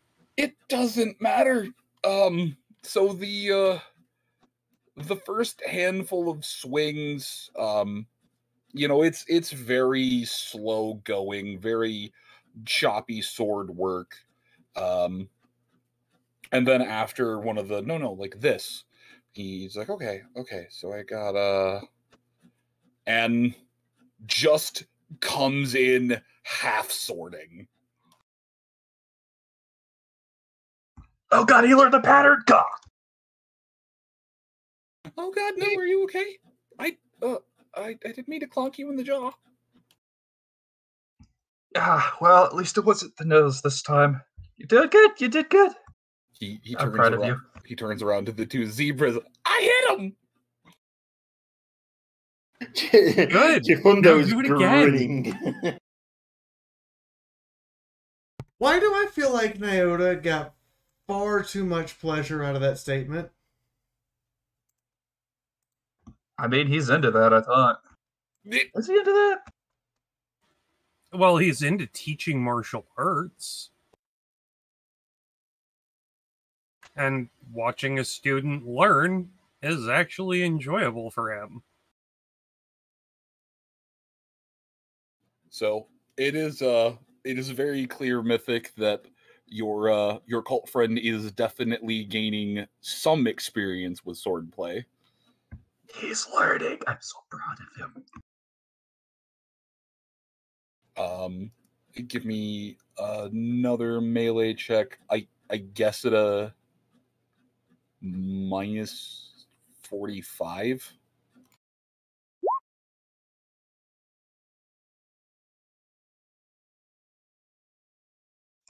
Yeah, that's his cutie mark skill, and it's maxed out, so... And in the dirt. It was a really forward swing. He was leading with the sword too much, and you didn't even have to do anything. It was a misstep and a flop. Oh, goddesses, are you okay?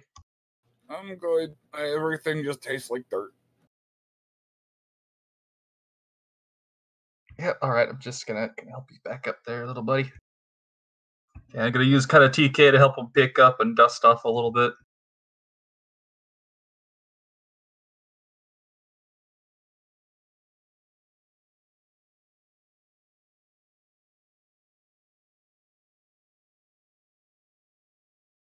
Yeah, I gotta watch the weight of that blade. Don't lean into it too much.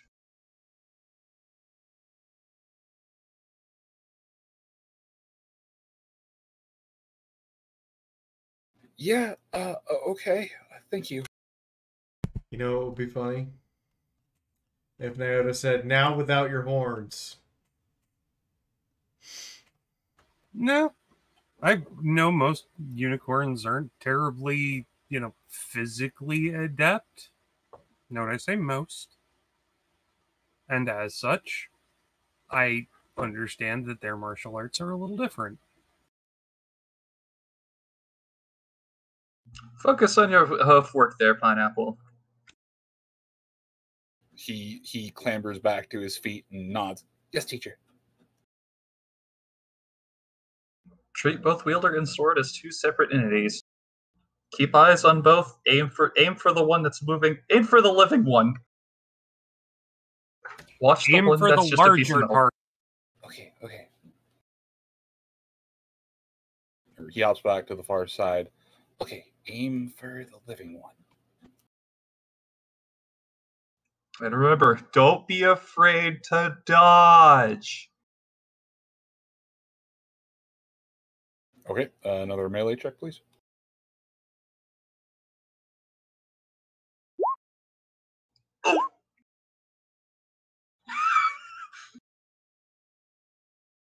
Okay, well, you sidestep right into the blade. Yeah, he's probably like mid-sentence. Don't be afraid to dodge. Smacks him on the snout. It's not.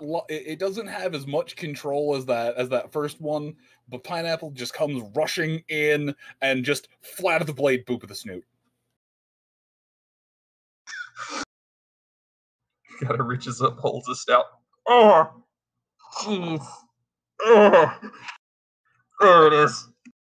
It's not bleeding, but you definitely just realize that you got smacked on the snoot with a board. Definitely stings. I'm sorry. You did good. That was good. That was a real blade. I would have been done for. I was coming in with the edge, and I turned it. I didn't. I'm bad at the swordplay thing. Yep, you did good. That's good. That's great. I just really need to take my own advice.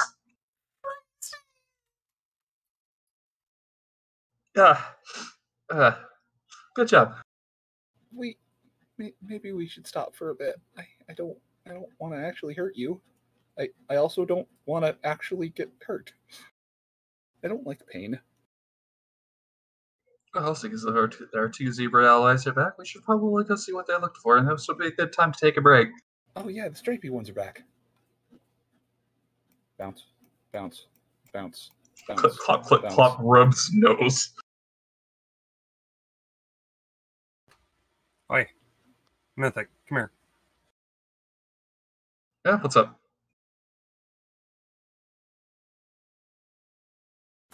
I'm gonna reach out and check his nose real quick, make sure it's not broken.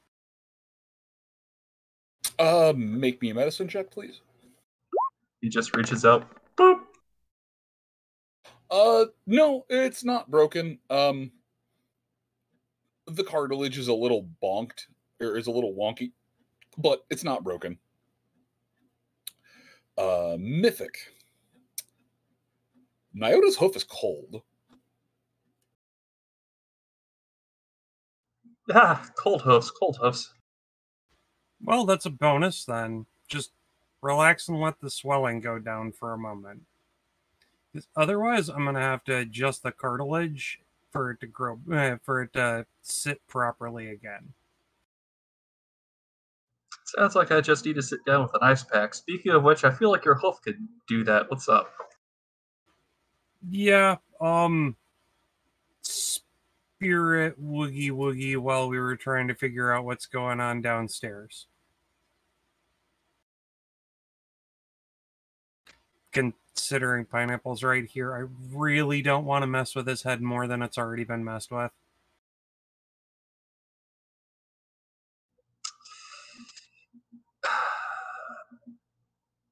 Should I?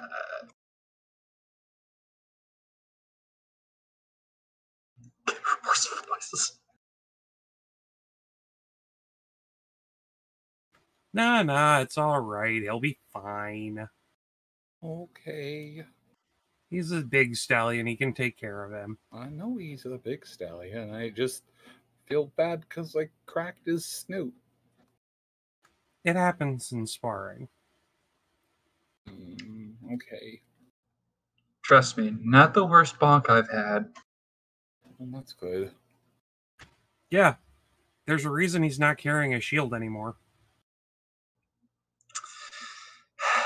Thanks, Toyota. Hey, you asked for it. My shoulder is still sore from that. You had a shield? I had a steel buckler once. I hit it wrong and it kind of exploded.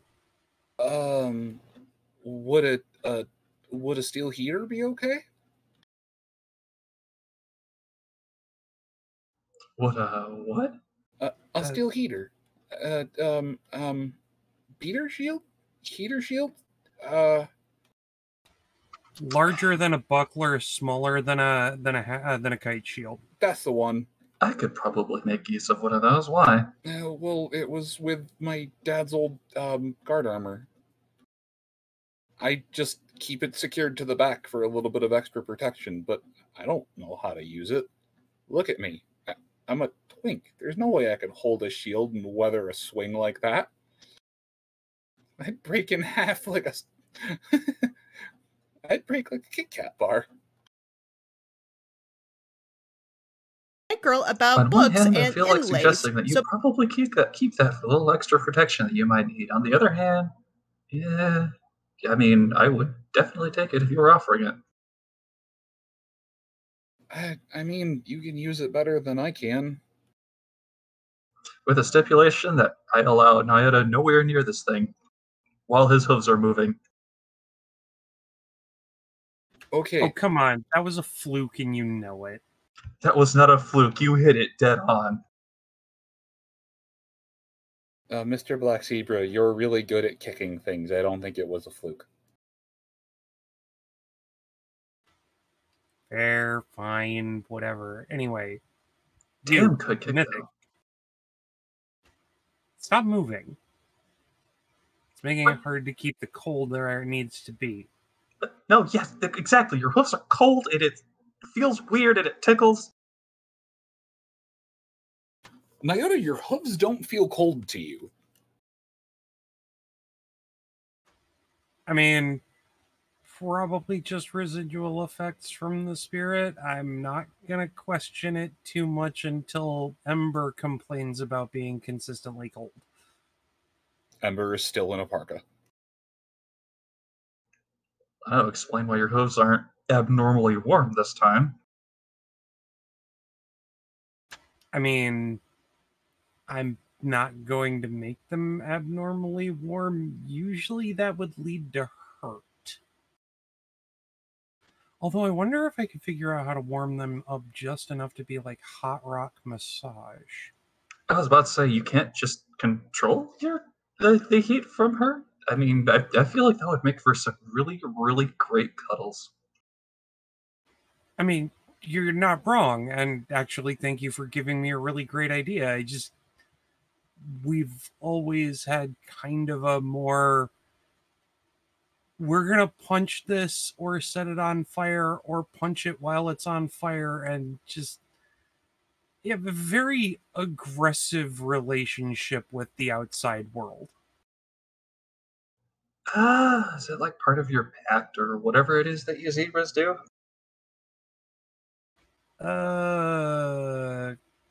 Well, that was a long time ago, and the memories are a little bit scattered, and I kind of have to go and really think about that for a bit. And right now, I just want to make sure that your nose doesn't end up crooked. That's fine. Nothing broke. It just donked me really good. Trust me, I've had my nose break. Trust me, I've had my nose break before. Well, whoever took care of it did a damn fine job, because I couldn't tell.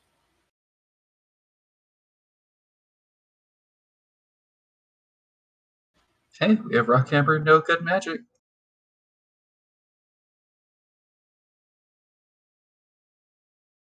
But anyway, we think we found some berries that might have been used to supplement the foodstuffs here in the stable. And at least from what I can tell, they're not something that you should eat a lot of or consistently. As a matter of fact, the younger can't quite remember why.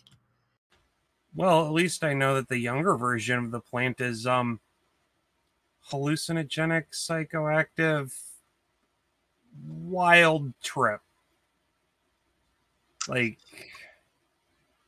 kind of can't remember 3 days. Well, mind if I see him? Sure, I take out the examples of the blue dewberries.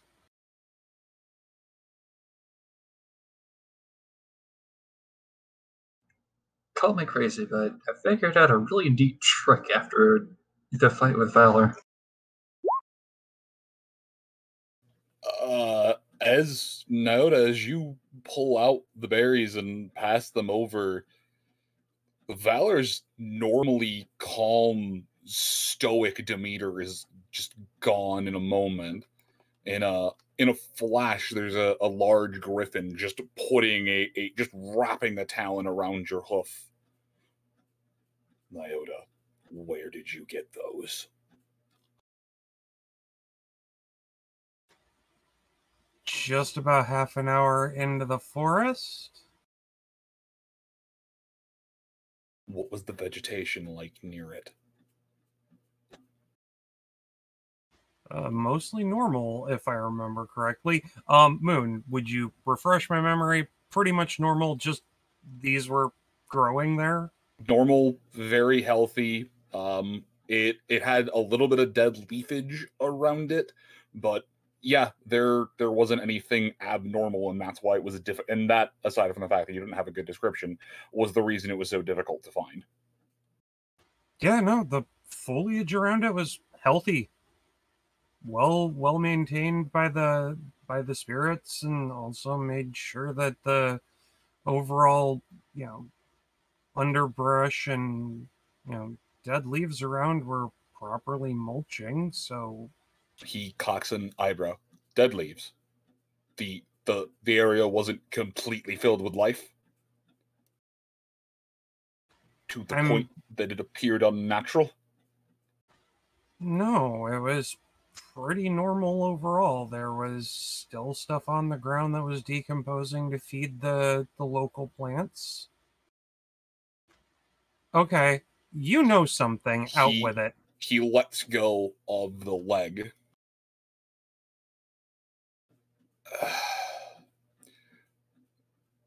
Valor,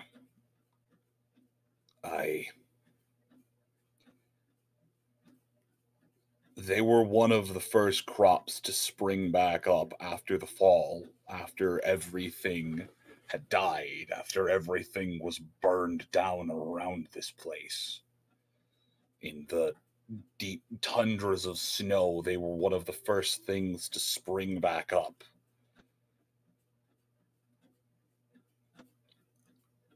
But because they were one of the first things to spring back up, and the only water that they had was caked with all of that necromantic radiation,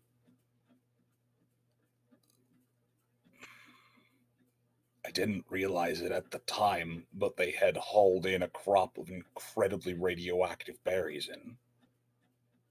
It seems, though, that time has metered them out a bit.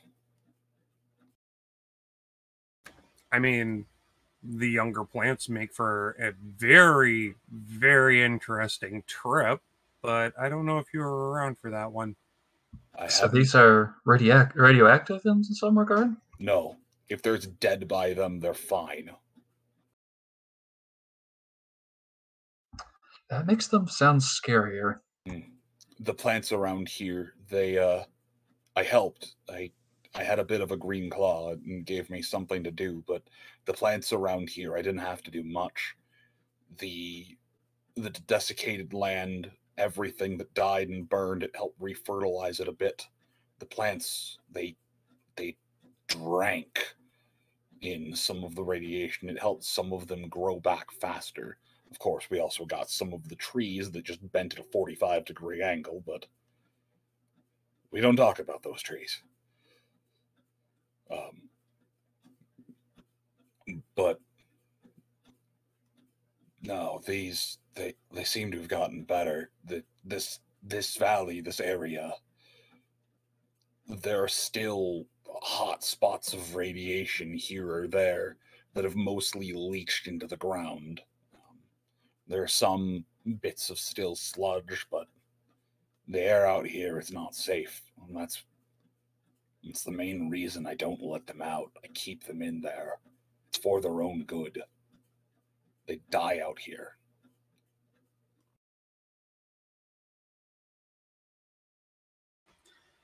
Well, one of these days, you're gonna have to take the kid gloves off, and they're gonna have to learn the hard truth of reality. They can't stay down there forever. Hard truth of...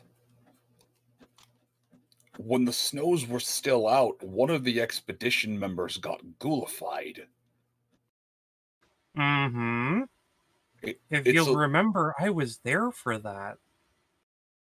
Yes, but it's a lucky break that he didn't go feral. I genuinely don't know how or what happened. The suits were clean. The suits were checked. But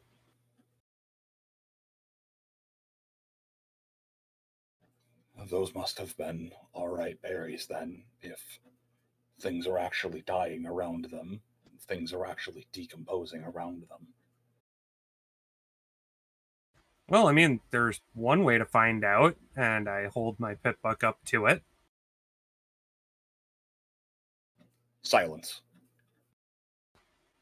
no click, click, click, so must be halfway decent. Or at least, on par with the ambient radiation of the world. These must not be from a hot patch. That's good. That means that these are at least somewhat safe. So what do they do? Blueberries? You can eat a few of them, but if they come from a hot patch, well, if you're lucky, your stomach turns to liquid.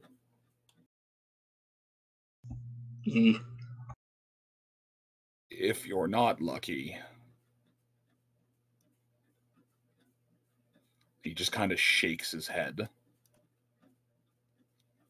You will probably wish your stomach had turned to liquid, so at least you could die. Oh, let me guess. This is part of the problem downstairs. I don't know. I have never been inside of that bunker.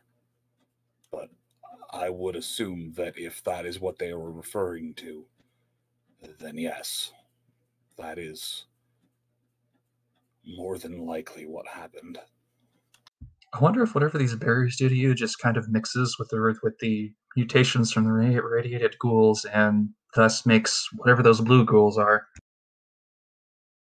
Well, I'm a sword bird, not a scientist. Well, I mean, I've been around the wasteland long enough to know the basics of what causes things to turn into a ghoul, much like anybody else. But I would assume that these have some sort of unique properties if you're getting them from a hot patch. There are days where I really wish Mina was here.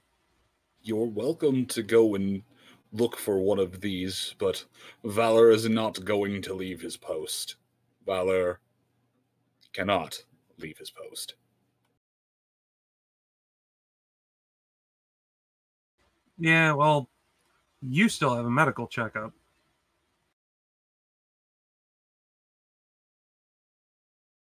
He kind of squints his eyes at the zebra, or at Nyota. If you think that Valor is going to submit to a routine medical inspection, I would be damn correct. You would be incorrect, because Valor can fly, and you cannot. But this isn't just any routine check. I mean, it's from Nyota. He looks over to Mythic. I'm aware. Valor is aware that Zebra has a way with his hooves. Nyota also probably has the knockout dart in his pocket, and it's already inside Valor's thigh. He is not wearing plate armor at the moment. Oh no. You fool! You forgot that Nyota has a higher charisma score than I do?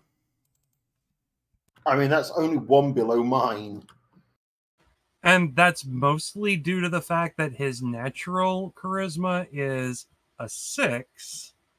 He gets a +1 from the gear that he's wearing and a +1 from Chifundo's hairstyling. Valor looks over, looks up at the mane, and sighs. Did you style your mane for Valor? Actually, if you want to know who did my mane, I point a hoof at Chifundo. It's kind of hard to do your own mane without a mirror. Make a convincing argument.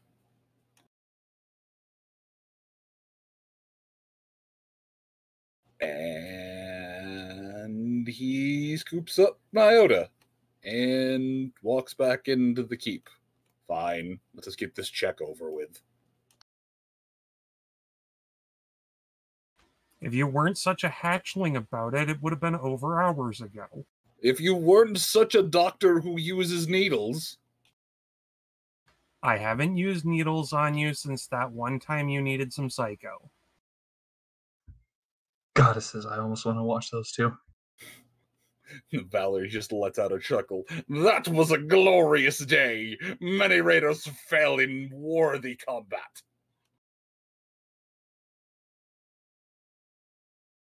How dare those gas-masked bastards think they could steal from Valor? Bear in mind, he is just carrying Nyota like a sack of dog food at this point, just over the shoulder. So, Chifundo, about those main dues that you do, is that you're doing? He whips out the switch comb. Come on, over here, you two. Well, I mean, I don't have much hope for my main dude. It's got this weird thing about resisting any. All right. Sit. Clop, clop, clop, sit. I'm warning you, it's supernaturally resistant against any attempts to style it. Chifundo starts. Okay, Chifundo, make another roll, but it's at a -1.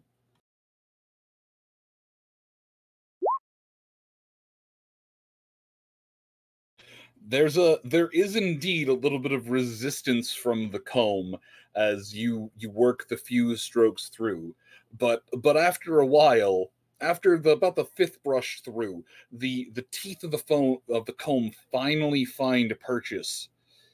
Brush, brush, brush, and after a moment, you are able to part through the main supernatural resistances and attempts to not be styled. And after a good 15 minutes, Mythic becomes very pretty cold. Mythic, your effective charisma is +1. Chifundo will take Mythic's chin in his hoof and turn it to one side, turn it to the other, and then give that satisfied nod to Mythic before turning to Pineapple. Sit. Oh, Pineapple pounces or pronks over and squats down. Make me look handsome. I can't believe I managed to find somebody that can tame the legendary Cowlick. That is truly a worthy skill. We'll chuckle to Pineapple and we'll start.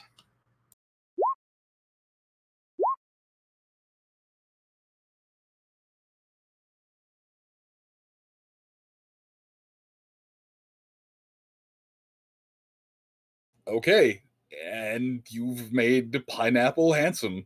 He is extremely okay with this. He's a very pretty twink. He's the handsome bean, and he's extremely happy with it.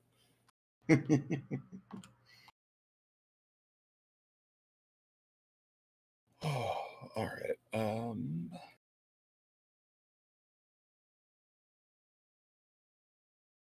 All right. Nyota, just give me a single medicine check real quick.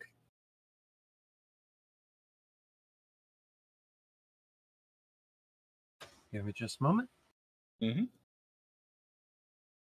And tell us when we need to drop the box of family friendliness. I need to get my popcorn ready.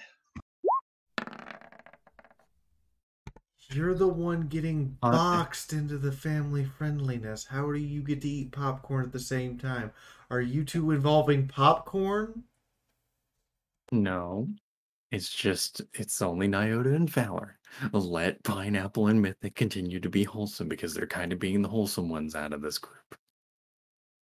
Yeah, we're dragging Chifundo into our wholesomeness. Yay.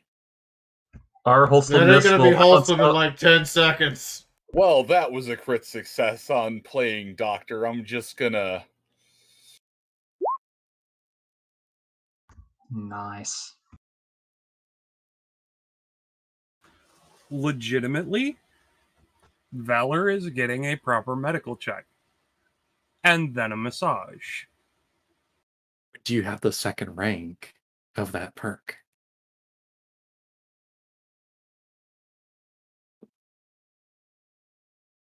The massage perk. I don't actually know if you have it or not. I was trying to continue the joke. No, what I do have is pressure points, and usually that is useful for causing more harm. But knowing about pressure points allows you to, affect them in positive or negative ways. Though I really do want to pick up the various massage perks. Yeah, so about the time that you used pressure point on the second wing joint, Nyota would find himself lifted up into the air by a strength 20 griffin and just, no, we are going to the bedchambers now. That is not fair. You know that wings are Valor's weakness. Valor, I appreciate that. And if it weren't for the fact that I'm currently married, actually hold that thought. For just a moment. I need to borrow something from Chifundo. And I am going to walk out and get the radio from Chifundo. Chifundo, preempting this, already has the while he's styling the main with one hoof, he's got the radio out in the other, waiting for Nyota. Thank you, Chifundo. Trying my best to ring up Sunrise. Desperately. Sunrise reaches down. Hello? Hey, Sunrise. Sunny. Love. So I wanted to make sure that Valor was alright after his fight with Mythic. And I forgot that, massage and wings for him were a thing, and Sunrise would hear over the radio, "Get your striped flank back here, Nyota."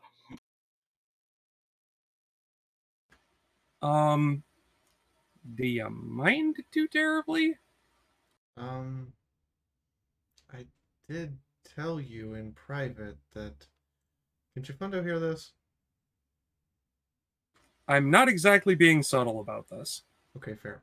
I did tell you in private if you required a night alone with him, I would not be upset.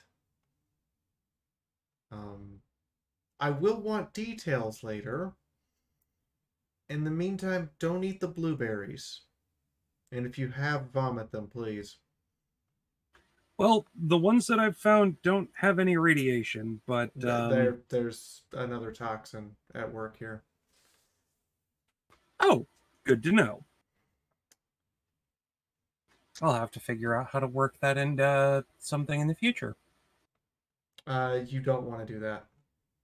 Oh, believe me, the individuals that I'm planning on using them on, you would agree it's a good idea. Bloated blue zombie ghoul. Oh, it would definitely be an improvement. But anyway. Violet, turning Violet. Anyway, have a lovely time, I guess, since you can't exactly come down here. They've got so many posters up that have those old zebra wards on them, it's not even funny. You might actually be doubled over in pain just walking around here. My leg is itching just walking around here. And it only tangentially has zebra stripes on it. Well, I mean, we are bound at the soul level because of that. That's fair. So, yeah, you are at the very least part zebra. Yeah. Just, you know. Don't worry, you'll get all the juicy details. If not from me, Valor will be more than happy to share. Oh no, I was gonna say, just remember whose bed you're supposed to be in at the end of the night, okay? Oh, I know exactly whose bed I'm supposed to be in at the end of the night. And I'm waiting for you to get that sweet little flank back up here. Roger that. Hold on. And with that, I'm going to pass the radio back to Chifundo. Yeah, it's not 10. She forgets to turn the radio switch off, and on the other end, you can hear the shotgun being cocked and loaded repeatedly as armor gets donned. Can we stop giving everyone a freaking heart attack? Thank you. There are two kinds of foreplay noises. You're not wrong. Only two?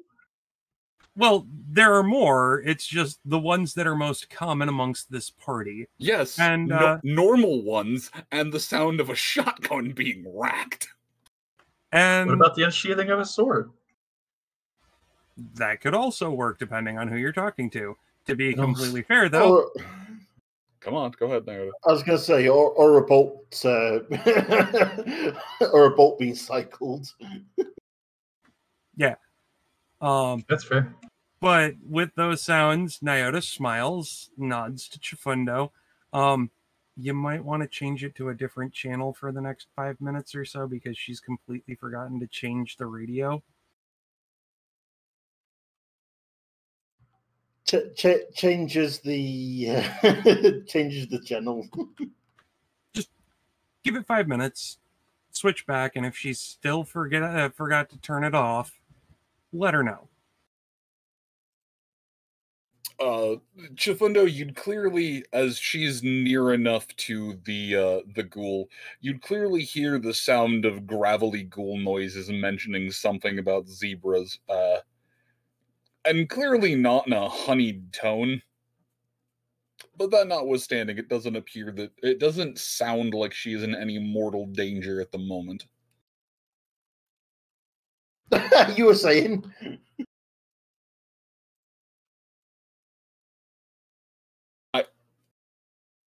Listen, I said at the moment.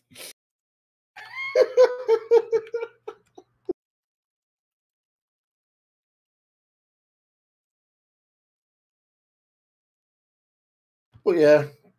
Chifundo puts the radio away and goes back to sorting out mains, apparently. Oh, Chifundo. The shaman of style. Yep. Jeez, I genuinely think you just as a player and a character have had actually more nicknames than Sunrise at this point. Chifundo is a shaman of lifestyle. Oh, I'm not apologizing. That was that one hurt. That was actually really good shit.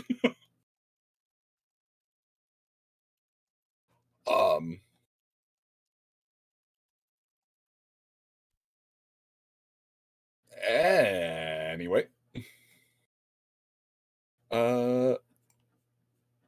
The three of you back down in here.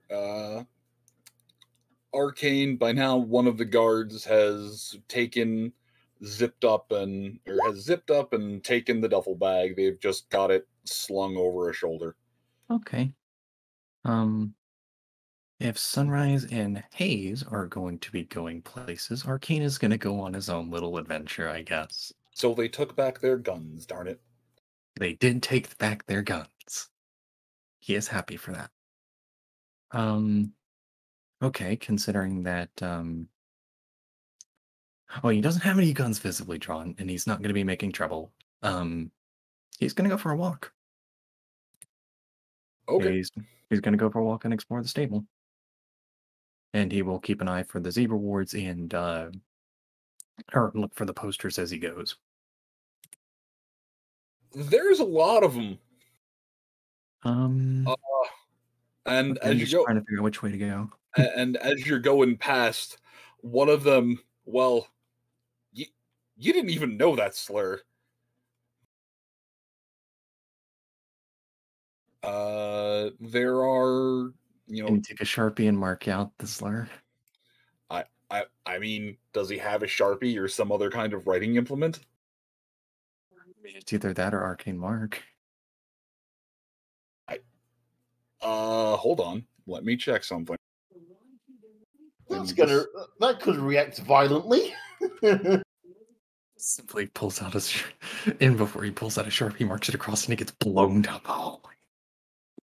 Sharpie's probably fine. A magical attack on the ward might not go well. Yes, please use magic on the ward, please. Well, besides, he's going to be collecting a few as he goes. He wants to figure out how they work. He may ask for assistance. I will say that you can bric-a-brac out a Sharpie. It just has to go back when you're done. Yeah, he's not gonna, generate infinite Sharpies. No, I just needed to figure out what the cat value would have been, but they're under 10, so yeah. He'll pull out a Sharpie and just mark it out when no one's looking and keep walking. Definitely not an internal monologue of take that. Okay, I need to figure out a direction to go. Okay, what does this way look like? Hold on, let me... I think the medical wing was this way or wherever Hayes was going. Yeah, I don't think anybody was actually showing him where the medical way was. Oh. He's kind of staying with Sunrise for the... Okay. Yeah, the door over here would have just said lead researcher's room. Doesn't seem anything on medically. Arcane, this is a bathroom. Yeah, I'm typing out text to label the room. Are you just...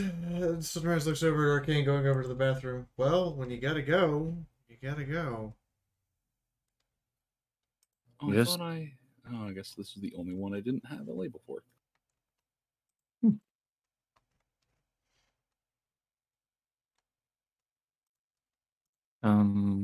How long is this hallway? The hallway stops right there. It's not really a hallway, it's more of just a...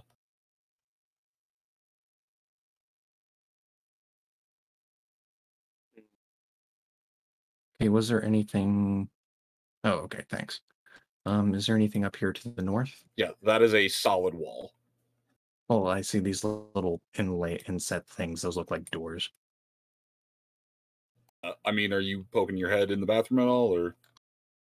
Sure, why not? Actually, if anything, I'll just look in there for a moment. Get that map cleared open. Okay.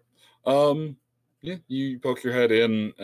There seems to be someone in one of the stalls. You can just hear noise. But no, it actually smells clean in here. The sinks are stocked. They have lights. They even appear to have little hoof towels. He'll wash off his hands, just why not? Okay. There appear to be on both of the wash stations, there appear to be a small first aid kit. That's helpful.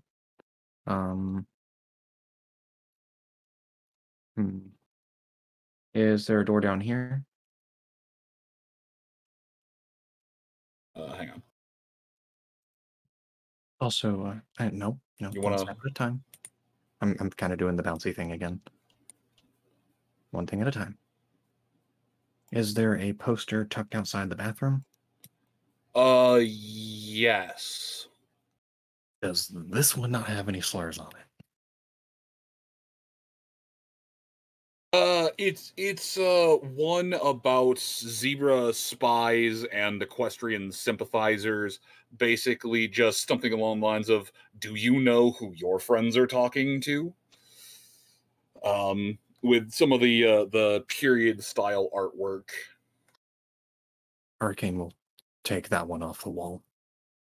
Okay. Is there anything behind it, or am I going to have to start making some shamanism checks or arcane magic checks? There is a wall behind it. Well, I wasn't sure if there's like anything carved in it or something. No, just a wall, and you know what is on the other side of that wall. It's where the sink area is. Hmm. You know what? I'm going to take a gamble. Arcane is going to look around for a moment, then quietly press his hoof against the wall and cast Arcane Mark at basic. Because Arcane Mark, regardless of the rank cast, will reveal any hidden writing. Smart. Because if anything, we can figure out if it's specifically the posters themselves or if the posters are covering up something.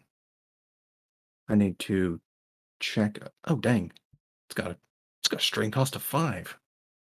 Yeah, it's not a very cost-intensive spell. Well, Highly spammable. The later ones are, but...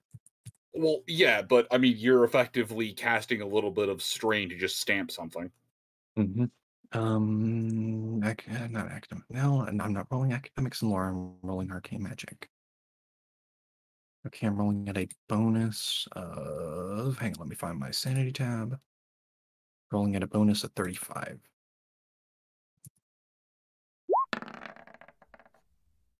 Okay, that's an 88 compared to 128. Damn. Now, I kind of made sure magic was pretty high.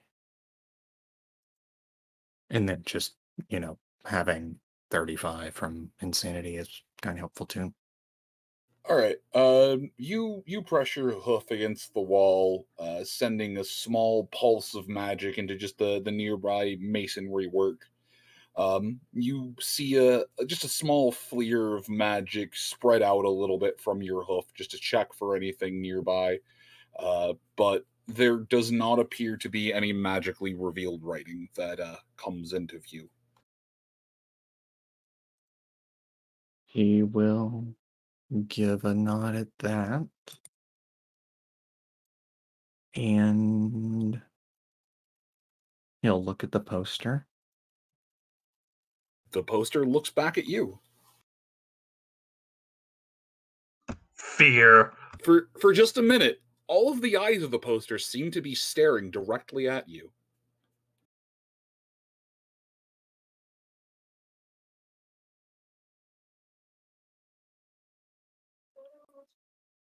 Is there anyone who has line of sight on him? Give me a luck check.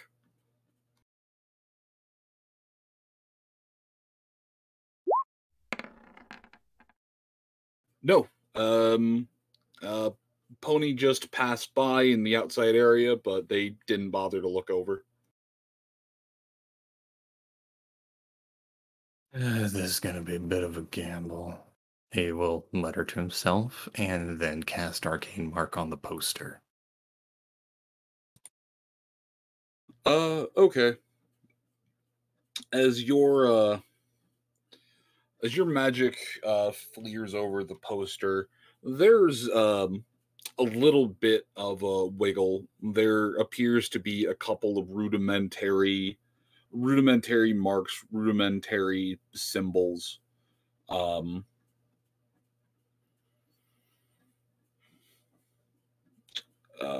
Which I would need which I would need either academics and lore or arcane magic. Mm-hmm. Part of me saying roll academics and lore, but magic has the bigger bonus. You know what? I feel like academics makes more sense here. Up to you. For a situational standpoint. Flat roll? Yes. Okay. Dang, a 44 compared to a 177. Some of the marks, they're fairly rudimentary. Pardon me. They're fairly rudimentary marks. They're very just basic.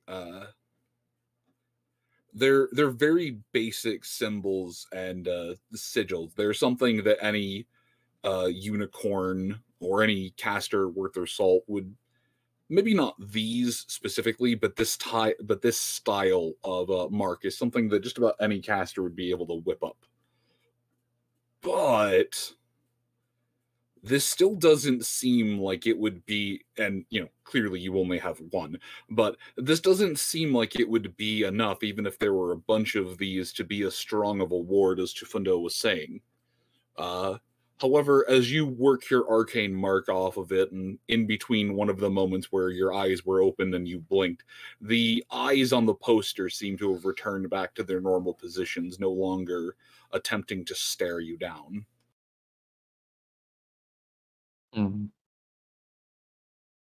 Can I make a shamanism check? You may. This will be for knowledge application only. Oh, right, because I don't have spiritually awakened or any of that fun stuff. But if it's knowledge, not application. Okay, well, no, then I'd be rolling academics and lore again. No, this wouldn't be. You are trying to ascertain exactly what's on this, yes? Yeah, he's trying to figure out, because this doesn't make sense. Yes, this would be. Spreading out this many posters makes sense, but it feels like they're more of relays compared to the equivalent of a Wi-Fi router or a modem. I'm gonna make that shamanism check. Okay. Okay, I've got a bonus of 35, so I've got a 50-50 split.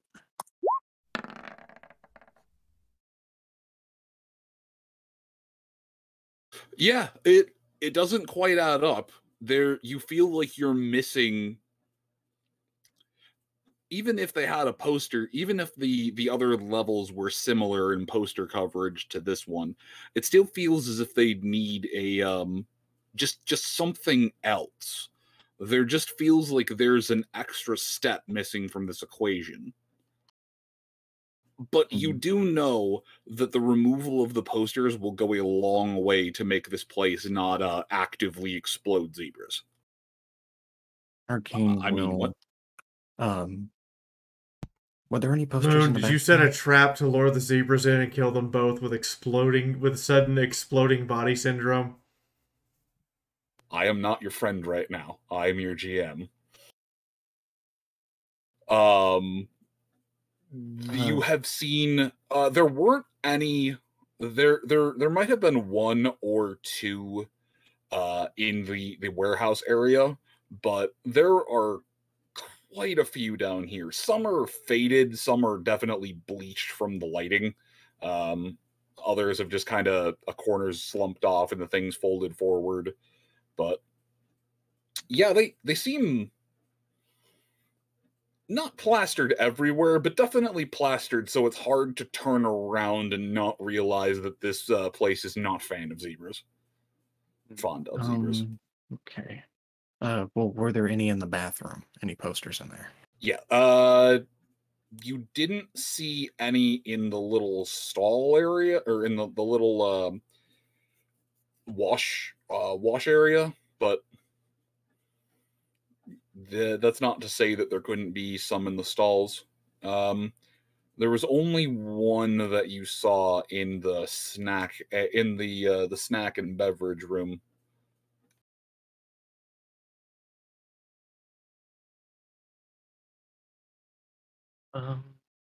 Were there any in this upper hall where we came in? You are not sure at the moment due to the flurry of activity that was associated with that initial descent. Okay. Well, can he walk back up there and check? Yes. Sorry, I know. Sorry for me kind of being back to back after earlier. I'm like, I know what I'm doing, so I'm trying to keep that thread going. So essentially, Arcane is attempting to go through and rip down every poster he can find. He's basically trying to collect them, and if anything, potentially collecting enough might be enough to get him some form of a trace to the stronger signal. Worst comes to worst, there's also that stairwell. All right. So about the time you can use them later when Chifundo's being snoopy. I was gonna say, so about the time you've gathered the fourth poster, one of the just various researchers stops you. Sir, can you put those back? They're You're not supposed to remove those.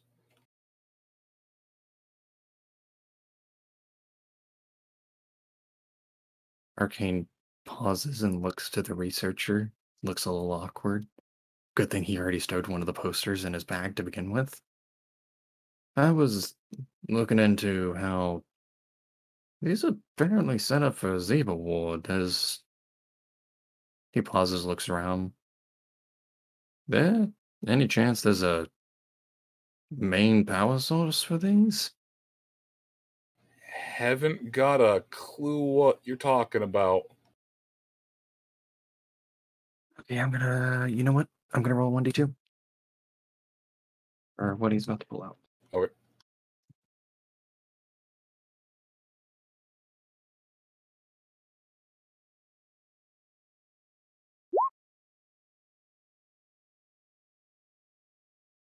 Okay. Actually, no, I'm gonna write that. No, actually, I'm gonna roll with this. Arcane will pause and pull out. I need to find the description of this particular item. He will That's a spare key, chip. I have a lot of Mission Elias things in my inventory. You're fine. Arcane will pause before digging into his coat and pull out a smooth wallet, appearing heavier than the leather. Well, it's heavier than the leather would imply. Arcane flips it open to show it to the researcher, containing a shiny steel badge in the shape of a shield. Its face bearing the star over Detroit's skyline that is SDA's insignia. Across the top, it reads Starlight Detective Agency. Along the bottom, it has inscribed Archivist, Arcane Gears, and elegant text. Top half of that's a top half of the wallet. Yeah, the top half of the wallet contains a picture of Arcane taken while he's focused in the book, laminated and protected from the rain. And he will hold it up for her to see. Roll bluff at a +50. Okay, give me a moment. Because I've got a negative, then a positive kicking in. Okay. So I've got a -35 because it's a non-combat skill. So you've got an effective 15. Or an effective +15. But I also have a +37 from Spirit of Friendship on my coat. 52. +52. Well, dang, that was quick. Well, I can't. I'm trying to find bluff intimidation. Just roll D100. /R 1D100. 1D100 less than 52. Just 1D100. Come on.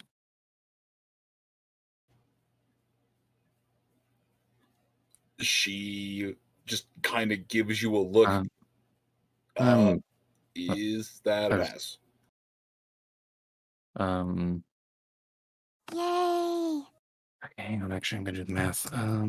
37 minus 35 I'm being dumb. plus 50. 52. So that is a fail by 3 degrees. However, he is going to also say, I'm working on a bit of a case as well. Hoping to find a missing pony by the name of Plot Device. There's a chance that he might have been taken somewhere in this area. She looks and shakes her head. I've never heard of the SDA or a pony named Plot Device. I'm sorry. I can't really help you with that one. Are you one of the new groups that have cropped up here? Are you a B3 organization or? Never mind. Oh, from down below. He is totally BSing this. From down below, but no, not really. Did hear about that one guy who managed to make a knife out of that glowing red roach talon. Or mandible. Oh yeah, the story of the face knife. Yeah, old Horchata is definitely a big fan of that. Out of character, what did you say the name was? He said, she said, yeah, old Horchata is definitely a fan of that face knife. Or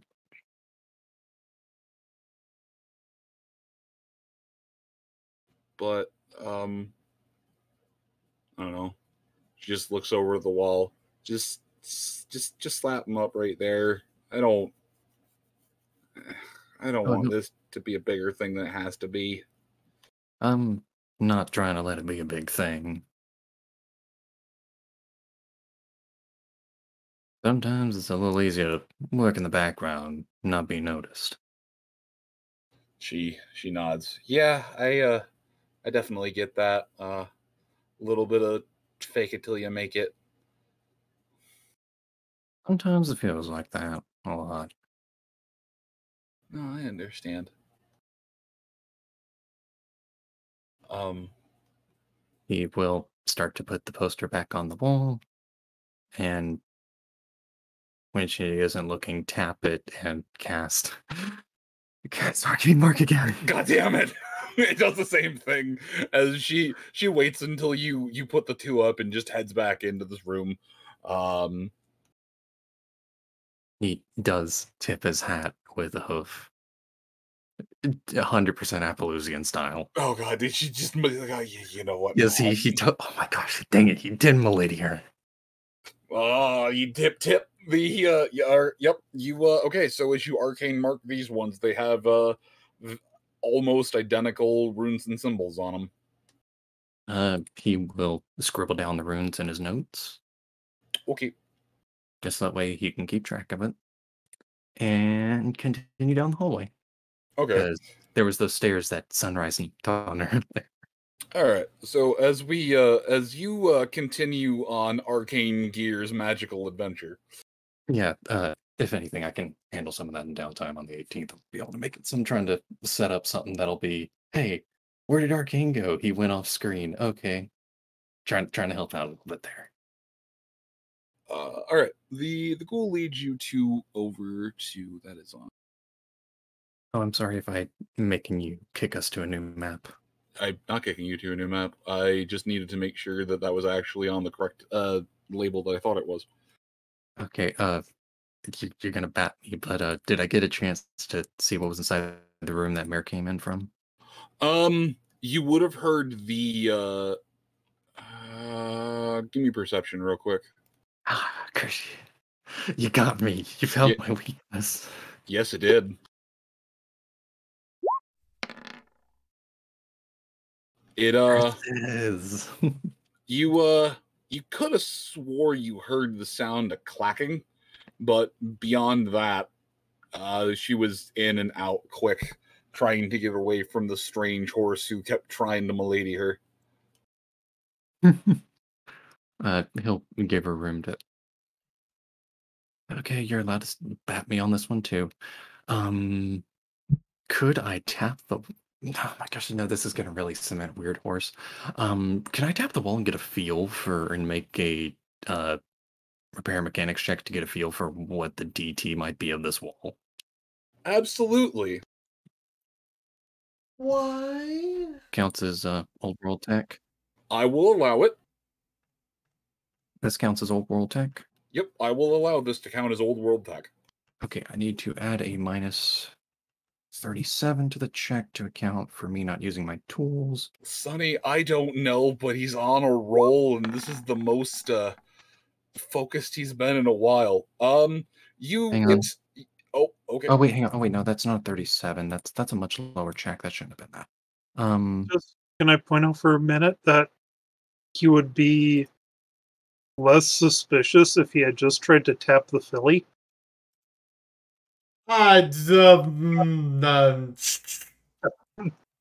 Raisin. Sorry. Yeah. Oh dang, that's some consistency. Wow, that's actually better. So but only just. So as you're going around, tapping some of the structural points, kind of tapping at some of the places where it looks like the concrete folds are together. You're testing the strength. You're testing the strength of the exterior wall, right? Way through the wall. I just is it less than 10 DT, less than 20 DT, or less than 30? That's all I want to know. It is higher than all of those. Okay. So that plan goes out the window. Yes, you would very easily be able to recognize these walls as reinforced concrete.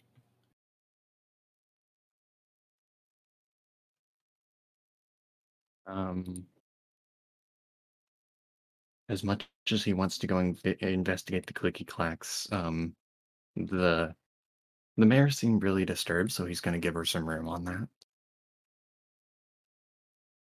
He does sometimes seem a little eccentric.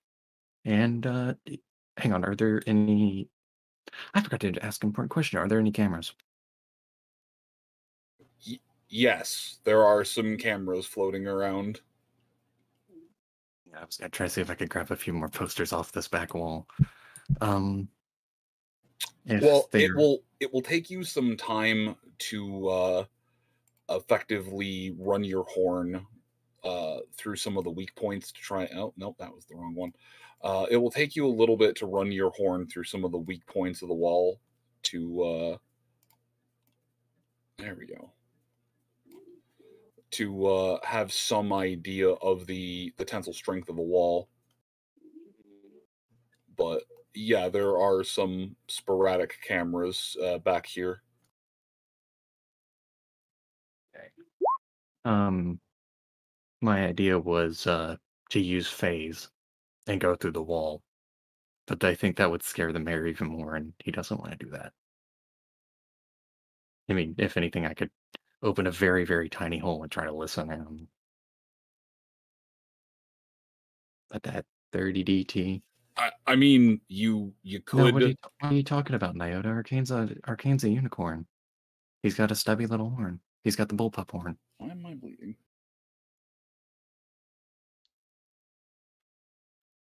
Oh, okay, that's why. I'm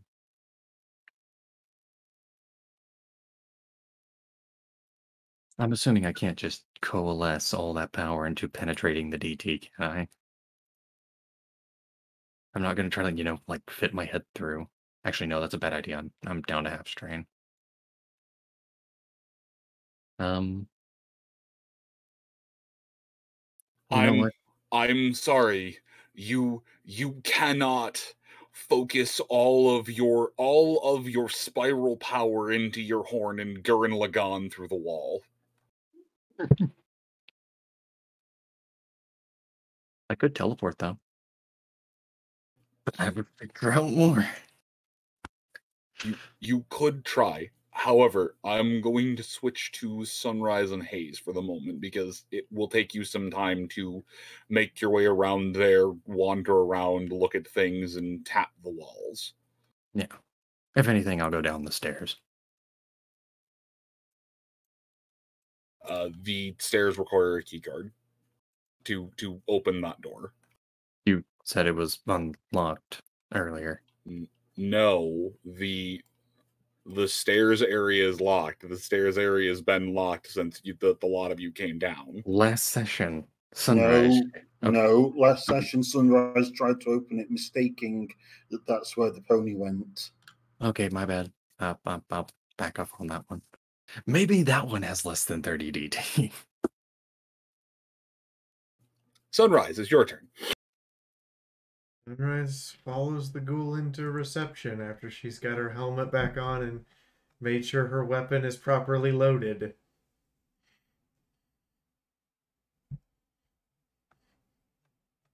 Explaining to him that she's going to go ahead and load it and everything in case she doesn't remember that she unloaded it when they go downstairs to take care of his other problem.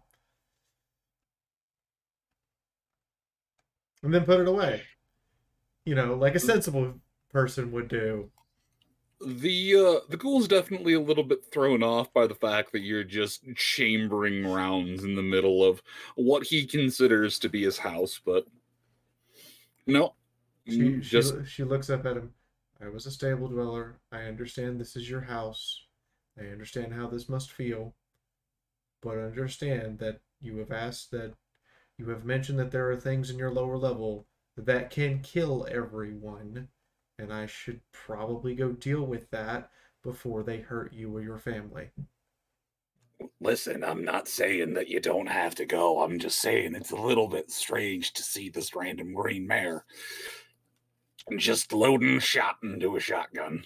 It's not something you see every day. You know? Really? I see it plenty. As the three of you make your way into the room, there's just a buttercream colored mare, very nondescript mane. And she looks up from I need to get more just assorted NPC tokens. And she looks up from a magazine, blowing a small bubble of gum, and just, oh, we have people. Okay. She walks up. I apparently am required to check in and schedule an appointment to meet with your... Yes, the researcher very much appreciates me making appointments. Even though you apparently haven't made one in a very long time. I haven't had to make a proper protocol appointment, but most of the time she calls for people to be seen. Usually people aren't making trails to go and visit her. Having to go and talk to the head researcher is usually not a pleasant experience.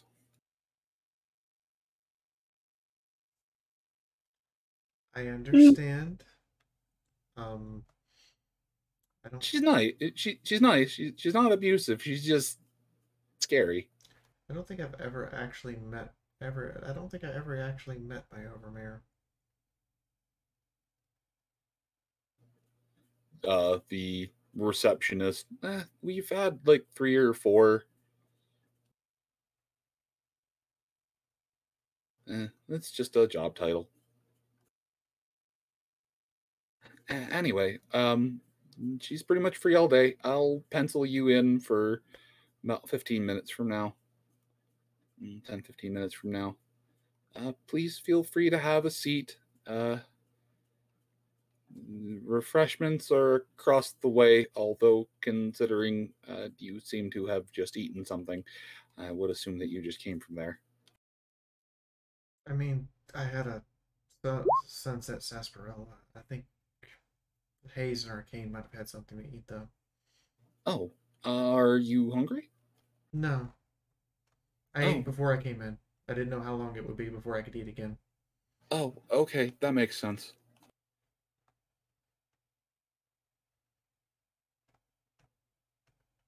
She sighs a little bit and puts a bookmark in her magazine. So, what's it like up there? I never got cleared for field research. Depends on where you go. It's kind of...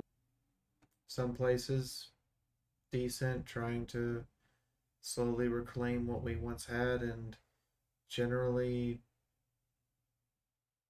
okay to live in, and other places are a hellscape. Some places people are trying to shoot you, others they're not.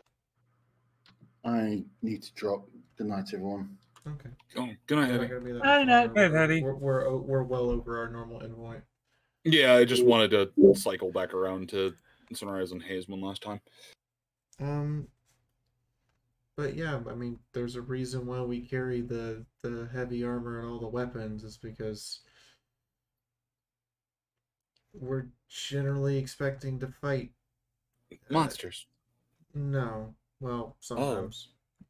Oh, I had heard stories that the land outside was filled with these giant monstrosities. The stream tip grenade has been armed. 5 seconds until detonation. You know, giant weird tree creatures, and ants that eat you.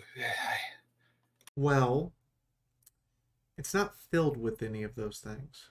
All of those things do exist.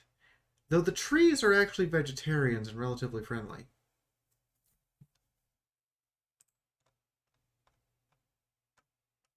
There's a stark look of horror on her face. Wait, the trees eat other trees? No, Oh, they eat grass and non-living trees. Oh, that's still kind of sad, but Your most common threat, though, is going to be other ponies. It's why we always tend to walk up to negotiations armed, and then downscale ourselves to civil talking. Hopefully. oh well, that makes sense. What did that one old mare say? Or that one, yeah, Mayor. Trot softly and Trot softly and carry a big stick. Yeah, that's it. I always thought it was carry a big sword. Not important. Depending on what kind of pony you are, that might carry a big sword. Well, that's fair. But yeah, no, that makes perfect sense. She just takes a moment to look over the armor. I can't believe you have to wear something like that every day, though. I can't imagine. It must be uncomfortable. Oh Don't no, you get sad? This is completely custom fitted just for me. It's like a second skin at this point. Well, yeah, but like, don't you get sad that you just can't wear sundresses?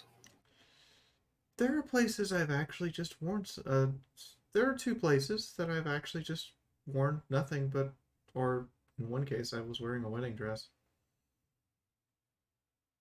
She just kind of bright eyes. Oh, weddings still exist? How cool! They're different, but they still happen. Well, I read about one of the old world weddings in a bridal magazine someone had with them. The dresses look really pretty, but I just want to eat that cake.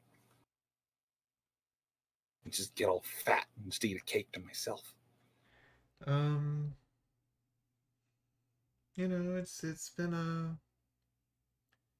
been an interesting time, and it's had to have a lot of adjustments to function.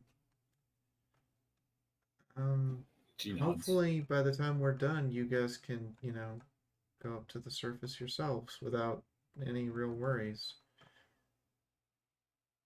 Well, I think, or at least turn the castle that Valor built on top of your lab into a nice living place. I mean, I think if I tried to leave this place, my father would have a heart attack, but definitely might try and see if I can go out in one of the Evo suits. Those aren't required. But the sensors still say that your sensors are broken. No, they get checked on and repaired She regularly. holds up her pip buck, scrolls to this thing that scrolls to the health status page and points at her radiation being less than 100. That's after several months and actually going into irradiated zones.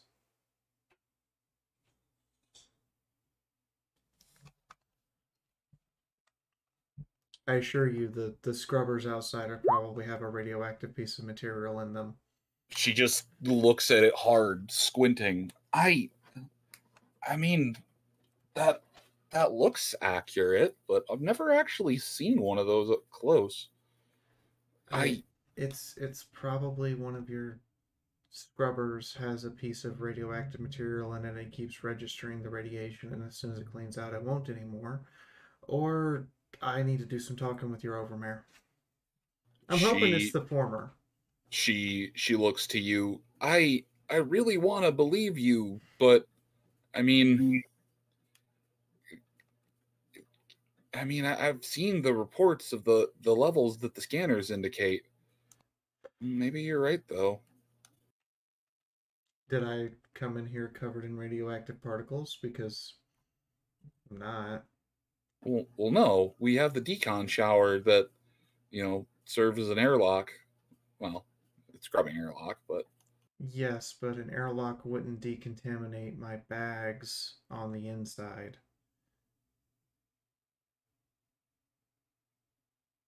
She scoots backwards just a little bit. Do you have a Geiger counter? I don't know what that is. That's the thing that detects radiation. Oh, the clicky box? I don't have one personally. There's probably one in the lab. Okay. They're not really something any of us really have to worry about outside of experimentations.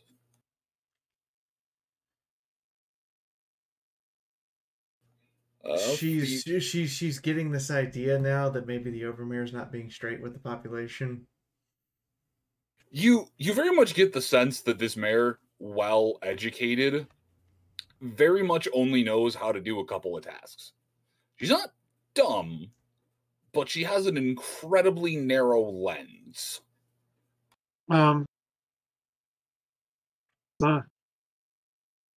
Hayes immediately goes, with how protective Valor is, it might be Valor who's not letting him the correct. But he's not going to say that out loud.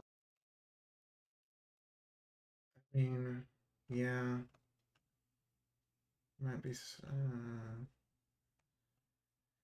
Every stable I've heard of, remember, or lived in always had something wrong with it. I don't think this place is going to be that much different. They just know that the experiment's going on. She just kind of stops and stares at you. Wait, those stable tech bunkers were... Oh. I don't know how many. There's a couple of them that were not, but most of them were. I see. Yeah, she looks down at the terminal. You hear a little bloop, and she looks over. Oh, I've just gotten a memo. The head researcher can see the two of you now. And I will pick it up next time with the two of you being able to go meet the researcher. Ah, darn you, Moon. Gotta leave us on a cliffhanger. Roundabout starts playing.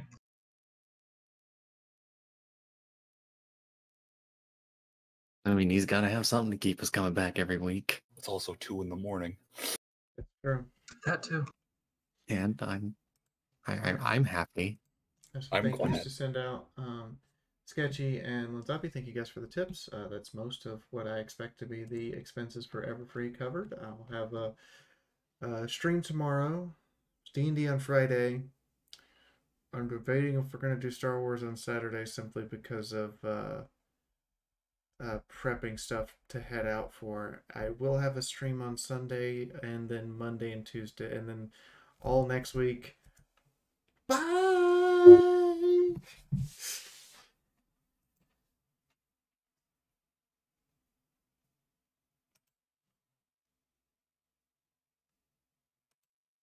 You can barely hear me when I speak, Sims, because my character's quiet. Anyway, I have a bunch of people I have to go over to YouTube and say thank you for and welcome. Fraser, Ponycheck, thank you guys for the host. Sketchy, thank you for the bits. Carl, thank you for the bits. And Zabin, thank you for the host. Anybody want to add anything else before we head out tonight? Buy Fee's book. Yeah, buy Fee's book. You're both I will have my shiny Chifundo. Yeah, buy the book. I mean, if anything, we can probably rig up a gate spell or something into a gem. Also, I'm happy because I gave myself a goal and I chased it down. For a minute, I thought you were going to say we can rig up a gay spell into a gem, and I was just very, very confused. What are you talking about? We don't need to rig a gay. We don't need to rig a gay spell. We have pineapple. You just need to find the elements of harmony. They fire rainbow magic lasers. He's right, Okay. kiddo. 3 out of the 4 of you are wholesome, and I'm not going to tell you which 3.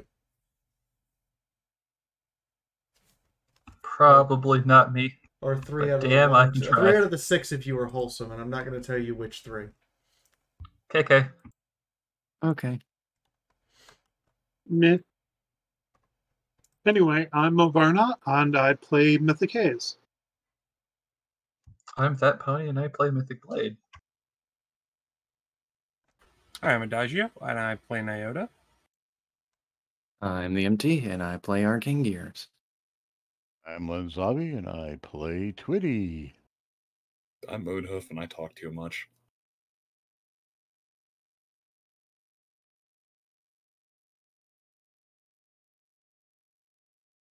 Thank you all, for those of you who are still here and stuck with it for the extra bit. Didn't mean to run this late. We never do. All right. Good night, everybody. Good Good night. night, folks.